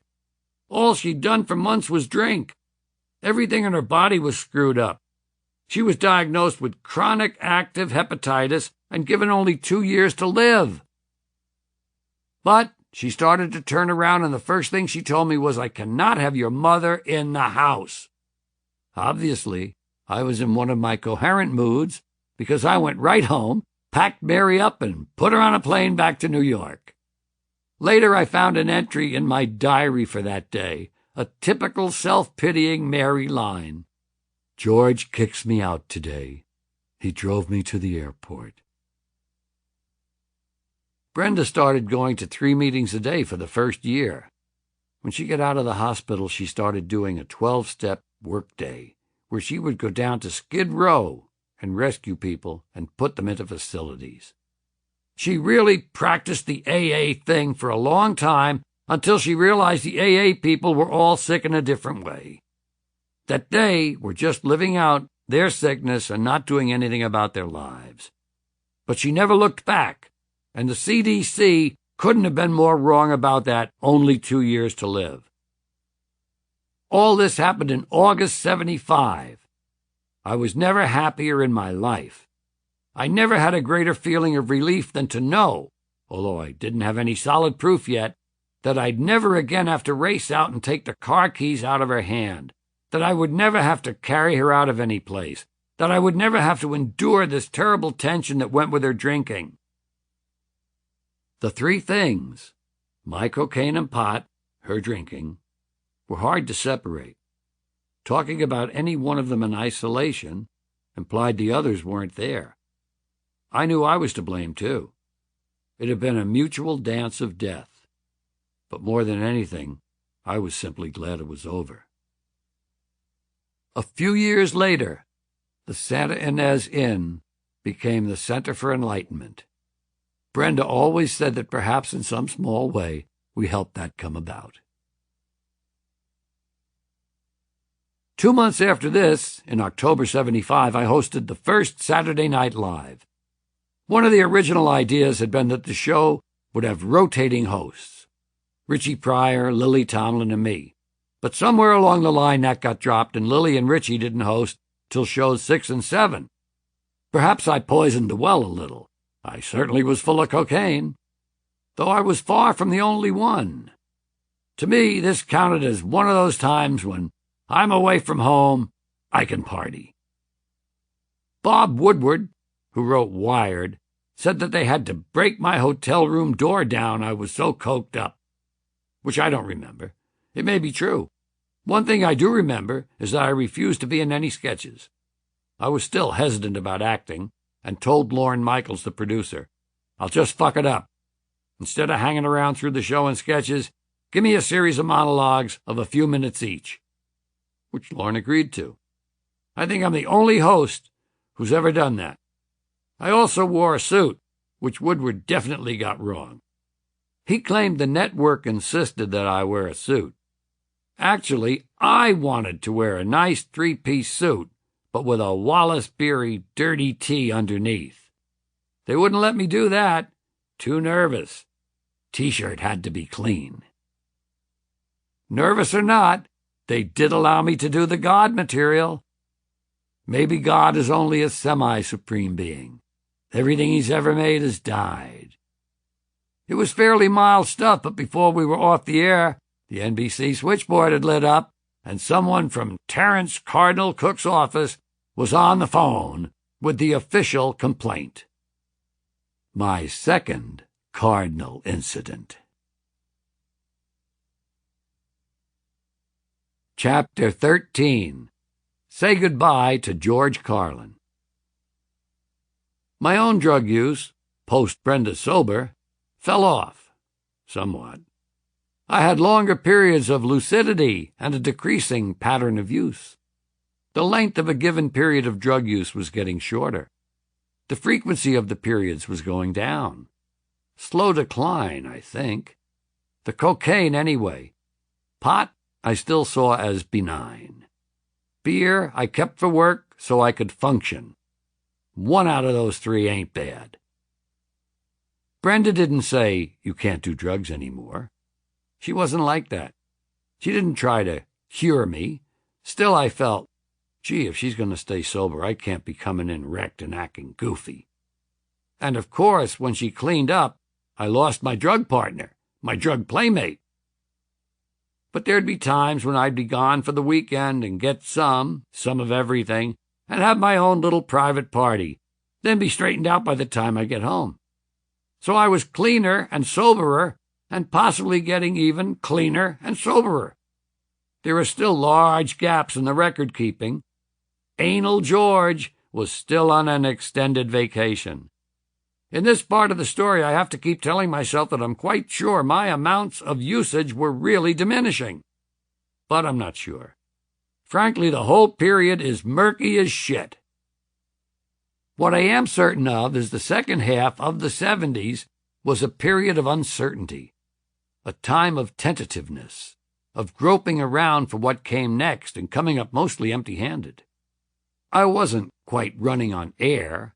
My fifth album, Toledo Window Box, came out in '74 and eventually went gold, but it took a lot longer to get there than the previous three. Predictably, there was quite a bit of drug material. The title referred to a bizarrely named brand of grass I'd once been offered.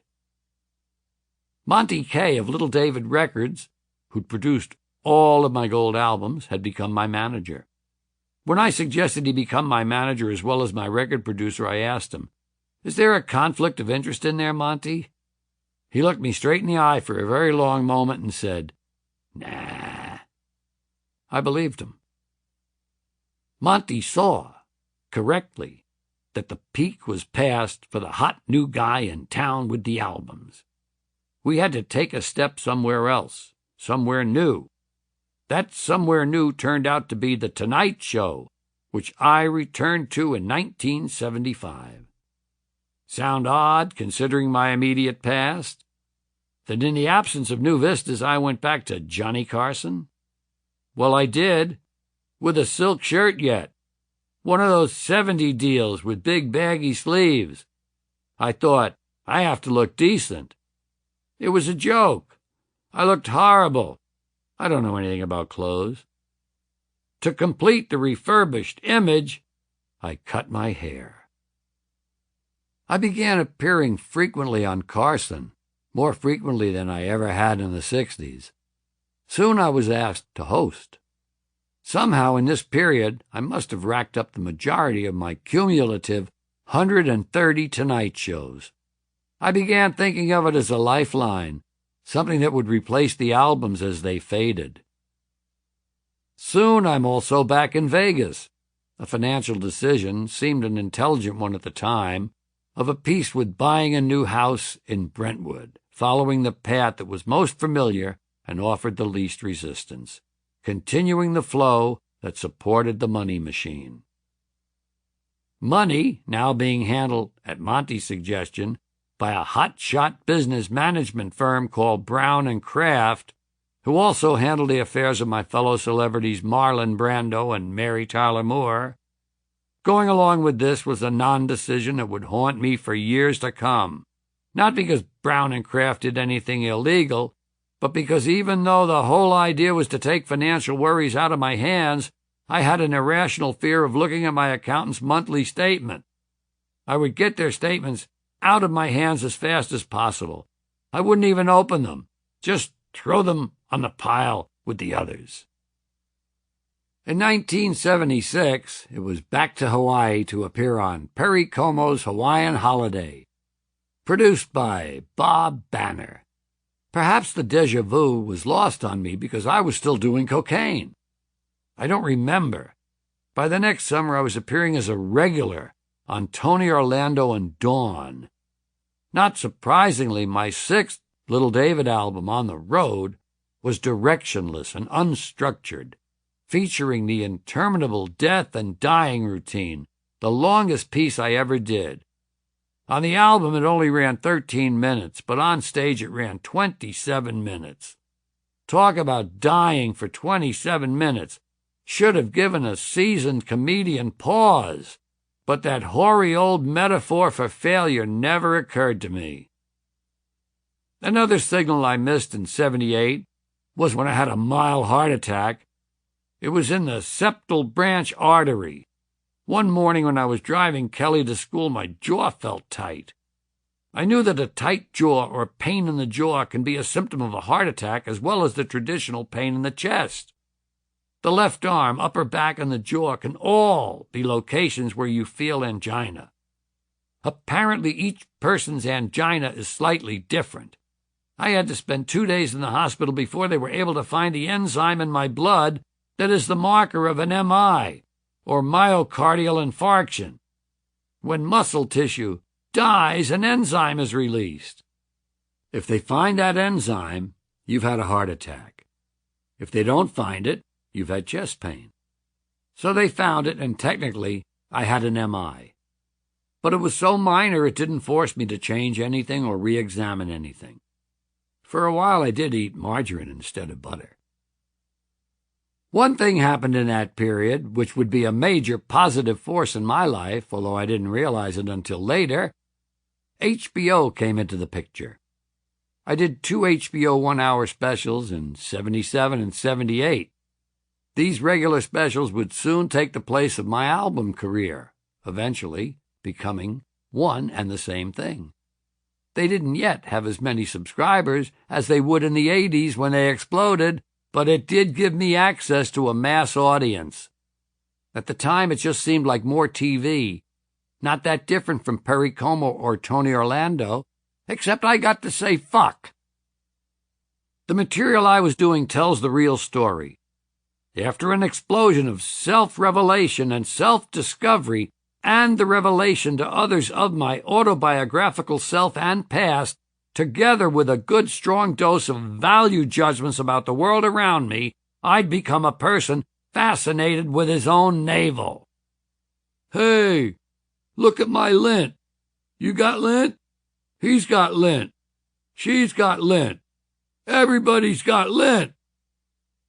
I was turning to my bodily functions and extremities for inspiration, plundering the last few scraps of self-examination from them. It started on Toledo Window Box. Snot is universal. There are some things that work in comedy because they're universal, but we don't talk about them. First of all, snot is the original rubber cement. Thumb and forefinger. Ever try to toss one away? Won't go. Urinals, pissing, and farts were dealt with at some length on Toledo Window Box. In later albums, snot made a comeback. Then it was stomach noises, lots of those, and vomiting on the New York subway. When I'd finished scavenging my extremities, I turned to pets, the nearest thing to an extremity, and the pet's extremities. Example: The neighbors are over for coffee, you're chatting away, and there's Tippy on the floor, bent double like a furred donut, licking his own balls. Staggering. If you could do that, you'd stay home permanently. But no one says a word. It was graced with the term observational humor. I think I was even sometimes credited with inventing it. Later it would reemerge as what I call my micro-world material, but by then always balanced with macro-world material.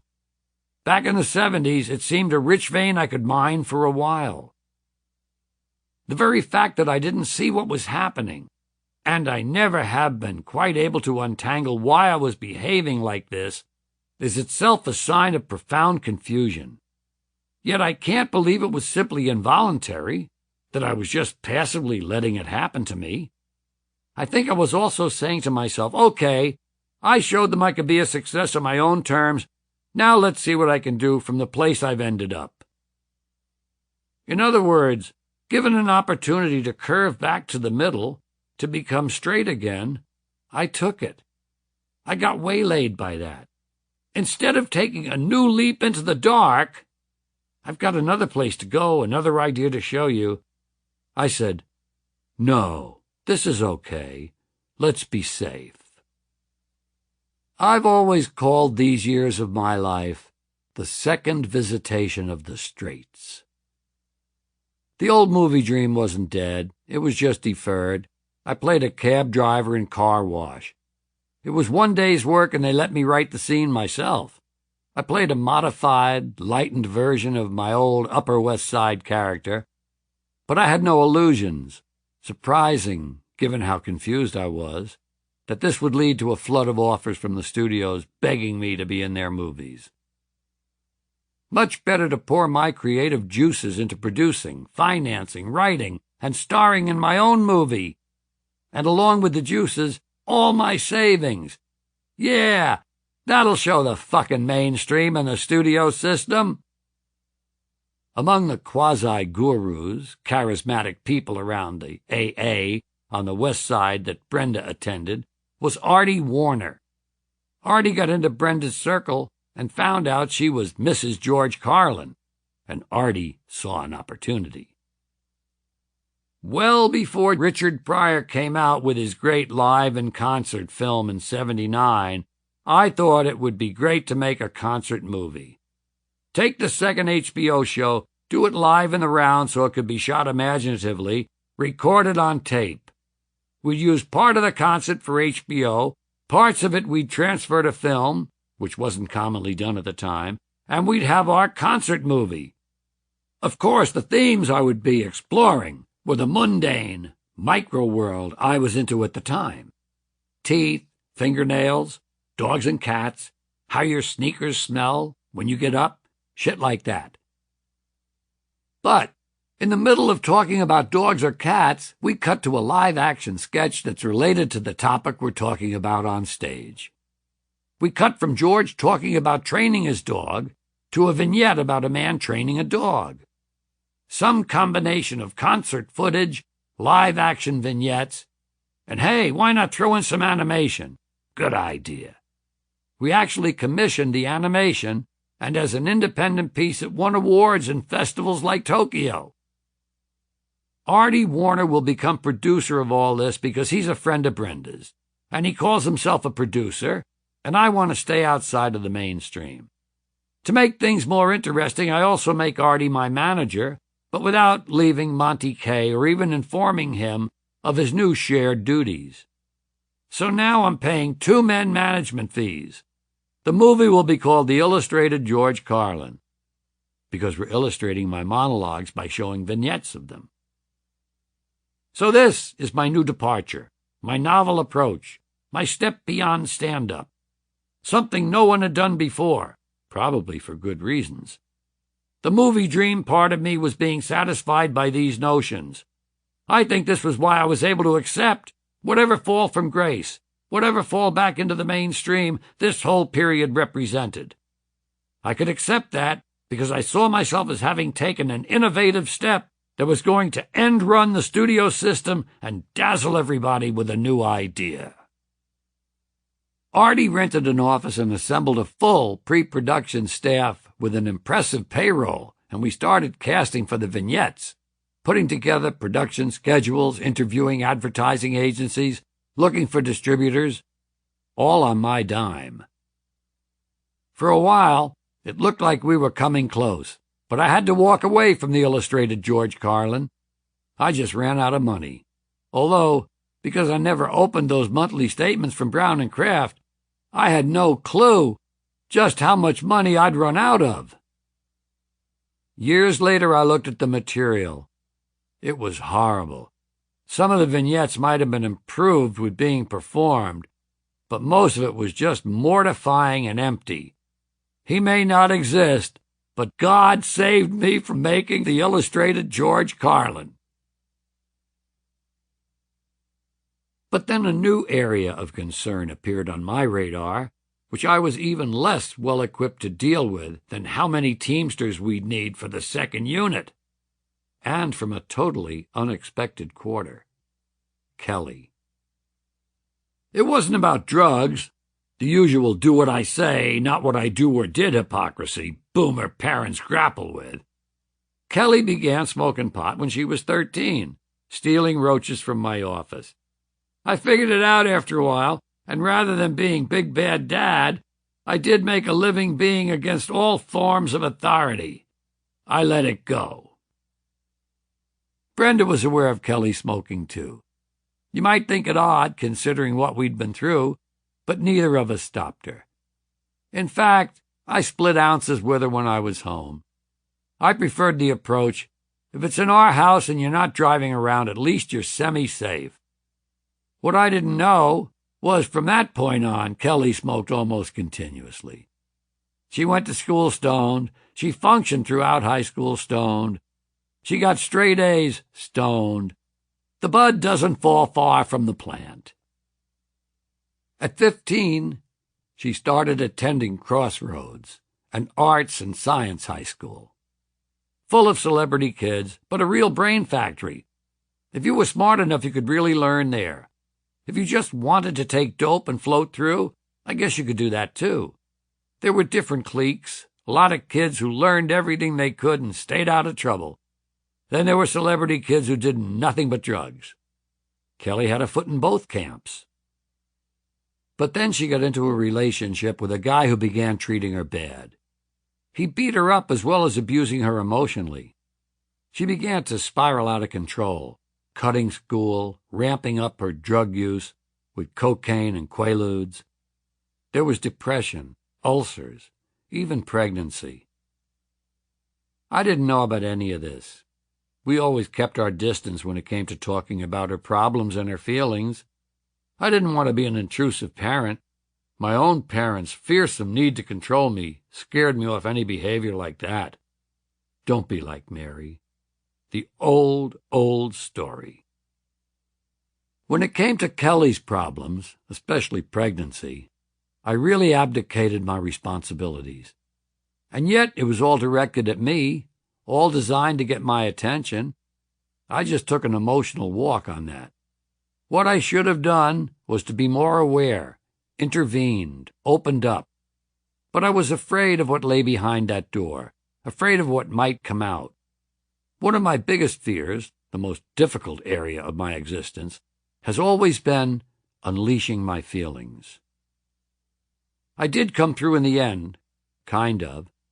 She finally told me about everything the kid was doing, his physical and verbal abuse of her, getting pregnant, everything. I went to his father. First, you're footing the bill for all this. Second, I don't want him near her anymore. To make sure the kid got the point, when he came around anyway, I got my baseball bat. I showed him the bat and said, I don't play baseball. Neighborhood I come from, we use bats a different way, to change a person's behavior. Without actually threatening the kid, I made it clear that if I ever found him on my property again, I'd beat his fucking head in. He got the point. Never came near Kelly again. Later, she told me it was the first time in her life she'd felt I'd done a real traditional fatherly thing. She was shocked, she said, and very proud. At some point in 1980, I left Monty. Artie was already out of the picture and drifted without management for a time. My career was really flat. I was out all the time on the road, and I was still drawing people, but there was no new, inventive, exciting direction, and the number of empty seats I saw over the footlights each night was growing. To make matters worse, it was a time when there was an enormous amount of activity going on all around me in the world of comedy. SNL had gotten huge, a continuing hit and a cultural phenomenon. Its cast members, Belushi, Chase, Aykroyd, were moving on to movie stardom, and other future comedy stars were taking their places. Animal House, the biggest-grossing comedy to date, was being imitated all over Hollywood. Monty Python had done Holy Grail and was about to release The Life of Brian. Comedy was coming out of the walls. Brick walls. Comedy clubs had been appearing everywhere for the last few years like an infectious rash. And a wild and crazy guy who was doing unheard-of things for a comedian, packing 15 and 20,000-seat arenas as if he were a rock supergroup. Steve Martin was not only white-hot, he was sucking up all the live appearance comedy business there was. And I was regressing, spinning my wheels, stagnating. I began to get ominous signals. National Lampoon ran something as a letter to the editors, supposedly from me. It read, "Dear editors, hey man, like, you guys, wow man, do you think, man, like there is such a thing as, well man, like self-parody?" It stung, but I realized what they were talking about. They weren't wrong. On the Road had a piece about peas, which happened to be my favorite vegetable. The ending was, "Give peas a chance. I ask everybody, please give peas a chance." Rick Moranis of SCTV used this to do a satire of me that went to devastating lengths. I could make an intellectual argument that if you can take something as mundane as peas and turn it into a minor oratorio, that's not nothing. But again, I had to admit, there was a certain truth to it. I did too much of that kind of shit. I was over some kind of limit. Finally, in the last days of 1979, somebody wrote a column in a paper I admired. And when I say admired, it wasn't just some mainstream newspaper. On the other hand, I've completely blocked who it was. He wrote, "Well, the 70s are over. Say goodbye to lava lamps. Say goodbye to wide lapels. Say goodbye to disco. Say goodbye to platform shoes with goldfish in them. Say goodbye to Studio 54. Say goodbye to CB radios. And say goodbye to George Carlin." Chapter 14. Death and Taxes. It's impossible to overestimate the importance of Jerry Hamza in my career and life. Without Jerry, I don't think I would have escaped from the financial and creative swamp that bad choices and drugs had landed me in by the late 70s. Without his support and unerring instincts, I would have never had the confidence to go beyond stand-up and begin to explore comedy as art. Along the way, he also became something I'd never allowed myself before, my best friend. Jerry's father was one of the biggest country music promoters in America. He worked out of Rochester, New York. From there, he'd promote appearances all over the Northeast, the Midwest, and Canada, and he'd been doing it since the Hank Williams days. Later, it was with country superstars like Conway Twitty, Loretta Lynn, Tammy Wynette, and Porter Wagoner. From a young age, Jerry worked for his father, selling programs at the front or helping out backstage, gradually learning the business. By the time I met him, Jerry knew concert promotion inside out, but he wasn't happy, so he quit. In 1977, I entered the picture. A friend of Jerry's father had promoted a couple of dates I'd done in Ohio, selling out both. In 1977, I still had enough heat from the 4 gold albums to sell out in a market where I hadn't yet appeared. Jerry's father was impressed that a comedian could sell out concerts and suggested to Jerry he promote some dates with me in Syracuse. Jerry had no idea who I was, but when he caught my show, he liked what he saw. He thought I had something special. Just as important, I sold out 4 shows in 2 nights. From then on, Jerry promoted more and more of my concerts, until by 1980 he was handling them all. Of course, in promoting me, Jerry was making a break with his father, striking out on his own, establishing his independence. His father didn't get me at all. He told Jerry once, "I've been calling people cocksuckers all my life, and I never made a quarter with it." But by 1980, I was not only creatively at sea, I was no longer selling out 2,000-seat houses. In venues I'd once sold out easily, we often saw only a few hundred faces. Sometimes we barely made expenses, and the audiences were showing definite signs of wear and tear. Aging hippie about covers it. To stop the rot, I needed new management, so I started looking around. I mentioned my search to Jerry because the first thing a new manager would have to do would be to get people back into the concert seats. And he said, "What about me?" I'd never thought about that. I had no thought he'd be interested. But he was, and he'd thought about it. His plan was to take over all aspects of my career. I would be his only act. He wasn't interested in managing talent and becoming a Hollywood schmuck. He was interested in an association with me based on friendship. He would move out to California, bringing his second family with him from Rochester. A major, life-changing move for him, and as things turned out, for me too. All it took was a handshake. Jerry summed up his management strategy in 2 words: hot and big. Hot meant getting me hot again, coming up with new projects, new departures, new material, news about George Carlin, in fact that I was back, that I hadn't just faded away with disco and lava lamps. Big meant he believed I had the potential to achieve a permanent place in comedy. He wasn't in this for some quick commissions. He had long-range goals. He said that if we built things together, made certain moves and took certain steps, and if I was able to pull out the material, I would be one of the names that would be remembered from this era of the 20th century. That resonated. I knew deep down I had unfinished business. Things to be said, territories to be explored. I didn't know yet what they were, or how to say them, but the negativity of the late 70s had given me an inner resolve to be terrific, again, to go to a new level, to fucking show the world what was inside of me. It took Jerry to put his finger on it, and just in time, because now the bombshells began, major ones.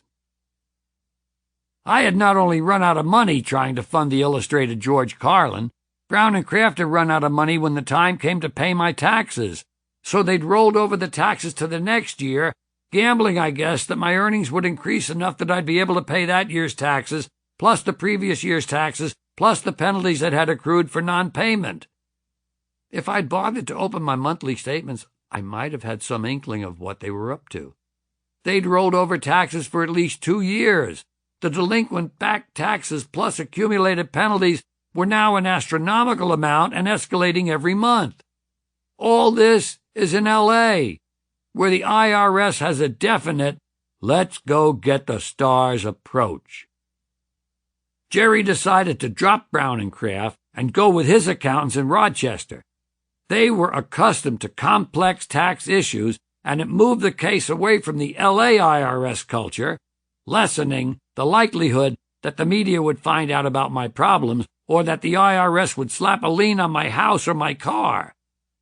Jerry saw that even a tiny news item like that would be toxic to reviving my career. To start fulfilling the hot goal, Jerry decided I needed a new album. I hadn't recorded an album in 5 years, after doing one almost every year, and it would be a talking point. Check this out. George is on his way back. To do something different and attention-getting, I needed to get back to a concept album. I made it half live, half in studio. It was called A Place for My Stuff. Overall, I felt I didn't pull the concept off, although there's some good material on it. It was the first time I used the line, "Why is it that the people who are against abortion are people you wouldn't want to fuck in the first place?" The stand-up stuff was passable. The studio stuff really stunk. I had no experience in the studio, and I wasn't about to let anybody help me. But it was something to talk about, and the stuff routine, which was the opening of the live portion, eventually became a signature piece for the next generation of material. In a way, the album concept was an audio version of the illustrated George Carlin, cutting away from live performance to recorded vignettes. Perhaps that's why Brenda and I decided to revive the movie at around the same time. But soon I realized that it was as hopeless as it had always been. The whole thing just collapsed in a heap. I don't often cry, but I cried on the phone that night to Brenda. It's not going to work. It's a rotten process. It sucks. I went to a club called Yuck Yucks, watched other guys being comedians, and smoked a lot of pot in the stairwell. I called Brenda back. She was with her folks in Dayton, and said, "I'm driving down to Dayton." I rented a car and drank a lot of beer on the way. A real lot. It's 360 miles. I was stopped twice, but got out of it because I was a celebrity. Finally, I reached Dayton at the dead of night, got lost, and crashed my car in the middle of nowhere into a huge fucking hole, completely demolishing my nose, which seemed to end any chance I might have had of ever being in the movies. No nose, no movies. But God jumped in again. It's 2 a.m. when I crash. I'm bleeding profusely and I'm unconscious. The police who arrived, I found this out later from a good cop who saved my ass, were going to plant cocaine on me. I'd crashed in the black section and they were going to set up a comedian in the black section scoring drugs thing. In fact, for once, I didn't have any drugs, just a lot of empty beer bottles. The good cop told them they couldn't set me up, stopped them cold. Not only that, he wrote the crash up as strictly an accident. No DWI. Finally, I get to the hospital. It's 3 a.m, and on duty in the emergency room is a plastic surgeon. He was able to do initial things that saved my nose. St. Elizabeth's Hospital, where Brenda was born. Catholic hospitals have always been good luck for me. Slowly but surely, Jerry was building things back up. He dealt with the taxman on a weekly basis, keeping that off my back. He was making more money from appearances than before. He did all the booking and promoting of the shows himself, so there was no one to split with, no agency to pay, no promoter's fee, and no promoter ripping us off on 50 or 60 seats. That automatically made things more profitable. He began to find little markets in between big markets. He began just loading me up and getting me out there. Playboy came back in my life. They wanted to interview me. Playboy still had a huge circulation in the early 80s, and their monthly interview was a big deal, a major indicator of media status. Jerry thought it was important, another talking point, something else to send people. See, George is on his way back. Both of us knew what Playboy was really interested in, my drug problems. Still, Jerry figured it was worth the risk. It turned out in my favor. An opportunity to put the cocaine years behind me, which was true enough. All my coke money was going to the tax man. The cut line on the piece summed it up. A candid conversation with the brilliant and still rebellious comedian about his new life after years of inactivity and a crippling cocaine habit. Jerry wanted me to do another HBO special, and he wouldn't shoot it just anywhere. It had to be Carnegie Hall. He liked the alliteration of Carlin at Carnegie, and it was in line with his big goal. Not every comedian could play Carnegie. It would give me status, single me out. Brenda's needs were met, too. She would actually produce the show. Jerry, who'd never produced any television, would executive produce. Then the third and biggest bombshell went off. I happened to have a hatred for the Dodgers. This is abated now because I've realized where my real values lie. I've retreated from emotional sports involvement. But at the time, I was still rooted in the old patterns. I hated any Los Angeles team. I wished them ill. I still wish them ill from an intellectual standpoint. I especially hate the Dodgers because they deserted me when I was a boy. I was a Brooklyn Dodgers fan, and when they left New York, they left a hole in my heart. Then the Mets came along. I liked the Mets because they represented what the Dodgers used to be, inept National League working-class stiffs. At least they were in the beginning.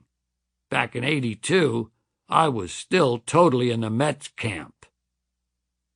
The Mets come to L.A., and Jerry and I get invited out to Dodger Stadium to watch the game from those moronic field-level boxes where you really can't see the game. You only see the outfielders from the chest up because of the crown of the field. But these fucking ignorant, cocksucking Dodger fans in the boxes think it's the hottest thing ever. Dodger fucks who know nothing about baseball, who arrive in the third inning and leave in the seventh. They're famous for that. And in between listen to the game on the radio so they can understand what the fuck's happening. So there I am in the belly of the beast, sitting in a field box with these privileged cocksuckers drinking beers at a fierce clip and eating very fatty hot dogs, arguing with the Dodger fans and cursing at the Dodger players on the field. I would have made a great soccer hooligan. We're on the sixth or seventh inning. The Mets are winning, but Valenzuela is pitching. Fernando is at his peak and very popular out there. He's pitching a close game, and the Dodgers look like they might pull it out. For once, the Dodger fucks are watching every pitch, every swing. Suddenly, I get this bad tightness in my chest. It's not a pain. I don't collapse. The feeling is more like, if I only just stretch enough, this will go away. But it wouldn't. I said to Jerry, I'm not having a heart attack, but let's get to a hospital and check. Here the Carlin luck kicks in. Normally the Dodger fucks would have been repeating their usual pattern of leaving in the seventh inning. The aisles would have been clogged with thousands of fat cocksuckers on the hoof, slowing up egress. But for this game, everyone was staying. So I guess while the Dodgers might have helped give me the heart attack, they also helped me beat it. I get to St. John's in Santa Monica, and I'm in bad shape. I wasn't unconscious in the limo, but now I'm in and out. I come around long enough to see that Brenda and Kelly have arrived. Kelly is crying and crying. I say, don't worry, honey, I'll be okay, which just makes her cry harder. What I don't know is that my pulse is down to 20, and Brenda's been told that I'm going. There's not a lot left the medical team can do. The women in my life have been brought in to say goodbye. I pass out again. Suddenly, at the last moment, someone came up with the idea to use streptokinase. Streptokinase, a highly effective clot buster, is now standard cardiac therapy in emergency rooms, but at the time it had only just been developed, and very few hospitals had it. It happened that St. John's had been experimenting with it. They asked Brenda if they could use it. She said, yes, absolutely, and it turned me around. Afterwards, I realized I'd almost died.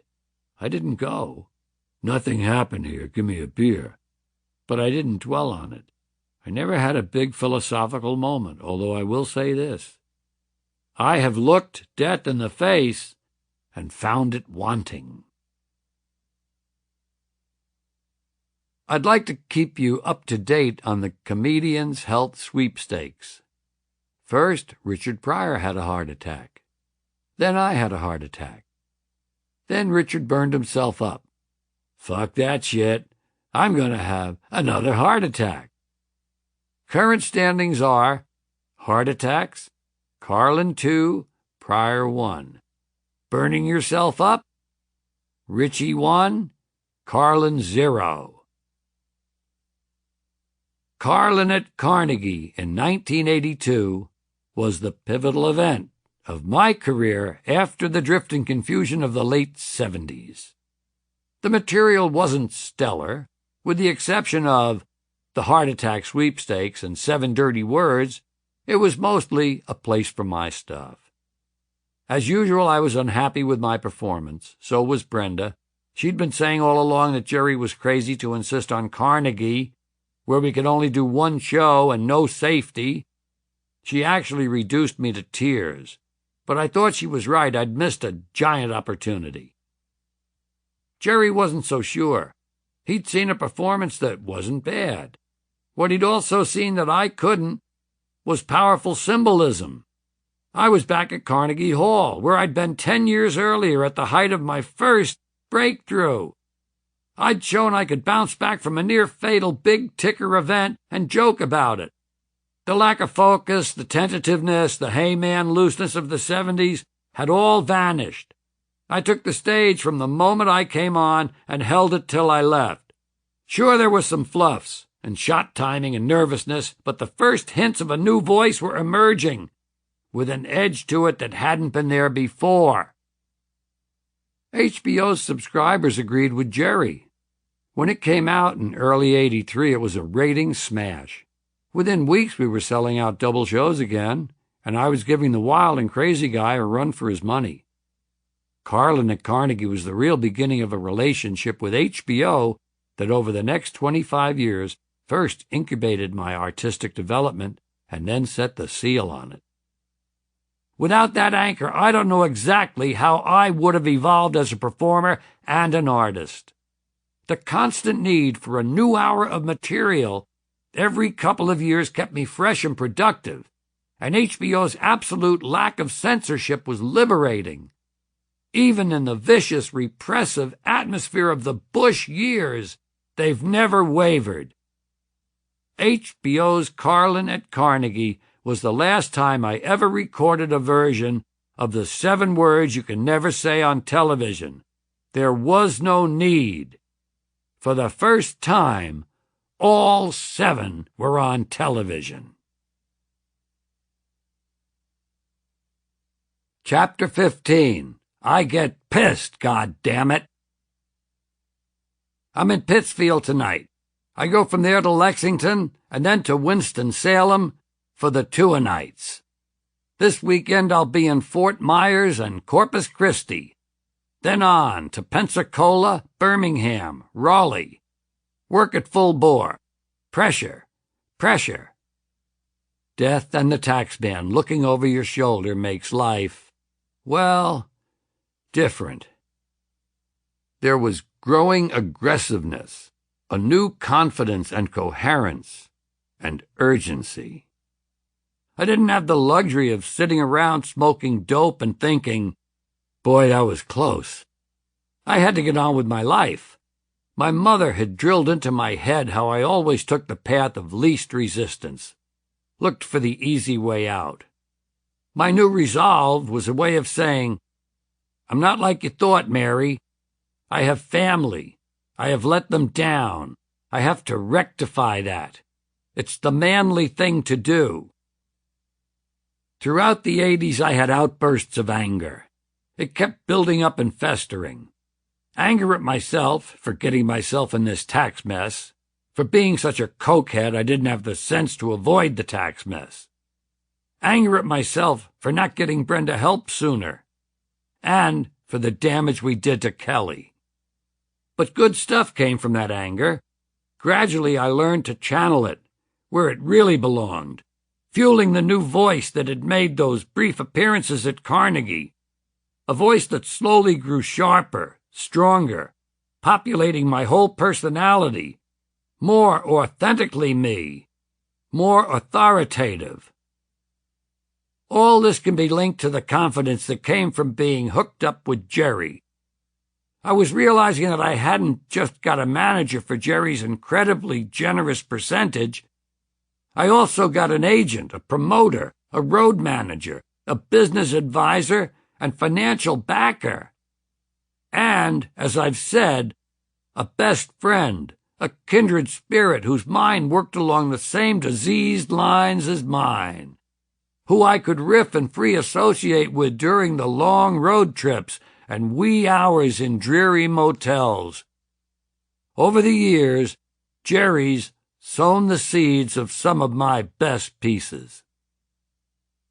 Having such confidence in him, I could turn my attention internally to my work, concentrate on how I expressed myself, how I could entertain them, make them like me, all the elements that make up what I do. When uncertainty and unreliability and financial pressure eat up a large percentage of your energy, it's impossible to pay attention to that. And when it's relieved, all that energy is now yours. Hams's presence is so much larger than just a sentence that says, "And then I met Jerry." The financial pressure was huge. The tax bill was gigantic and always growing. Jerry shielded me from the worst implications of all of this, but sometimes he would have to tell me. They found another $525,000. They're looking at 1977 now, as well as 78 and 79. Then we'd have to bite the bullet and get a loan, or increase the mortgage, or get a second mortgage. Sometimes the tax man wanted money faster than I could make it. Jerry was a rock. Twice in the 80s, he reached into his own pocket and loaned me over $1 million. Brenda always said that I was being singled out because of what I did and said on stage. She was convinced the tax man was really saying, "Shut the fuck up or suffer." I don't know if it was true, but I loved her for thinking of it. She had a great line about the whole affair. Despite everything I said about the government, like not trusting anything they told me, I went out every night and worked for them. Abraham Maslow said that the fully realized person transcends his local group and identifies with the species. But the election of Ronald Reagan might have been the beginning of my giving up on my species, because it was absurd. To this day it remains absurd. More than absurd, it was frightening. It represented the rise to supremacy of darkness, the ascendancy of ignorance. All through the 80s, I had a visceral reaction to those who supported him, especially on planes. I lost count of how many times I sat up in first class with all these business suits, feeling a great welling anger in my gut. Livid at the conversations of these cocksuckers with their smug body language, their little leather briefcases, their neatly folded Wall Street journals, their aura of being in charge, running the show. I knew they were totally happy about what happened and that they were in a position to gloat. It hastened new directions for me. The osmosis from the prevailing political climate is very real in a person like myself. And so, all through those Reagan years, another process accelerated. Along with finding my authentic voice, I was finding an authentic position to speak from. A decade earlier, when I'd done my gold albums, I didn't have any synthesized sets of feelings or information about politics. Beyond a few one-liners about racism or Vietnam, I had no coherent point of view. It was more a question of, let's just get high. Yeah, man, I'm against this and I'm against that, but who the fuck knows why? I was very unsophisticated. I certainly couldn't back up what political positions I had or argue them with any weight. I didn't have a political self. Yes, I'd thrown off the phony media me, rediscovered the authentic rebel child and clown, rejoined my own history, dug out my personal truth from misguided ambitions. All good. But after a certain point, I'd discovered that not much remained to be rediscovered. I'd exhausted my personal history, right down to snot as rubber cement, and my old toenails. I'd never considered or explored the creative process in terms of the tension between the internal me and the external political environment. But now I could and would. Death continued to keep an eye on the Carlin household. This time it was Brenda's turn. When we did Carlin at Carnegie in 1982, she'd found a little lump on her breast, but it was just a cyst, so she let it go. After she finished editing, it took 4 months because we didn't have the safety show, she went in for a checkup and the doctor looked at it and said, yeah, it was a cyst, but he didn't want to aspirate it because of the implants she'd got in the 70s. So she went in for minor surgery, and when she woke up, there were 3 doctors standing over her bed. Under the cyst, they'd found a tumor that no mammogram had shown. Luckily, it hadn't spread to the lymph nodes, but her options were either radiation and chemo or a modified mastectomy, taking a wedge of the breast out with the tumor. They gave her 48 hours to decide. This was a rock and a hard place. After she got sober, she was diagnosed with chronic active hepatitis, now called hepatitis C. 9 years later, she still had the hepatitis C, so chemo and radiation weren't much of an option. They'd probably kill her. But a mastectomy, she was only 44. We called 3 different surgeons and asked them, what would you tell your wife to do? They all said get it out. So she had a modified mastectomy. And it worked. Given that her mother died of breast cancer, Brenda obsessed about reliving that history, that she wouldn't make it past 50, which was the age her mother died. But she did. In 1985, she had reconstructive surgery, and that was a good move, too. The surgeon was Stephen Hoffman, the one who did Michael Jackson. But once you've had cancer, you're always in the waiting room, and every time she went in for a mammogram, she felt death was looking over her shoulder. We kept Brenda for many more years, but we did lose Mary. In the early 80s, I'd relented about her banishment to New York. She came back to California, and I set her up in Santa Monica at an assisted living place called the Georgian Hotel. It was a quiet place and a quiet neighborhood, overlooking the ocean, but she still had some tart comments left in her. She was in her mid-80s by now, and a steady stream of complaints about how I ignored her and never had time for her. Same old Mary. She really did have a good heart. She just made it so goddamn difficult to love her. In late 83, she had a massive stroke that left her non-ambulatory, and we moved her to a more full-service assisted living place across from St. John's. She declined pretty quickly and died in June of 1984 at the age of 88. Then it was my turn. I had one angioplasty early in the decade, and in 86 I had to get a second one. I wasn't too worried. It's not invasive, and I'd been through it before. But Brenda was tense and turned out to be right. During the procedure, the wire went into the wrong artery, and there was damage to the blood vessel. We ended up going to San Francisco for this wonderful variant of angioplasty called the kissing balloon technique. And that was angioplasty number 2, and by no means the last. I began to do something about my political ignorance. I subscribed to publications like Anarchy Magazine, Mother Jones, In These Times, The Nation. I read a lot of sociology and social history. I sought out the most radical parts of the Village Voice, which I'd always kept a subscription to because I liked the New York edge. I knew I'd always find someone really far left.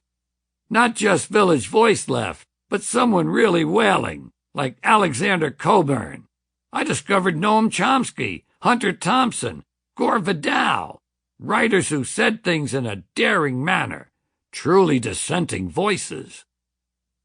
I had a left-wing, humanitarian, secular humanist liberal inclination on the one hand, which implied positions on myriad issues. On the other, I had prejudices and angers and hatreds toward various classes of people, none of which included skin color or ethnicity or religion. Well, religion, yes. I used to get angry at blue-collar right-wingers, but that passed because I saw that in the end they were just a different sort of victim. I felt discomfort at having received positions on issues simply because of my preference for the left of center, for people's rights over property rights. I was beginning to find that a lot of my positions clashed. The habits of liberals, their automatic language, their knee-jerk responses to certain issues, deserved the epithets the right wing stuck them with. I'd see how true they often were. Here they were, banding together in packs so that I could predict what they were going to say about some event or conflict, and it wasn't even out of their mouths yet. I was very uncomfortable with that. Liberal orthodoxy was as repugnant to me as conservative orthodoxy. I hosted SNL for a second time in '84. I like to do it every 9 years. For some reason, Lorne didn't call in '93 or 2002. I'll give him one more chance in 2011. This time, unlike the first, I was determined to do sketches because my acting ambitions had been relit. I felt confident and different enough about who I was by then. I did 3 sketches, and I have to say I was really good. Then I got a role in Outrageous Fortune with Bette Midler and Shelley Long, which turned out to be a hit. Making Outrageous Fortune was the kind of belonging I'd always longed for, like being at camp with good friends, and there's this ashtray you're all making together. I played, of course, a burned-out hippie who's an alcoholic and lives on an Indian reservation and hustles tourists. The part's not huge, but the impact is great because, in a way, he's the hero. He saves the whole situation they get into. It led to Bill and Ted's Excellent Adventure a couple of years later, and then a good role in Prince of Tides, and more recently, Dogma and Jersey Girl with Kevin Smith. I've always had that same feeling of belonging, working with friends, and enjoying the counterpunching with them, a dream that, in a nice little way, actually came true, even if I never did become Jack Lemmon II.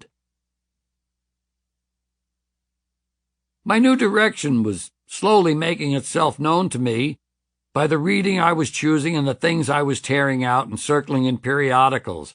I was beginning to keep what amounted to a journal in another form, a record of my reactions to issues. Every day I take a lot of notes, and the notes go into files in various categories.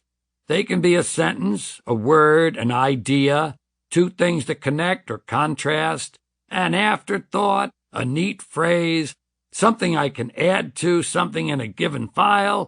Maybe these go together. Maybe it could start like this, or something that starts an entirely new file. It's an incessant process. What often happens with these notes is that there's a period of months when they tend in a certain direction or they're about certain topics. I don't review them that often, but I add to them all the time. So when I finally take time to look them over, I get a kind of objective view of what my mind really wants to produce. In the mid-'80s, the notes began to be almost exclusively about issues: capital punishment, rich and poor, abortion, government corruption, official euphemisms, the crimes of those business suits I sat next to on planes. The number of notes about department stores or dogs and cats or driving habits or airlines began to diminish. Those files were fairly fat anyway. My mind and heart said, This is what we're doing now. And it would be new, a new direction, a new sound. My writing was getting more disciplined. I was more consciously crafting language and structure. I had that constant laboratory of performance to test things, to strip away what wasn't needed or didn't work. I was taking the first tentative steps toward comedy as art.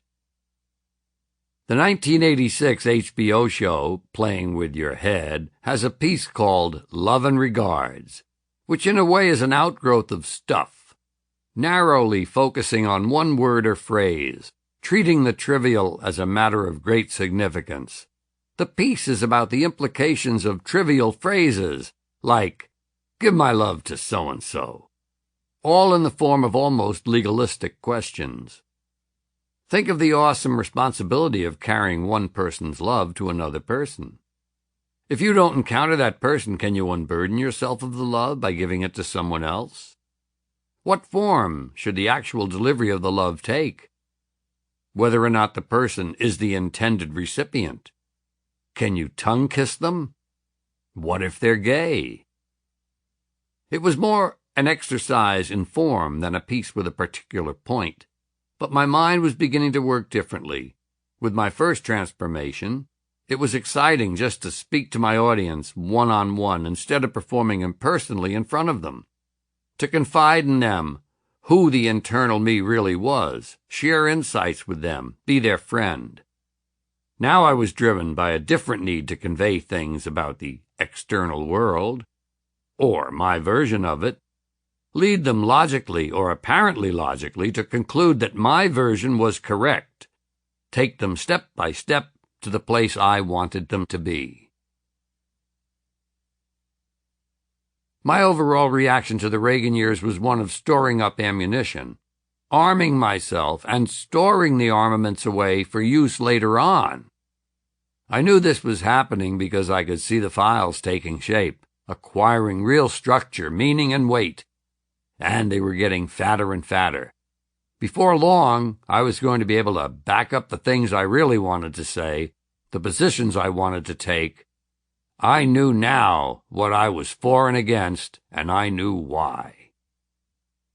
The 1988 HBO show, What Am I Doing in New Jersey, was the first use of the stored armaments, the first time that the newfound attention to structure met up with a heightened political sense. I'm the first to say it's a great country, but it's a strange culture. This has got to be the only country in the world that could come up with a disease like bulimia, where some people have no food at all, and some people eat a nourishing meal and then puke it out. Intentionally. Where tobacco kills 400,000 people a year, but they ban artificial sweeteners because a rat died. And now they're thinking of banning toy guns, but they're keeping the real fucking ones. It's the old American double standard. And of course, we're founded on the double standard. That's our history. This country was founded by slave owners who wanted to be free. So they killed a lot of English white people in order to continue owning their black African people so they could kill the red Indian people and move west to steal the rest of the land from the brown Mexican people, giving them a place for their planes to take off and drop nuclear weapons on the yellow Japanese people. You know what the motto of this country ought to be? You give us a color, we'll wipe it out. You've got to be even-handed, though. Nothing like road rage for injecting a little populist class warfare. Baby on board. Child in car.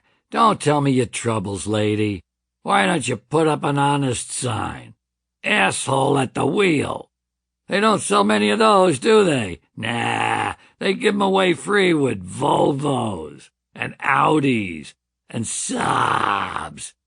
Some of these morons have Saabs. We bought a Saab. Well, what did you buy a Swedish piece of shit like that for? It's a safe car. Some of these people think that by buying a safe car it excuses them the responsibility of actually having to learn to drive the fucking thing. First you learn to drive. Then you buy your safe car. Well, I get pissed. God damn it. Chapter 16. Working Rageaholic.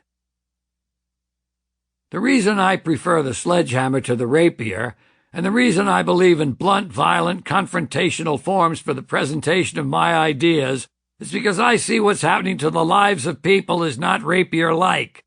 It is not gentle, it is not subtle, it is direct, hard, and violent.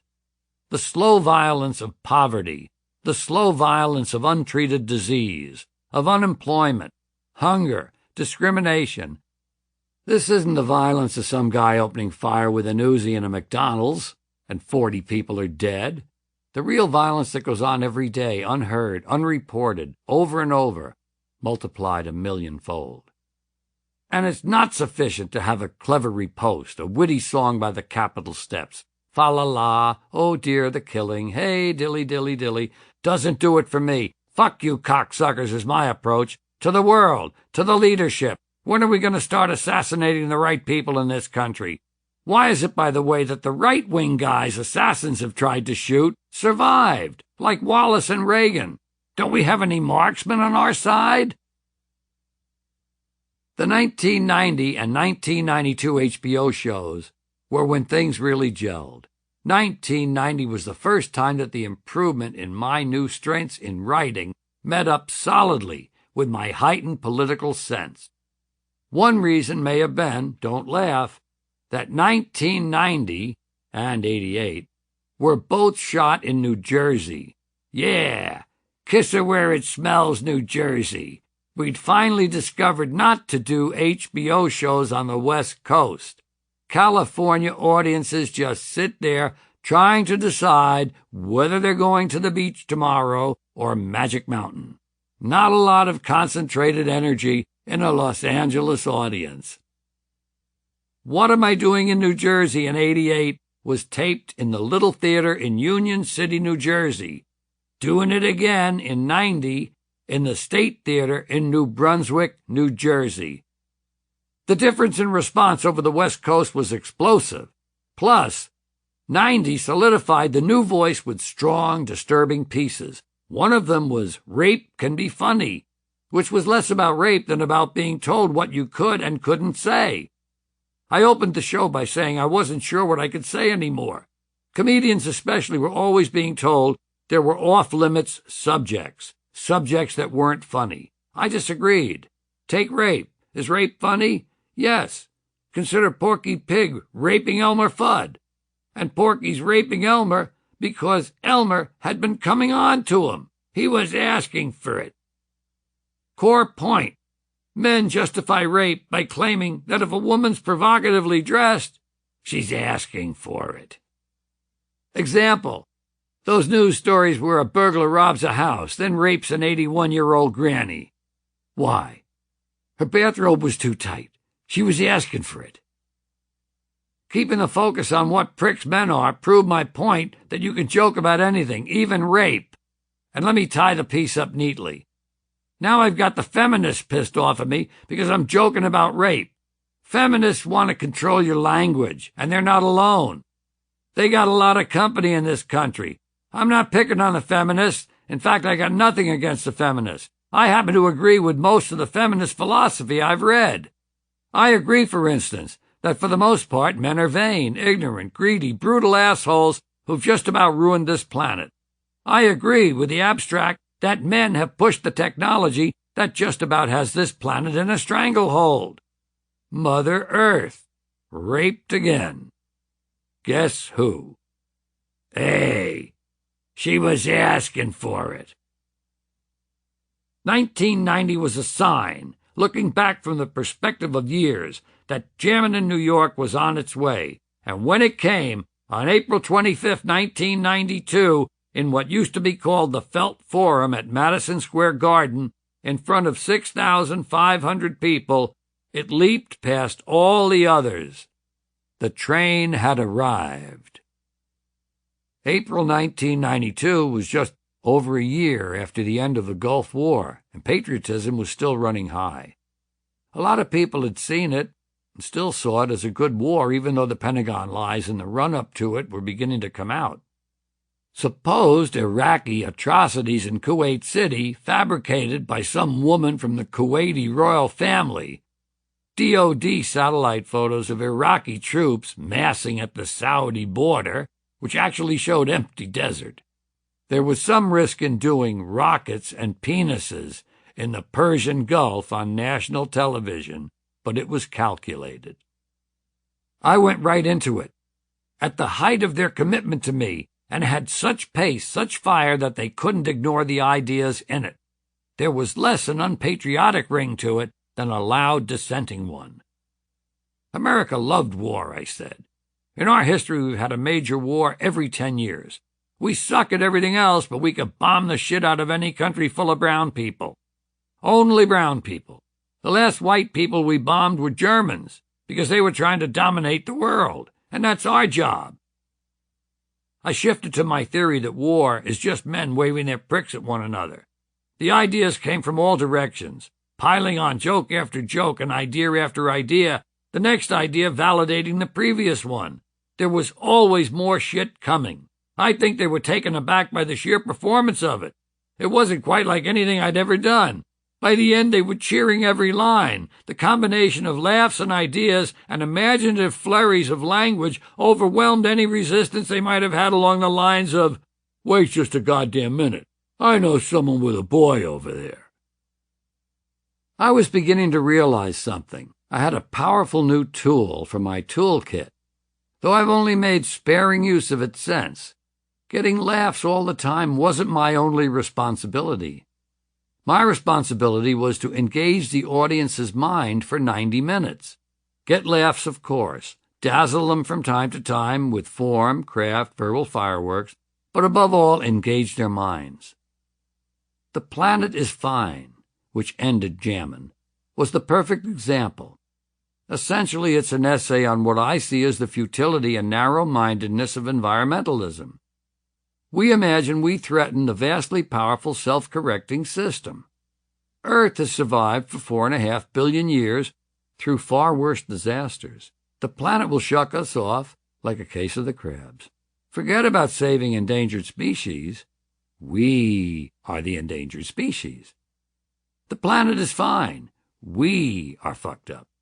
We're going away. We'll leave some plastic bags behind, but other than that, after the Earth has absorbed them, not a single trace. From the point of view of the performer, the ever-present possibility of going in the sewer, a basically serious piece like this was a lot riskier than penises in the Persian Gulf. And in my concerts throughout the months before the garden show, it would get long, quizzical silences. But it was clear from the response at the end that they were appreciating it. There were considerable stretches when I wasn't getting laughs, but I didn't expect them. They were where there weren't any jokes. The laugh-free stretches were acceptable to me and to the audience because they were engaged, or more accurate, we were engaged. The success of Planet gave me new power, the permission to take artistic risks, as long as I kept them interested and engaged, and entertained, not bringing them to laughter all the time, but sometimes to wonder. When I could see from their faces they were thinking, "Whoa, what a nice thing he did there." So long as I did that, the contract between us was fulfilled. Laughter is not the only proof of success. Boy, what a liberating recognition that was. It grew and grew during those months of testing and practice on the road. And when I got to the garden, the sheer number of people ensured that even during those quiet moments, there was audible appreciation going on. Not laughs, but some ripple of agreement, a collective, "Oh yeah." Pleasure in sheer ideas. With smaller audiences, I hadn't heard reactions like that because they were less inclined to expose themselves. But here, lost in a sea of people, they let themselves go. I thought of thought-provoking pieces, what I call value pieces, as taking the audience on a journey with me through my mind. Along the way there are plenty of signposts and reminders of their own perceptions and things that they've assumed, heard, believed, and questioned, reinforcing those things for them and reassuring them that I'm not leading them into a cul-de-sac, that the journey is to somewhere new. And if I'm engaging them in forward movement from a familiar place to an unfamiliar place, I have to do it with marvelous language or some other attention-getting element that transfixes them and moves them along to their destination. And then we can get back to the laughing all night. When you're in front of an audience and you make them laugh at a new idea, you're guiding their whole beings for the moment. No one is ever more herself or himself than when they really laugh. Their defenses are down. It's very Zen-like, that moment. They are completely open, completely themselves. When that message hits the brain and the laugh begins, that's when new ideas can be implanted. If a new idea slips in at that moment, it has a chance to grow. So for that moment, that tiny moment, I own them. That's one of the things, maybe the most important, I seek by following this path to have that power, to be able to say, stop in your tracks and consider this. At the same time, I've had to surrender myself to that moment, and it's a communion, a genuine momentary communion, which they wouldn't have experienced without me, and I wouldn't have experienced without them. The audience was learning the range of my material, the universal shared kind of piece, but also those extended essays, mini lectures, recitations, whatever they are. And I had more and more to say. You have attitudes when you're young, but you don't have the ammunition to go with them, especially if you're self-educated and you're just trying to find out what you need to know to get through. You haven't had this overlay of other information. I was 55 when I did Jammin', already well past 50, a big turning point for a lot of guys. And I was chasing 60 when I did the next one, Back in Town. But I've found the perspective of time lends texture to your ideas. The longer you live, the richer your matrix gets, and the observations you make have more interesting information against which to be compared. The difference between what you see and what you know is richer and more full of possibilities. It's an accumulation of attitude and information that people respond to. And of course, after a certain age, you get points just for not being dead. If you've been paying attention, you'll notice there was a 4-year gap between Jammin' and Back in Town. Because, as always, there was my two-tiered personality to be reckoned with. Just when my craft and artistry and self-discovery were maturing, I started to feel the old longing to belong, to find a group I wanted to be part of. The result was 2 major diversions in the mid-90s. One good, one not so good. On my website it says, January 1994, the George Carlin Show premieres on Fox Television. Lasts 27 episodes. Lesson learned. Always check mental health of creative partner beforehand. Loved the actors. Loved the crew. Had a great time. Couldn't wait to get the fuck out of there. Canceled December 1995. For about 20 years before the George Carlin Show, I'd regularly turned down some offer to have conversations about a sitcom. I was always opposed to it, for the usual kind of showbiz cultural reasons. There was a reluctance on many levels to get involved in the worst aspects of commercialism. Fox had been coming after me for about 4 years, and I'd been turning them down. They gradually made the offer so good I had to listen. They gave me 20% of the back end and an executive producer credit. Most important, they wanted to put me with Sam Simon, whose pedigree was terrific. Taxi, Cheers, The Simpsons, Tracy Ullman. A brilliant writer and shaper of comedy. What really changed my mind was that the 1992 HBO show was a watershed. It brought me to a new artistic level, that good plateau. As far as the writing and performing, I could afford a pause, a victory lap. I was in my mid-50s. I had a great offer. There was a great writer to work with. I thought maybe I owed it to Brenda and myself to see if there was a place I could fit and do something with this form that didn't embarrass me. I didn't want to be in my 70s snarling, "I should have taken that Fox offer if only I had. Christ, look at these fucking kids today." I took the chance, and I had a great time. I never laughed so much, so often, so hard as I did with cast members Alex Rocco, Chris Rich, Tony Stark. There was a very strange, very good sense of humor on that stage. The feeling on the set was relaxed, democratic, and the crew was great. No Hollywood ego bullshit from anyone. I loved the acting process, learning the lines, shaping them. But I didn't enjoy the corporate crap. You're dealing with people who are in the business of guessing backed up by testing. They test their guesses, and if their guesses are correct, they start second-guessing. One another, the studio, the network, everyone's at odds. The biggest problem, though, was that Sam Simon was a fucking horrible person to be around. Very, very funny, extremely bright and brilliant, but an unhappy person who treated other people poorly. There's a producer-writer in-group culture in television that isn't friendly to outsiders, especially a star who, though he's supposed to be the raison d'etre of the project, comes from another area of show business.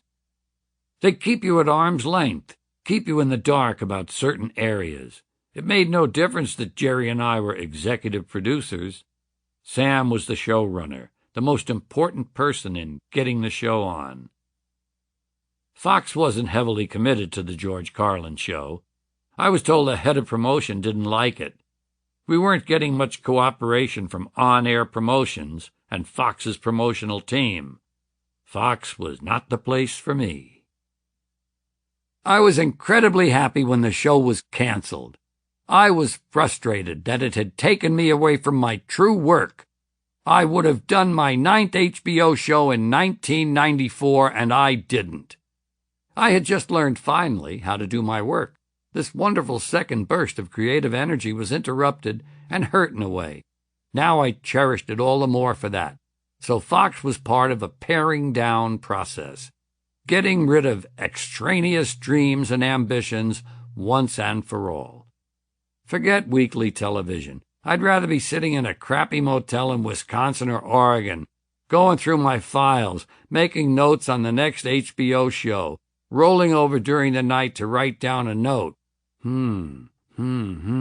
That goes with the Kleenex bit for 2002. They could get me away from stand-up for a while, perhaps, if they said, "There's this wonderful movie role, you co-star, big money, great script. You play a priest, and you get to strangle 6 children. Not all in one burst, either, in 6 separate scenes, with 6 different techniques of strangulation." I'd give up a month or 2 for that. Which brings us to Shining Time Station. Shining Time Station was presented to me as an acting opportunity. At that point, Jerry and I were characterizing the kind of role I wanted as something where my eyes bulged out. I walked away from a lot of stuff because I was looking for somewhere to really stretch my eyeballs. But when the Shining Time lady, Britt Allcroft, a wonderful, creative, concerned woman, came to me about her project, I thought, hey, here's a chance to show something quite different, a side that's gentle, childlike. Plus, I took the place of Ringo Starr, who did the first season, so that made me the anti-Pete Best. It won me a whole new generation of admirers who knew nothing about George Carlin except that he was a little man in a little blue suit. When I ran into one of these kids at the airport and the parents would say, that's him, go over and say hello," the child was always completely fucking traumatized. I was out of uniform and way too big. I had to say gently, "I'm not on the island of Sodor. I'm not working today, but I am Mr. Conductor." Then that wonderful look would come on the child's face. What the fuck is going on?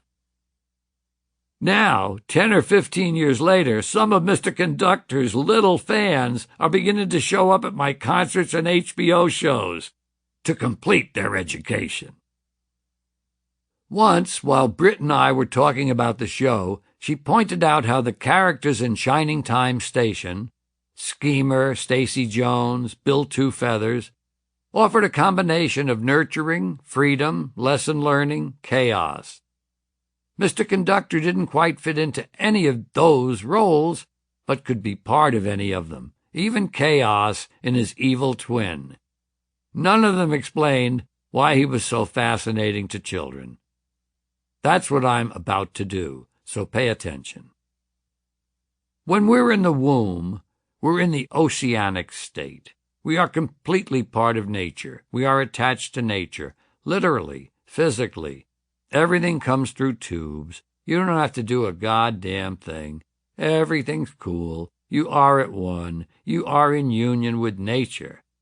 Then you get torn out of this fucking place, and there's pain and screaming, and the violence starts. The slapping on the ass, the acid wash, the circumcision. You're out of there, not attached, not cool, not at one with anything, and individuation starts. You are Johnny Phillips, and you are going to be a lawyer, and you're going to be just like your father, and you've got red hair, and you're going to have a temper, and a whole bunch of other shit will be true of you. You better shape up and have a goal and work for it and achieve things. Union is over. The rest of your life is spent yearning for reunion, to join the one again. We look for it and dream of finding it, but in all the wrong places. In religion, in sex, in success. Back to Mr. Conductor, I said to Britt, he's got two things combined. He's small like a child, he's childlike like a child, but he's fully developed like an adult, and he's wise like an adult. These things are joined, so there's a unity in him that is complete. I think he's fascinating to children because he's got the things children need from adults, experience and information, and gold dust. At the same time, he's totally unthreatening. He's even smaller and more powerless than they are. He's a baby adult. I loved doing Shining Time Station, but part of it was I also liked presenting a moving target. I liked the idea of people saying, well, that's nice. Now he's on Shining Time Station educating 2-year-olds. Hey, but doesn't he say cocksucker? And the virgin's bleeding from her cunt? Yeah, keeping them a bit off guard. And being on the series gave me a great line for the '99 HBO show. You are all diseased. It was a reprise of riffs I'd been doing for some time about child worship in America. Kids were getting far too much attention, and whatever people thought about kids, they had to listen to an expert. This was Mr. Conductor talking. Chapter 17. Doors close, doors open. One last story about material, about just how long it can take for stuff, even stuff I love, to see the light of day, or in this case, HBO. Sometime in the late 80s, I began to see things in my files like, hey, let's just kill everybody. That was only one brief thought, but I remember thinking, here's an opportunity to create some art. Obviously, I don't think it would be a good idea to kill everybody, but at the same time it was a good idea to let loose in the world. If I could come up with enough semi-quasi, pseudo reasons and methods for getting rid of everybody in the world, except for a nice workable 200,000, including me, I've got a great piece. The boilerplate definition of satire is taking on the mentality of your enemy. At this point, it was still Reagan and his gang, and taking it to extremes in an ingenious way. I guess that's what this was, instinctively anyway. Reagan's basic worldview was that to save the American way of life, everybody had to be ready to die in a nuclear holocaust. Except, of course, a nice, workable 200,000 Republicans, including him. So, being 1,000% for that kind of ultra-violence, really enthusing about it, relishing it, was fun. It appealed to the extreme in me. Some part of comedy is always about excess. Over time, the idea grew in my files. Other similar ideas attached themselves to the core one. I began testing them out in shows on the road. As I played out a piece on stage, a character began to emerge who wasn't just an advocate of death on a massive scale, but a real lover of it. Finding this out was wonderful. I used a very calm voice and manner, a really friendly, really open and honest clinical sociopath. I could be the clinical sociopath, play his glee with all the carnage, enjoy it, not just suggest it, and by getting them to go along with my glee and laugh at it, driving home that this was something deep down in our psyche. That was confirmed by hearing this certain laughter of complicity from the audience, a knowing, accepting laughter. Things have a way of telling me when they want to be done, and this piece wasn't bursting out of me yet. It would need a lot of writing and polishing, stage time to get all the parts working together, plus a major memorizing job, which doesn't get any easier when you'll never see 60 again. I already had enough stuff for the next HBO show in '99, including a great closer, There Is No God. So I kept honing this piece, and it evolved into a complex catastrophe, leaving millions dead in every possible kind of disaster unfolding across the continent, disrupting the laws of nature, full of the kind of grisly poetry, a real tour de force along the lines of, "The planet is fine, but darker and madder." I had big hopes for the next HBO. It would be my 12th, and 12 is a magical kind of number, and it had the makings of an explosive show, with a big fat target in the White House, Governor Bush and his Christian fucks. I had a sledgehammer values piece, why we don't need 10 commandments, and I had this major new tour de force. Taping was set for the Beacon Theater on November 17th. I named the entire show for the new piece. I had a hunch it was going to be the first HBO in a decade to equal, maybe even surpass Jammin'. I held on to that hunch right up till 8:46 a.m., September 11th, 2001, when the first plane hit, because the show was called, I Really Like It When a Lot of People Die. I'm a realist. We changed the name of the show to Complaints and Grievances. If there were such a thing as generic George Carlin, that title would be stenciled on the box. At least I didn't have to abandon the piece. It made it into the 2005 HBO Life is Worth Losing. That would be about 17 years after it had first come down the birth canal. But I wasn't taking any chances. I called it Coast to Coast Emergency. It was the finale and the best thing in the show. So now I have it polished, perfect, and put on tape, and I'll keep it forever. The piece had evolved into a narrative of a nationwide cataclysm with small beginnings in L.A. A downtown water main breaks and floods an electrical substation. At the same time, a month-long global warming heat wave hits. Because everything in L.A. runs on electrical power, including air conditioning and hospitals, social chaos soon spreads through the city, bringing with it cholera and smallpox and fires that firefighters can't fight with no water until the entire city is ablaze. Everybody panics and tries to leave the city at the same time, and they trample each other to death in the streets by the thousands, and wild dogs eat their corpses, and the wild dogs chase the rest of the people down the highway, and one by one the dogs pick off the old fucks and the slow people because they're in the fast lane where they don't belong. The fire spreads, blowing up meth labs and incinerating Bambi and confusing George Bush until the entire North American continent is on fire. A thermal updraft causes an incendiary cyclonic macro system that forms a hemispheric megastorm that breaks down the molecular structure of the atmosphere and actually changes the laws of nature.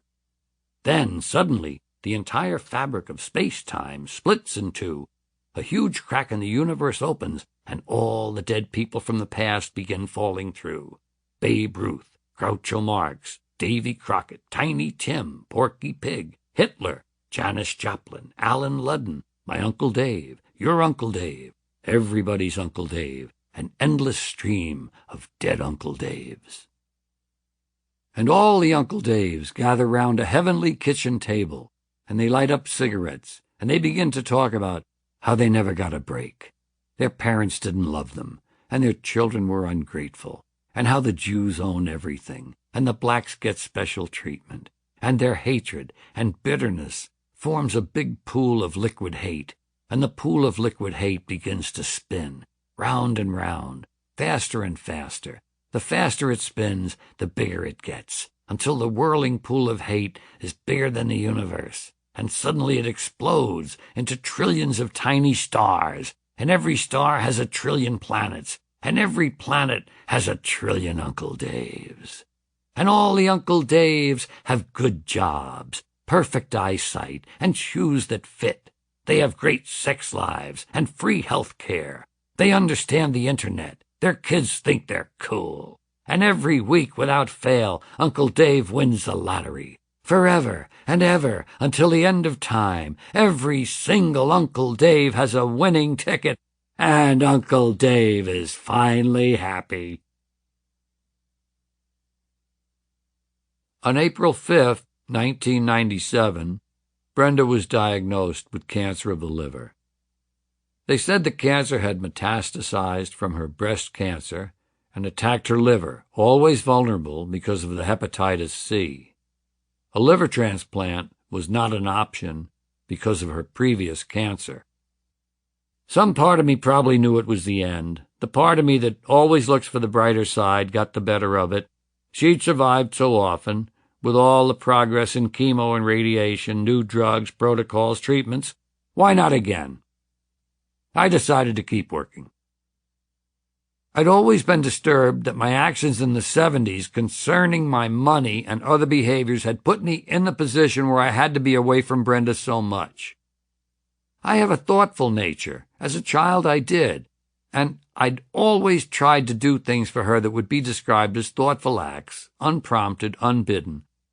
First, to make her more comfortable in every way in her physical feelings and her emotional world, and secondly, to let her know I was trying to compensate consciously, trying to atone, my mother's word, very Catholic, of course, for these absences.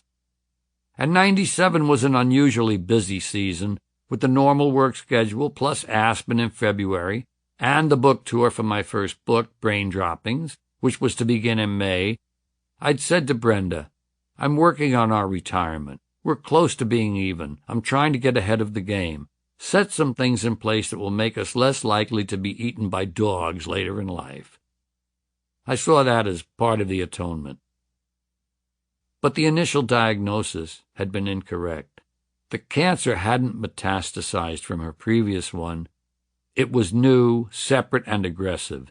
In fact, the oncologist told us, afterwards of course, when it was too late to act upon, that under the microscope it was the most aggressive cancer he'd ever seen.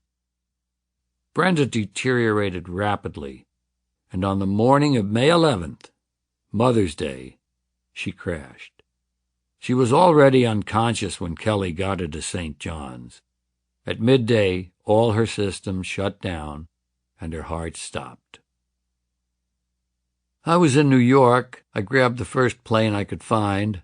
The doctors restarted Brenda's heart, and Kelly had them put her on life support till I could get back. I hadn't seen her for a week or more. Jaundice had made her skin yellow. All her hair was gone from the chemo. She was unconscious and unresponsive, but her eyes were open. I have no idea if she was aware of anyone, but I saw her eyes tearing up a little. I took a tissue and gently wiped away her tears. My own health problems seemed to be on hold. I had a third, pretty serious heart attack in 91 while driving to Vegas, and a follow-up one, less serious, in 94. In 97, the angina came back. I didn't fool around. I checked into the hospital and they took a look. They did an angioplasty with a stent, a mesh cylinder, like a Chinese finger puzzle that remains in the artery to keep it open. One strange thing about my heart problems is that I've always gotten in on, if not the leading edge of technology, things that were still in the experimental stage. When I got my stent, the procedure hadn't yet been approved by the FDA. It was only in use in 6 hospitals. I was lucky again, as with the streptokinase after my first heart attack, that they were experimenting with it in that particular hospital. At the time, the only other person I knew about who'd had a stent was Mother Teresa. Mother Teresa had a stent. I had a stent. My mother would have been proud. People ask me in interviews sometimes, didn't heart attacks change your life? Didn't they change you? And I say, no, not really. Obviously, I had to start exercising because I'd been sedentary my whole life. I had to start eating correctly because I'd been an American slob eater my whole life. Those were the only 2 changes. I've never lived with a sword of Damocles. I guess I know another can strike at any moment, so I don't know how much of it is this wonderful thing we've discovered, denial. I don't think so. Denial has a different flavor. This is just being sensible about yourself and not being a fucking martyr and a victim. One reason that I don't worry too much about these things is that I'm happy in love. I met Sally Wade about 6 months after Brenda's death.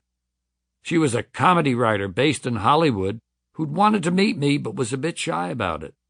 So her dog Spot made the first move for her. We fell for each other. I've always been lonely for people like me, and she was a kindred spirit. Still, with Brenda's death so recent, I wasn't ready yet. Sally waited for me, and when we got together, I knew she would be the love of my life, and she is.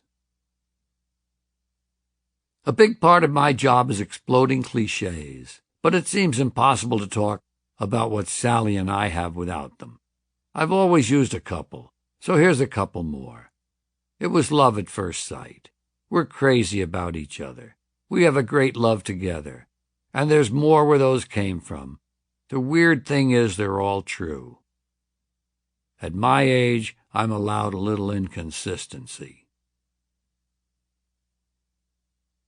Throughout the 90s and whatever we call this decade, the zeros, works for the Bush years, I've had a constant sense of growth and growing strength.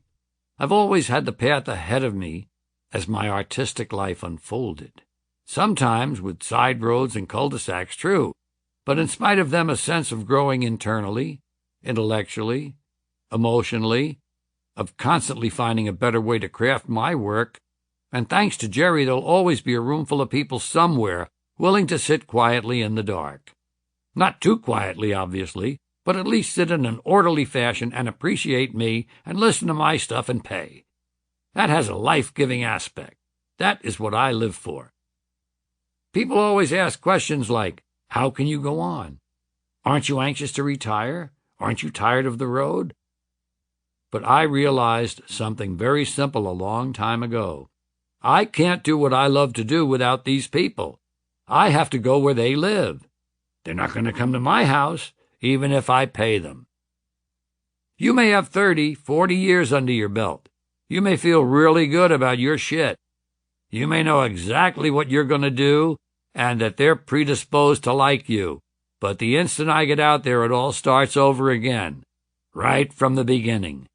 Win them over and get them where I want them. That's living. That's the thing that feeds me. That's my nourishment. Long ago, I described my job as being a fool, and that's still what I do.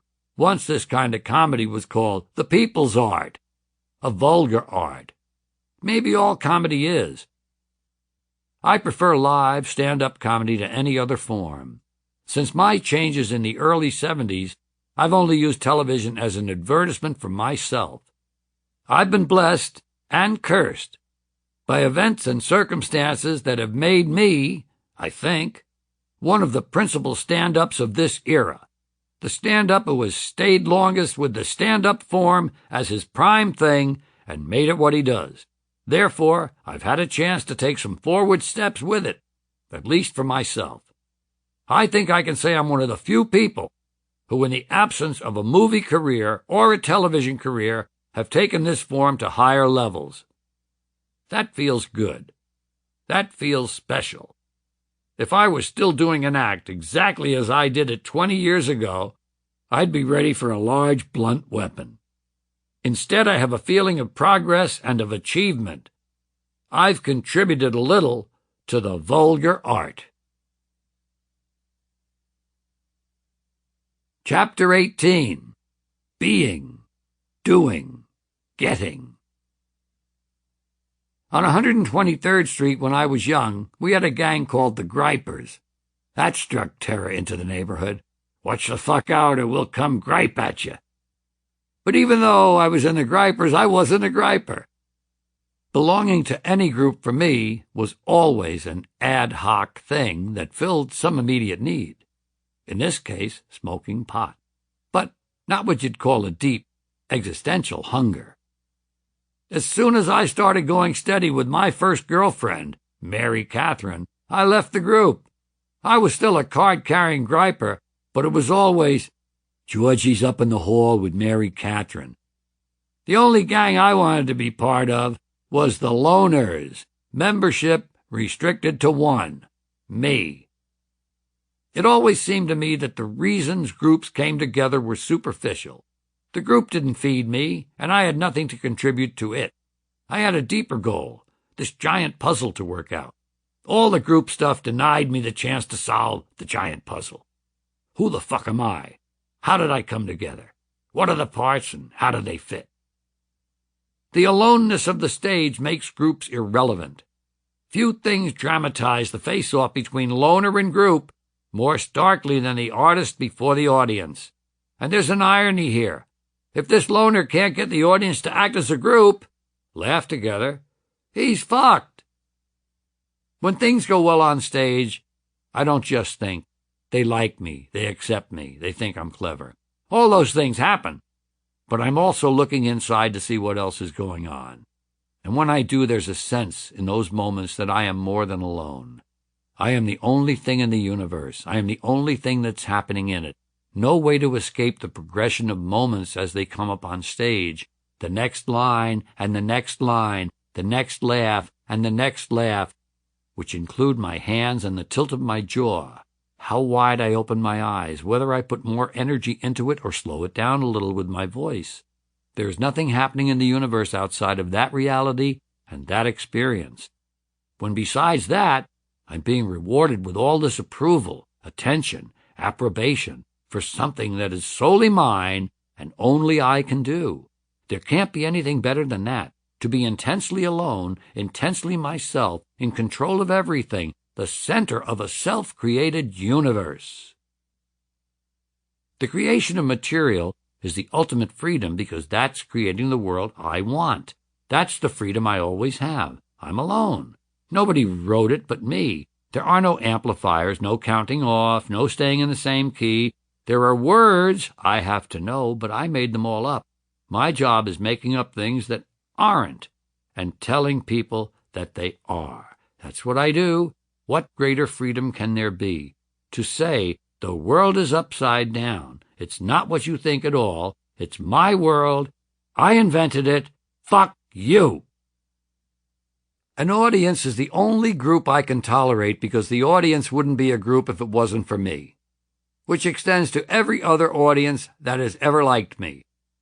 More and more as I get older, when people come up to me in public places to tell me how much they enjoyed some piece at a concert or club as long as 40 years ago, I mentally see an audience of millions stretching away into the darkness, individuals who in a sense I've met and some spark has passed between us, actual humans in whose presence I've been and who've been in mine, 1,500, 2,000, 3,000 at a time, but also one-on-one. Live performance does that for you as nothing else can. and I think very few other comics in my lifetime can say that. Outside of my audience, groups repel me because for the sake of group thought, they kill individuality, that wonderful human oneness. I'm wide open to individuals, fine with individuals. Individuals are just great. Every individual set of eyes you look into gives you something, whether it's a blank wall or an infinite regress of barbershop mirrors, just as fascinating. People are wonderful one at a time. Each of them has an entire hologram of the universe somewhere within them. But as soon as individuals begin to clump, as soon as they begin to clot, they change, and the larger the group, the more toxic, the more of your beauty as an individual you have to surrender for the sake of group thought. And when you suspend your individual beauty, you also give up a lot of your humanity. You will do things in the name of a group that you would never do on your own. Injuring, hurting, killing, drinking are all part of it, because you've lost your identity, because you now owe your allegiance to this thing that's bigger than you are, and that controls you. I no longer identify with my species. I haven't for a long time. I identify more with carbon atoms. I don't feel comfortable or safe on this planet. From the standpoint of my work and peace of mind, the safest thing, the thing which gives me most comfort, is to identify with the atoms and the stars, and simply contemplate the folly of my fellow species members. My job is to watch the ludicrous dance down here for the humor and entertainment it provides, and drop in every now and then to show my former species how fucked up they are. Years ago, I began to recede past Jupiter and its moons, out to the Oort cloud of trillions of comets, beyond the planet formerly known as Pluto, back home with my fellow atoms, all of which originally came from some star or other, and not necessarily the one we're circling. I believe I'm bigger than the universe, smaller than the universe, and equal to it. I'm bigger than the universe because I can picture it, define it in my mind, and everything that's in it, and contain all that in my mind in a single thought. A thought that's not even the only one in there. It's right between, shit, my ass itches, and, why don't we fuck the waitress? That thought, with all the others, is inside the 23-inch circumference of my cranium. So I'm bigger than the universe. I'm smaller than it because that's obvious. I'm 5'9" and 150 pounds, and the universe is somewhat taller and heavier. I'm equal to it because every atom in me is the same as every atom the universe is made of. I'm part of that proto-galaxy 5 billion light-years away, and of that cigarette butt in Cleveland. There are no differences. We're equal. Unlike our fake democracy, the democracy of atoms is real. Depending on my given mood on a given day, I can reflect on one of these three relationships for a moment or two and find comfort in it, and know that I'm really at one with the universe and will return to it on a more fundamental level someday. My reunion with it and all the rest is a journey, a game, a comedy, a parade. After I die, I'd love to be fired into space. That's probably not practical given the crowded nature of the upper atmosphere, so one of the codicils of my will is, I, George Carlin, being of sound mind, do not wish upon my demise to be buried or cremated. I wish to be blown up. I am very single-minded and preoccupied about my career, my art, my craft, my writing, my entertainment, whatever this package is. I get so much satisfaction out of my work. I pour so much of myself into it and get so much approval back. It's a circular process that's going on, a closed system. And maybe some percentage of the normal need to connect with people, even those I'm closest to, has always been satisfied. But boy, nature is exacting. It has a balance sheet that just won't quit. And if someone leaves before the end of their balance sheet, it may never be balanced up.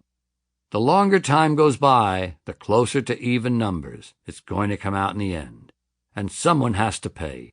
There's no way that the stand I took long ago, I will exist alone and write my own things and steer my own ship and tell everybody what I think with just a microphone, no instruments, no band, no director, no writer, no producer, just me, isn't singularly selfish. When Brenda was alive, I used to have a fantasy of Ireland, the southeastern part so that it would be a little warmer, and the two of us there, close enough to Dublin that you could go buy things you needed and not have to clean yourself with wire or whatever. I don't know much about the countryside. I guess I know they're not poor, and just email my shit to the publisher and go sit in the garden. I often wonder if things had turned out differently, whether I would have acted on that fantasy. I think I might. Give up performance. Make that sacrifice. The most important lesson I've learned from nature, and I don't necessarily apply it well, is balance. There's a part of me that's unfed and unnourished. It needs the light of day. It needs some encouragement, and that is not what I do now. I'm not even going to call it by its name, the opposite of what I do now. Time to be and not do. I learned that early on from my shrink, Al Weinstein, whom I loved and trusted, but who died suddenly on me. He had a stroke. It's a really great feeling when your appointment gets canceled because your therapist died. But that doesn't alter or affect his code of life, which was be, do, get. And I don't be enough, Jack. I do plenty. I get some, but I don't be. Chapter 19. New York Boy. Clean and sober seems like the ending of a journey I've been on since I was a kid. Not a happy ending, I've never believed in those, but not an unhappy one either. On December 27, 2004, during my Christmas break from the road, I made a decision I'd been putting off for a while. I went over to Jerry's house and told him I wanted to go into rehab. For a long time, since giving up pot in the late 80s, I'd been addicted to an opiate called wine and Vicodin. I was up to a bottle and a half and 5 or 6 Vikes a day. They seem like small potatoes compared to the plane loads of coke and pot and truckloads of beer I'd ingested in the 70s, but it was my personal bottoming out. I couldn't control it, and I needed help. The details aren't important. What is important is that I developed a new appreciation of the AA techniques that had helped Brenda so much. Whatever skepticism I had about them or the people who used them, and that they worked, although I can do without that higher power stuff. At the age of 67, I put an end to 5 decades of substance abuse, beginning with my first toke in the hallway of a building on 122nd Street when I was 13. That's a 54-year-old high. I don't miss it. I feel better than those mornings when I dropped a couple of Vikes to feel better. Wine sections and liquor stores hold no temptations for me. That's all in the past, which is good. I have plans. I have thousands of notes and ideas in hundreds of files on 4 Apple computers, and the notes keep coming. Probably there are other HBOs in my future, and there'll always be stuff for them, but my mind and focus have been elsewhere for a while. The reason I want to spend less time on the road is so I can develop the next form for myself. If I live long enough and still have my wits about me, I believe there's going to be a Broadway period for me. What form it takes will evolve, but the basic structure is becoming clearer. Over the years, I've had an increasingly accelerated anticipation of and speeding toward the moment where I begin to use my characters. This multiplicity of identities inside me that I've never had the opportunity or moment or chance to unleash, or rather, I've never had the courage to force the moment and opportunity into being so that they could be unleashed. The biggest family of voices are West Siders, the voices of my childhood. But there are many others. aggressive, noisy, quiet.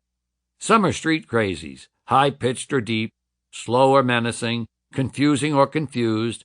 Some are funny, and some aren't. Some old, some young. There are priests, cops, shopkeepers, all of them real, not impressions of actors on screen doing priests, cops, and shopkeepers. There are Southerners from the Air Force, Westerners from my radio days. But what all of them do when they start talking is invent this magic fucking material, and they are bursting at the tethers trying to get out. I'm 1,000 different people that I can climb into in an instant and really inhabit. The constraints of my left brain organized, carefully constructed stand-up material won't allow them to be themselves. But they have to be allowed to be who and what they are. I have to let my people go. What I've realized is that I've been writing a Broadway show all along. I've had this dream for a while now, and I'd often worry that being on the road would never leave me time to fulfill it. Among the notes I write and file all the time are many I put away because I can't find a place to use them, but in effect are at a stage well past notes. They're the beginning of a narrative. Theater is a different form, and not every word has to be scripted. My characters will write their own words when the time comes. Their words are not the words of my stand-up. Commentary, lists, observation, so much as stories. So, what started as notes is becoming a narrative, linear flow. It'll be more a case of finding out where they fit in the larger story, and how and why. A Broadway show has been growing organically out of the stand-up process. The organizing principle will be my childhood, in effect the first chapters of this book. So in a way we're back to the autobiographical burst of the 70s, more familiarity, except that instead of the class clown, it will be the rest of the rich, wonderful, gritty world of the solitary boy who whiled away his school hours by disrupting class. The priests and nuns, the beat cops, the Irish gangs, the Moylan regulars, the Columbia interlopers, the shopkeepers and street hustlers, and so many more, a whole vanished neighborhood with its sounds, music, accents, and smells, its fights and joys and loves and prejudices, all seen through the eyes of that same boy. His home life and mother. Yes, I can do my mother. A set of characters in herself. A lace-curtain Bernhardt who can soak you in guilt, but also tell you a story with 6 characters. Do a voice for each one of them and come up with a punchline. And beyond home and neighborhood, the magic island of Manhattan. Wartime Manhattan, just an IRT ride downtown. I'll tell that boy's tale, even though by the time we get this on, I could well be an old fuck of 70 or more. But that will be as it should be. I'll be old man and boy. The boy who will one day be the old man looking back on the long-ago boy he once was. Reunion, in fact. What we seek all our lives. Returning to the one, no longer separated. The capstone of my life. It'll be pretty good, I think. I'm calling it New York Boy.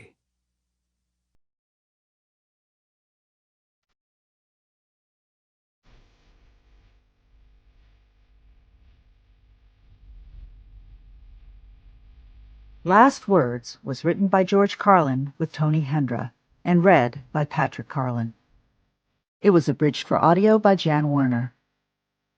The recording engineers were Owen Swenson at the Turning Mill in Palinville, New York, Robert Anderson at Carnegie Hall Recording in New York City, and Eric Brenya at Point 360 West in Los Angeles.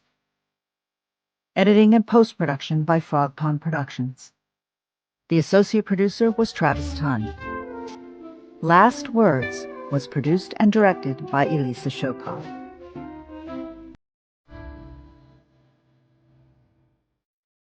This has been a presentation of Simon & Schuster Audio. Last Words is available in hardcover from Free Press. Audible hopes you have enjoyed this program.